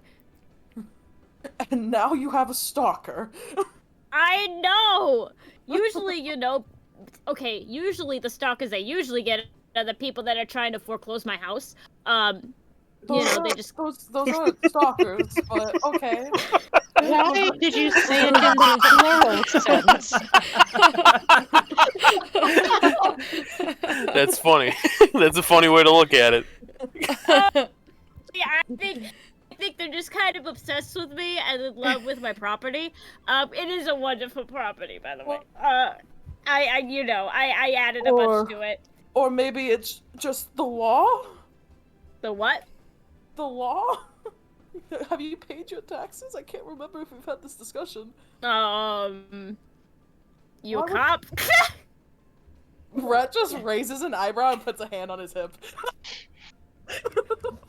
Really? Always gotta ask. But no, since my taxes don't actually go into anything useful and they just go into, politicians' pockets, why should I pay them? Anyways. Rhett is silent. Rhett is silent. Rhett just kind of like processes that entire thing silently. She's like, look, I think if everyone committed tax fraud at the same time, it would send a great message to the people who run this country. Oh. That I'm not touching. What are taxes? See, Glorb gets what I'm talking about. But she doesn't live anywhere where taxes are a thing. You live somewhere where... Oh. I don't think we have those. I think Is it? I think the only Is place it that like doesn't a- have taxes is the It's- woods and a mountain. Maybe you it's need to go to a actually- mountain now. Oh, become a monk Is on a it like mountain. an Oh, good entire- idea, Rhett. It's like extra. Taxes are extra money for you to exist that you gotta pay the government. Fairly certain I didn't have to pay any taxes when I was in the stars. What the fuck? Why would you pay a secular tithe? I have a That's message. strange. Exactly. Aurora, Why you pay don't? taxes. I do. Yeah. Stars? In the stars? In the Yeah. stars? Yeah. Are you I kidding love, me? you know what's crazy? You know what's crazy? Aurora says that, she immediately gets a flashback, and it's not even like an important flashback. It's just her with her accountant doing It's taxes. just me throwing out my W-9 taxes. Yeah, That's it's really just her, funny. her ship. Oh wait, Evan, Aurora pauses, then goes, "Oh, damn, I do." did you finish the Yeah. the message? Yeah, I got the message. Okay. Say it. Don't even tell us. Just Yeah. say it. Okay. Wait. What do you mean? Don't tell. don't tell us. Just say it. Don't Don't write it. free Don't write it. tell us. Just I wrote it, so I knew how many words it was. say it. Okay. Sketch. Wait. Wake up. Wake up. Wake up. Nev just admitted she loves you genuinely. Ayla knows us from childhood. She just hit a flip, and that's it. Oh, good God. Wait, please write that all out. I in the did. Chat. I did, in fact, write that all out. She just hit a flip. She just did a flip. She just did a flip. What the fuck? I will note this. I feel like Viz says that at the front of the cart. Did any of us hear Wait. it? Wait, does Viz say all of that out loud? Yeah, he says that out loud. No shit. Hey, Because Viz, he's really thinking. He's really thinking about it. Then he's like, "I got it," and then he says that all out loud. Viz, what the fuck? What? That middle part. That's not true. I mean, I The- guess the- Ayla Ayla- does know us from our childhood. That is pretty No, true not now. that middle part. The other middle part. The only one middle LOVE part. There's only one middle part. What? And then Viz closes the divider. All right. So Glorb Your brother and knows best. Glorb and Viz, you guys are in the front. Which of the two of you has not rolled for an encounter yet? I think they both have. God.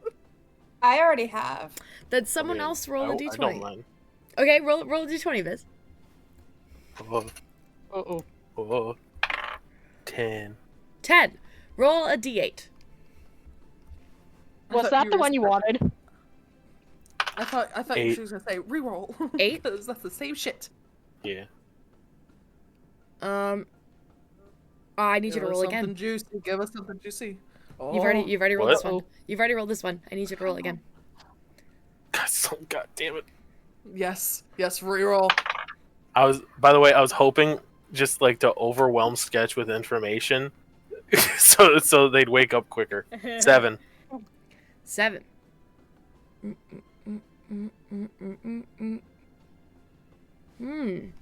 Okay.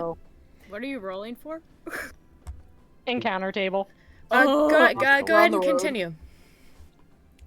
Okay. Oh, boy. I don't have to roll a secondary thing. Okay. Okay. Then yeah, once we've been like driving for a little while, like Glorb, she like she asked you to like come quote help with the reins as like she's just been driving. She clearly did not want help with the reins. Once you've been driving for a little while, she'll kind of like turn to you a little bit and be like, I Ah. should. Sorry, it was quiet for a while. You scared me. Right.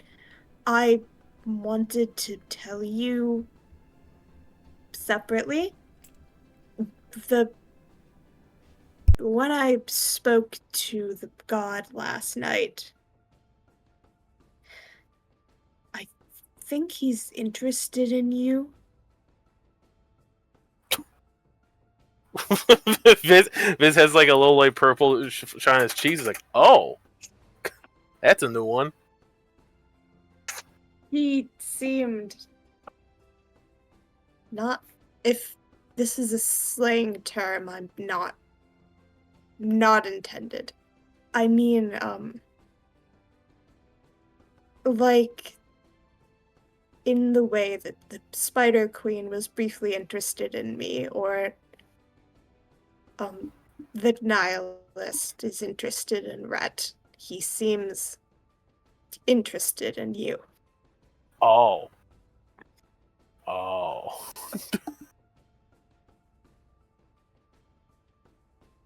I thought you should know.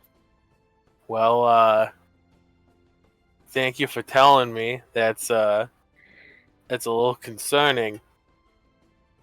I already have a god, though. Why would he be interested in me? You have a god? Yeah.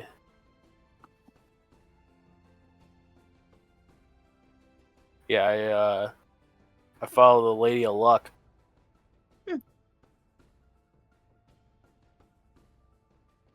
I didn't know that. No, it's fair. Okay. I don't really bring it up a lot. It's just, I guess that's how I'm lucky. Haha. If this like kind of pulls out his collar in his head, he's like, oh my god. By the way, I don't think I'm fairly sure that Glorb has never actually acknowledged out loud to any of you what god she worships. Like, it's not super subtle, but I don't think she's ever said it. So the feeling is probably mutual.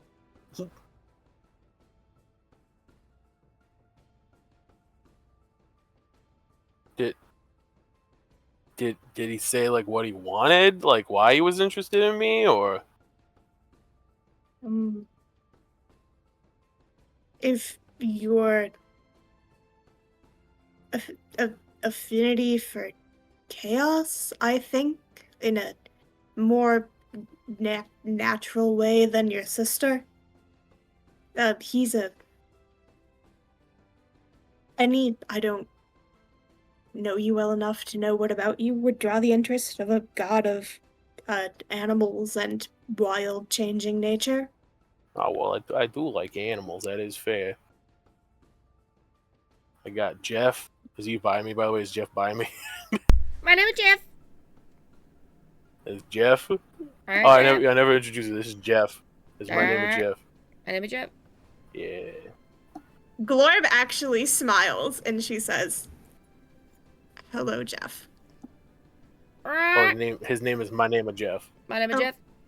Hello, my name is Jeff. My name is Jeff. I got this buddy here.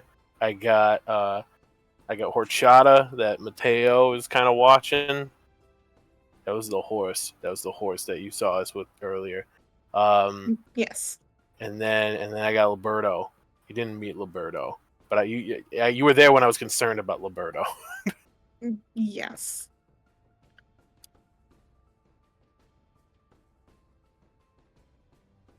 So I mean, I guess yeah. I mean, I like animals a lot, so I mean, I guess that's. I feel like there's more people who like more animals than me, though. I already have, well, one god almost had a second, so. I guess that is fair, yeah. While you guys are talking, Viz, Jeff on your shoulder goes, Jeff, Jeff, Jeff, Jeff, Jeff, Jeff, Jeff, Jeff, Jeff. Oh, what's going on, buddy? My name is Jeff. And he tilts his head in the distance. And it kind of makes a cat noise, just a brrr under its throat.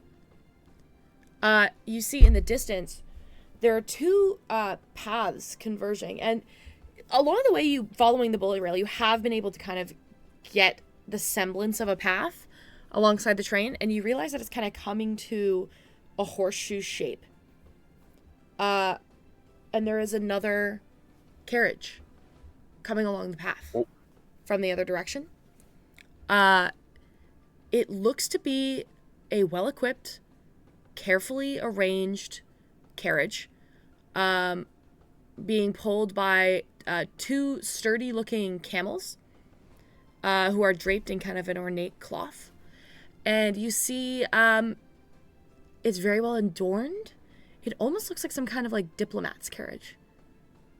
And as you guys slowly approach, Draped. I heard draped. It cut out for me after draped. Oh, it's like there's like it's a very well ordained kind of like diplomat's carriage. As you get kind of closer, you see that there's two individuals kind of at the front of the carriage. You see what looks to be like a like half-elven woman on one side, but on the other there is a furred humanoid that you realize Jeff was squawking at because it's a tabaxi. And they kind of see as you guys are pulling up, they kind of pull their carriage to a stop. Do you guys pull up next to them? What do you do? Glorb will look to Viz for input. I was just about to say Viz slowly turns to Glover. Is like, I feel like they're letting us pass. I mean, I guess we could warn them about up ahead. I guess. Warn them about which? The train? I mean, bombers? yeah, like the assassin people. Assassins.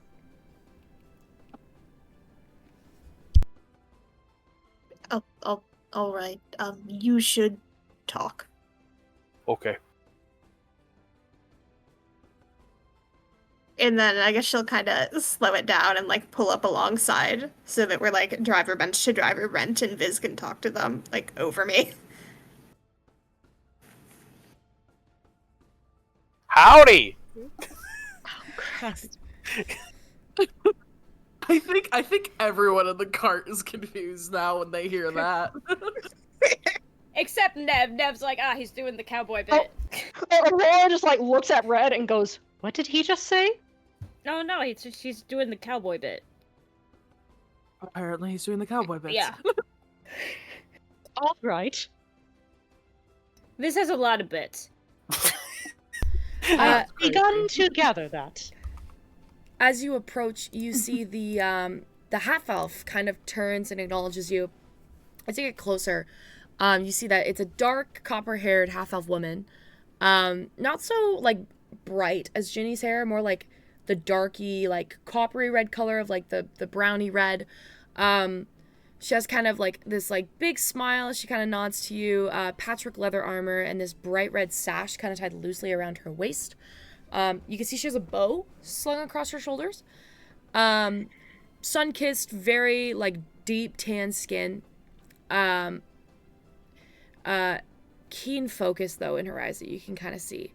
And you realize she's probably got some kind of, like, ranged abilities as she kind of, like, shuffles. And she goes,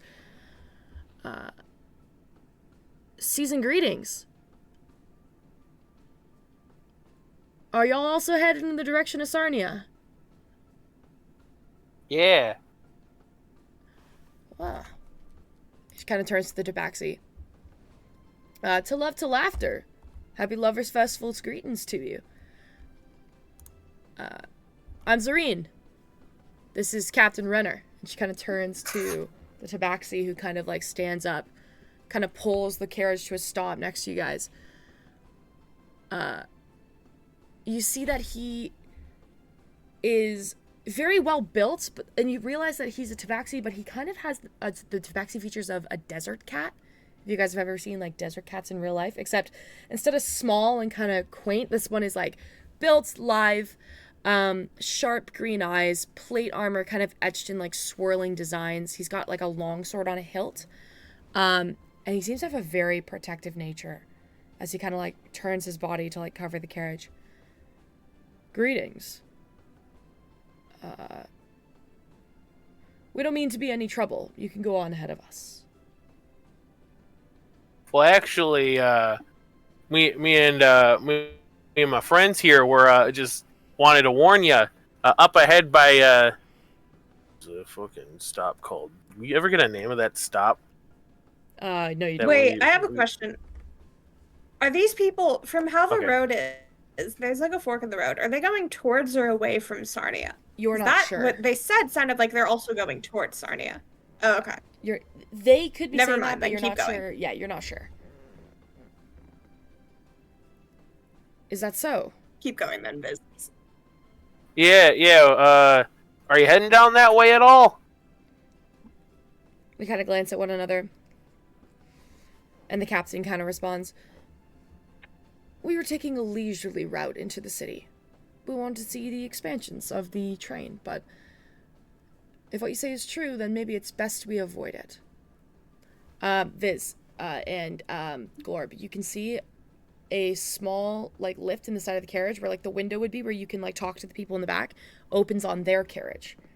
The captain kind of turns his head, listens, and then it shuts again. How long have you been traveling? Have you seen other dangers on the road? I don't know how many days. Evan don't know how many days. It's almost a week. Oh, we've been out here for almost a week. But over yonder, you got there was some attacks on the train areas where they're trying to build up some stuff. We came across some kobolds that buried themselves in the sand. They were warning us about some thing they call the faux phoenix. But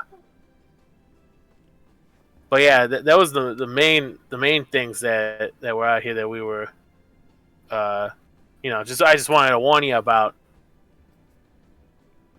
The carriage slides open again. The carriage window slides open again. Make a persuasion check for me. Oh, I'm good at that.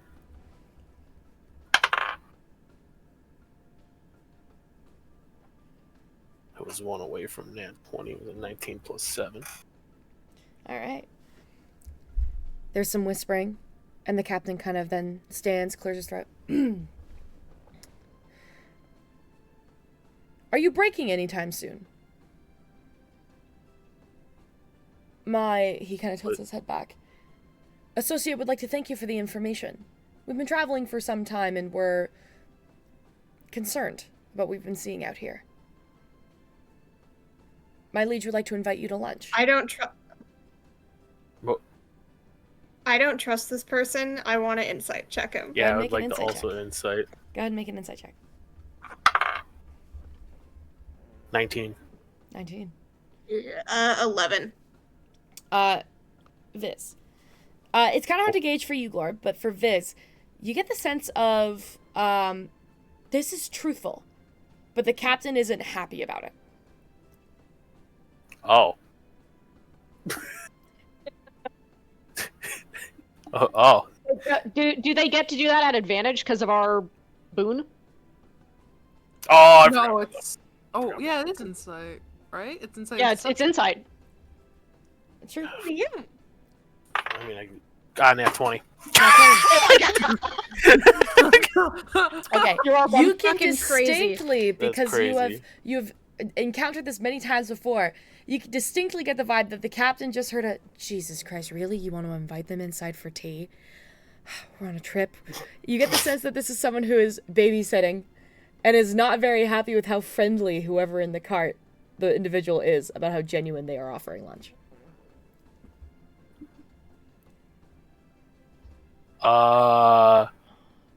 Viz will open the slider on our side and be like, "You guys want to have some lunch?" I mean, we're kind of in a hurry.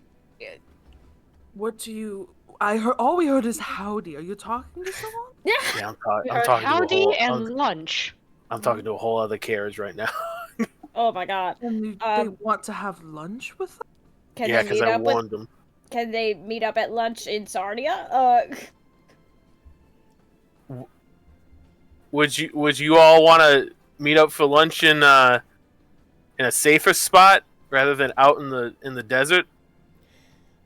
The captain goes, Maybe we yes, can caravan? my liege. Wouldn't you like to have lunch in a safer location? The window opens. There's more whispering. The captain, and you see the half-elf woman kind of snickers. My liege is quite insistent that he is hungry now. Like a child? It's gonna be like a kid. Oh, this is gonna be like some sort of Who kid. My is this? liege. I am so curious now. I'm just curious who this guy is. Yeah. He's insisting he needs to keep his protein up. What? I need to know. I need to know. Uh, Okay, I guess that's a yeah. Well, here's the thing. Wait, we just ate. Like, did we just have pancakes? Shut up! No, I it's didn't been- eat. it's I been didn't fucking eat any it's been pancakes. several hours. It's been a few hours. Okay. I didn't eat any pancakes. What are you talking about? I mean, I feel like normally we would have had lunch like in the carriage. I guess it's not terrible to Huh? stop for like lunch. Yeah, we probably were. Ahead of schedule. I guess we Fine. could for lunch. Fine. You see, Nev is not like with all the new information that they've learned about Antidothy. Nev is antsy, but she's like, whatever. Brett's kind of like also a little antsy, but at the same time, it's like, well, I guess. 'Cause Yeah, it's like I'll- awkward to just like nah, and then roll by. He's more of the Yeah. like socially like, are you sure? Yeah, Aurora's antsy as well, but she's just like straight up curious too. Right, Sure. who is this guy? Can I peek? Can I peek from my side? Like Yeah, you can see the tabaxi and the half-elf woman, but you don't see who's inside the carriage. I don't see who's inside. Okay. I don't see anything. Okay. Alright. I guess we can. As long as anyone else specifically doesn't want to. Like Lord doesn't want to, but she's not going to say so. yeah, you're in the front, you can't say shit. Yeah. You have to go with I this no matter suppose we what. shouldn't deny someone their protein intake.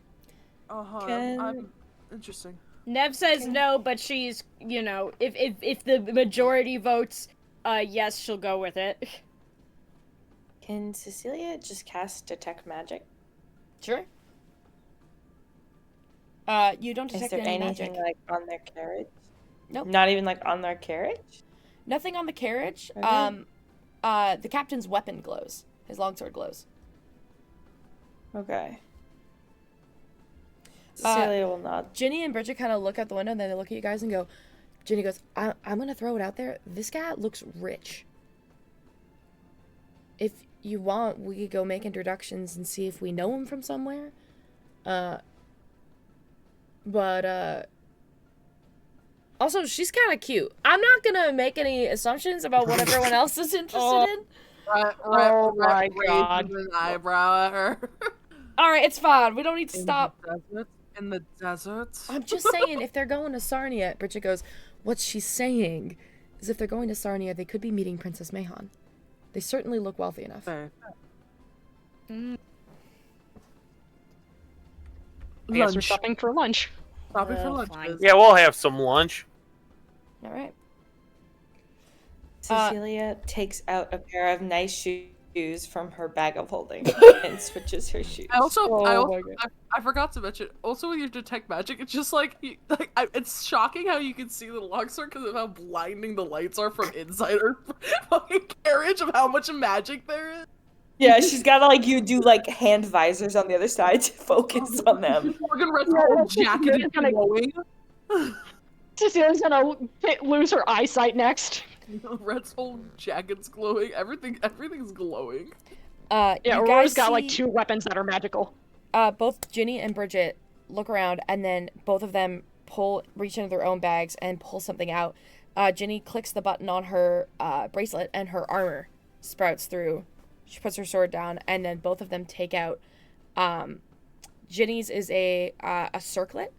It's like a circlet around the top of her head, and then Bridget has what looks to be a green embroidered kind of sash that goes across the shoulder, and both of them put those on.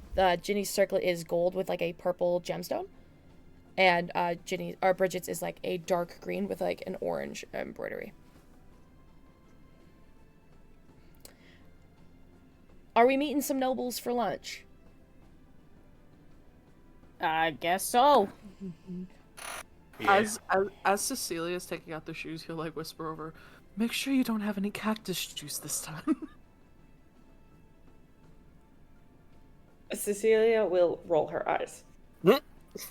Jesus. She will look at Rhett in the eyes and roll her eyes. She mimics doing the throat thing where it's Rhett's just looking very teasing. As Wait, you who guys is are this heading guy? over, the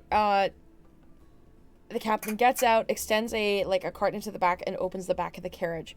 You guys all begin to move through. There's a ramp that's extended as you guys kind of round the corner. You see that the inside has these beautiful gold trimmed curtains. You realize the inside of this carriage is much bigger than the outside of the carriage. You don't know how they got all this space, but there's a ton of space in here, enough for a table that you can all sit at. It's almost like a speakeasy booth kind of vibe with these plush leather chairs that kind of wrap around in a corner that you can lie across or sit at. And it looks to be a dining table / games table. The red-haired woman and Captain Renard, Zarin and Captain Renard, they both kind of jump into the back and kind of take a seat on either side. As you guys step into this carriage and the door begins to slowly close behind you, you see 2 Minotaur. The first is a broad-shouldered Minotaur with a very, very unmistakable authority. He's got burnished brown fur, neatly groomed horns kind of that curl up and polish into a shine, these elegant desert robes that are a deep crimson and gold color with these trimmed intricate patterns all along the side, a jeweled circlet on his brow that kind of glints, and a big curled white smile. There's a glaive kind of hanging out of his back, engraved with decorate etchings that mark it as ceremonial, but it is still deadly, of course. And he kind of nods his head and goes, "Welcome. I am Prince Visir of Malton. And this is Kurt." Gestures over to the other Minotaur. Kurt. He's kind of scrawnier than this big guy, but he is wearing plain leather armor, a simple tunic, dusty gray-brown fur that kind of, he's got this little scar on his eyebrow. There's a scimitar on his side. He's relaxed, but he seems to be kind of deferring to this gold crimson wearing robed figure. And he kind of nods. And he just kind of like holds up 2 fingers and salutes. He's got these this shaggy kind of mane of hair tied back messily around his horns, and like these golden eyes that kind of like just like look back and forth between all of you. And he nods politely and goes, "Sir," to his superior, and then goes, "Welcome. It is a pleasure to have you. We've not encountered many guests on our journey."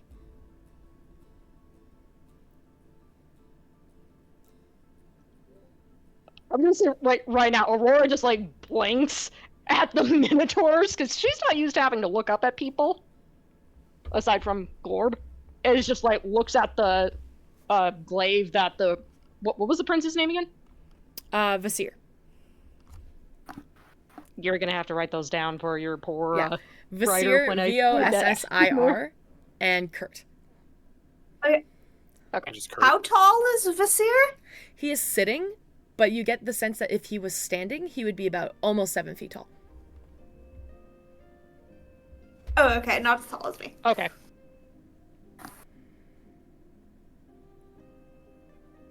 Yeah, we haven't really come across other people other than just kind of stopping by the train thing, like I mentioned earlier, in those kobolds. So I've heard. I'd be fascinated to know more about that. We're coming here as diplomats from Malton. Curious to see the going-ons of Sarnia and how their train has been operating since the project began. Connections throughout the scathing tundra are few and far between. We would love an outsider's perspective, and we'd happily compensate you lunch for it. Can Cecilia do like a history check on these people? Sure. Viz as well. Yeah. Like, I want to know about like the politics of Malta and like these people and the relationship to like Princess Mayhan. 18. 26. 26. Holy shit. Okay, so. Okay. Here's what you know. Ospedon was once a collection of several small monarchies.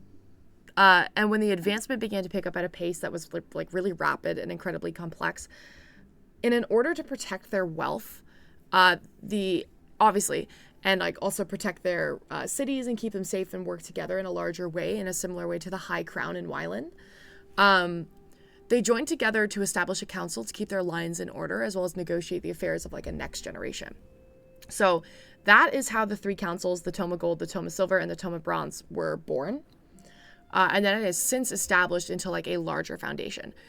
Malton, in particular, the family that operates with Malton, is run by the Aetherak family, and they are a family of Minotaur who established the mountains back when it was still a tribe, and have kept a lot of their traditions and upstanding, and they're very hesitant to fully integrate into the Tome of Gold and like the greater Ospedon. But they still collaborate, they still work together. They're just a little more remote, and so they're a little more hesitant when it comes to making big decisions that will impact the future of their city, when the monarchy there is essentially just a monarchy of the city, and they do still operate alongside the Tome of Gold.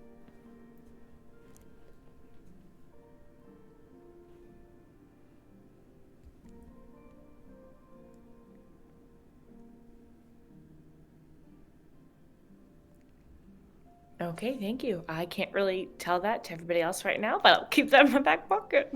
Okay.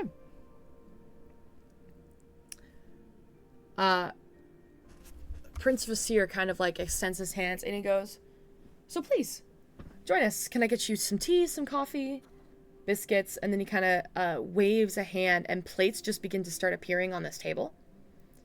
And food just begins to fill. Everybody's most beloved food appears. What? Crazy. What does Aurora Crazy. get? It is a What is Nev's favorite food?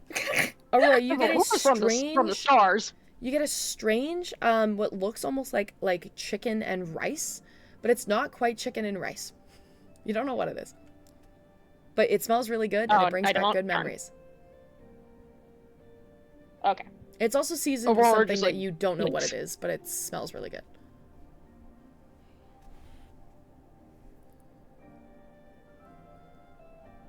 I was Glorb gets a bowl of soup and looks off-put. It's like in the same Like- bowl as you grew up with. Oh my Yeah. god. Just two glorb kind on of- it. Orby. This is maybe like something that would not consciously consider a favorite that has suddenly been pulled out of her subconscious. I'm gonna have to say it's an Italian beef sandwich for me because I just got one so Oh my god. in front of me, so it may as well be. Nev's is ribs with, and then like the drink is just cherry vodka. Christ. Straight Christ. cherry vodka? What? That's- no, I that's- said no.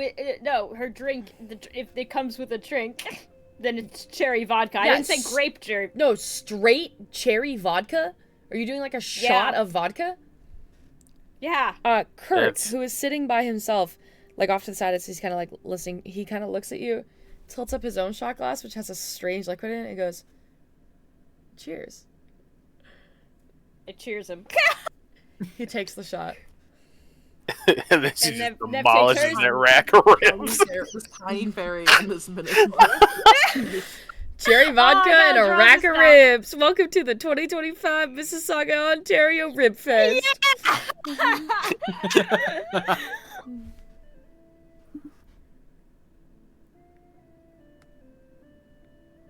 Nevertheless, I take back. Lunch was a good idea. you indulge, you eat, and I'm sure. Oh, what's in front of Ginny and Bridget's plates? What are their I'm plates? curious. I'm so Good curious. question. Yeah, what are theirs? What's their food? I'm curious. Ginny has. Okay, I'll start with Bridget. Bridget has just. It's kind of wild. You never expected Bridget to be like the one with the sweet tooth out of the two of them.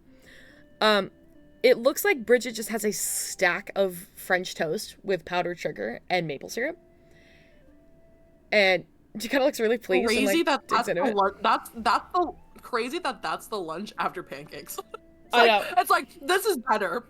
Yeah, I prefer this actually. Bridget, and Ginny got what looks like a charcuterie board, but like a personal sized charcuterie board. Fancy cheeses, fancy grapes. There's like a fancy looking white wine in a glass.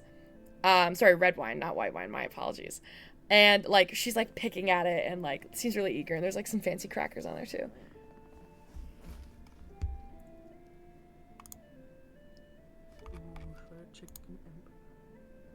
So what fancy magic did you do to get all this?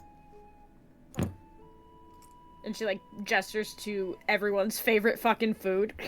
Can't understand how Nev is leading the conversation.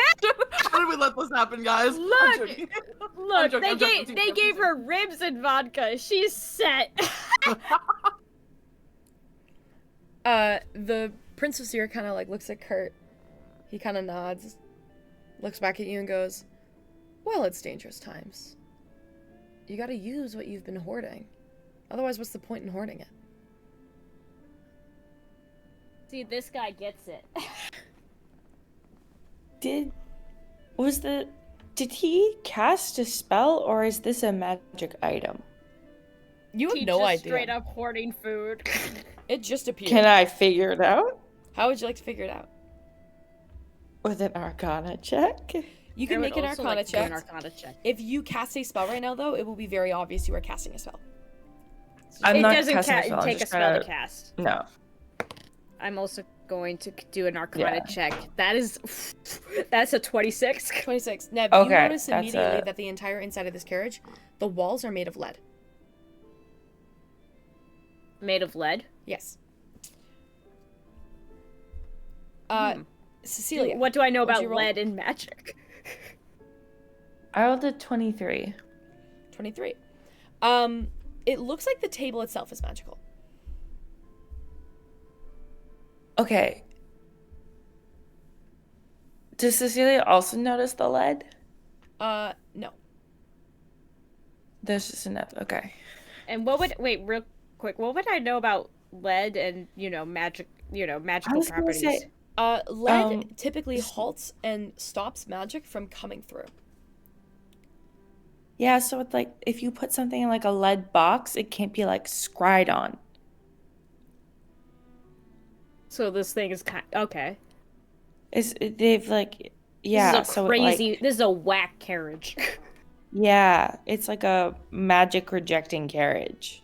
Not rejecting because there's magic happening inside, because it's like people outside can't see that there's magic happening inside.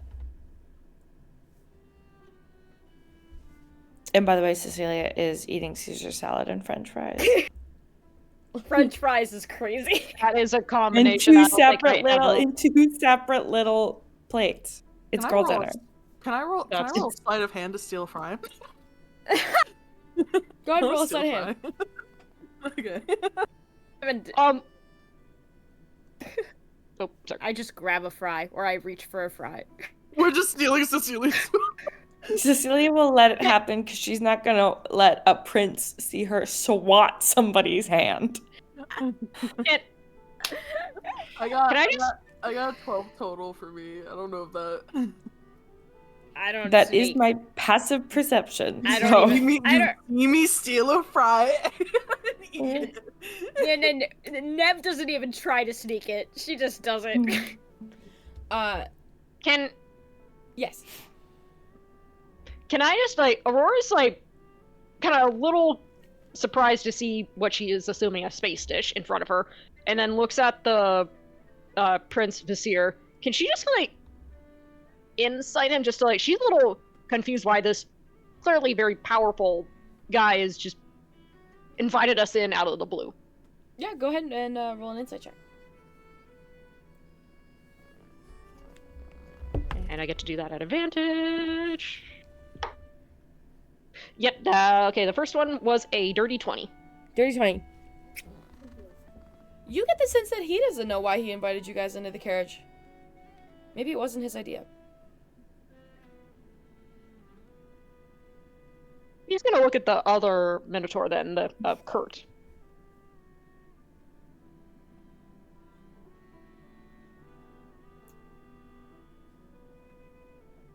Are the two related? Make a perception check. They were okay. If I'm probably gonna get this wrong, but did they both have the same color fur, or was one brown and the other was gray? One is dark brown and the other is a Yeah. lighter brown. What were their names again? Just because that was the moment where Vizier and Kurt. Vizier. Okay. Vizier's the Vizier. Okay. Yeah. Vizier's the prince. Vizier. Kurt's the smaller one. Kurt is also a crazy name. Kurt is. I did not see small. I that coming. want to let you know Kurt is wild. What's your check? 15. 15.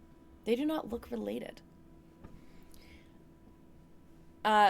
Okay. Prince Vizier kind of just gently puts his hands, crosses them over and goes, "We're always curious about people from outside of our humble city. We take great pride in our culture and our people. But the Lovers' Festival is about unity. It's about getting to know one another. And I see from all of you a wide range of backgrounds and interesting stories to be told. I love stories. So forgive me if the invitation seemed odd or misplaced. But if you will indulge, I would love to hear a few stories in exchange for lunch."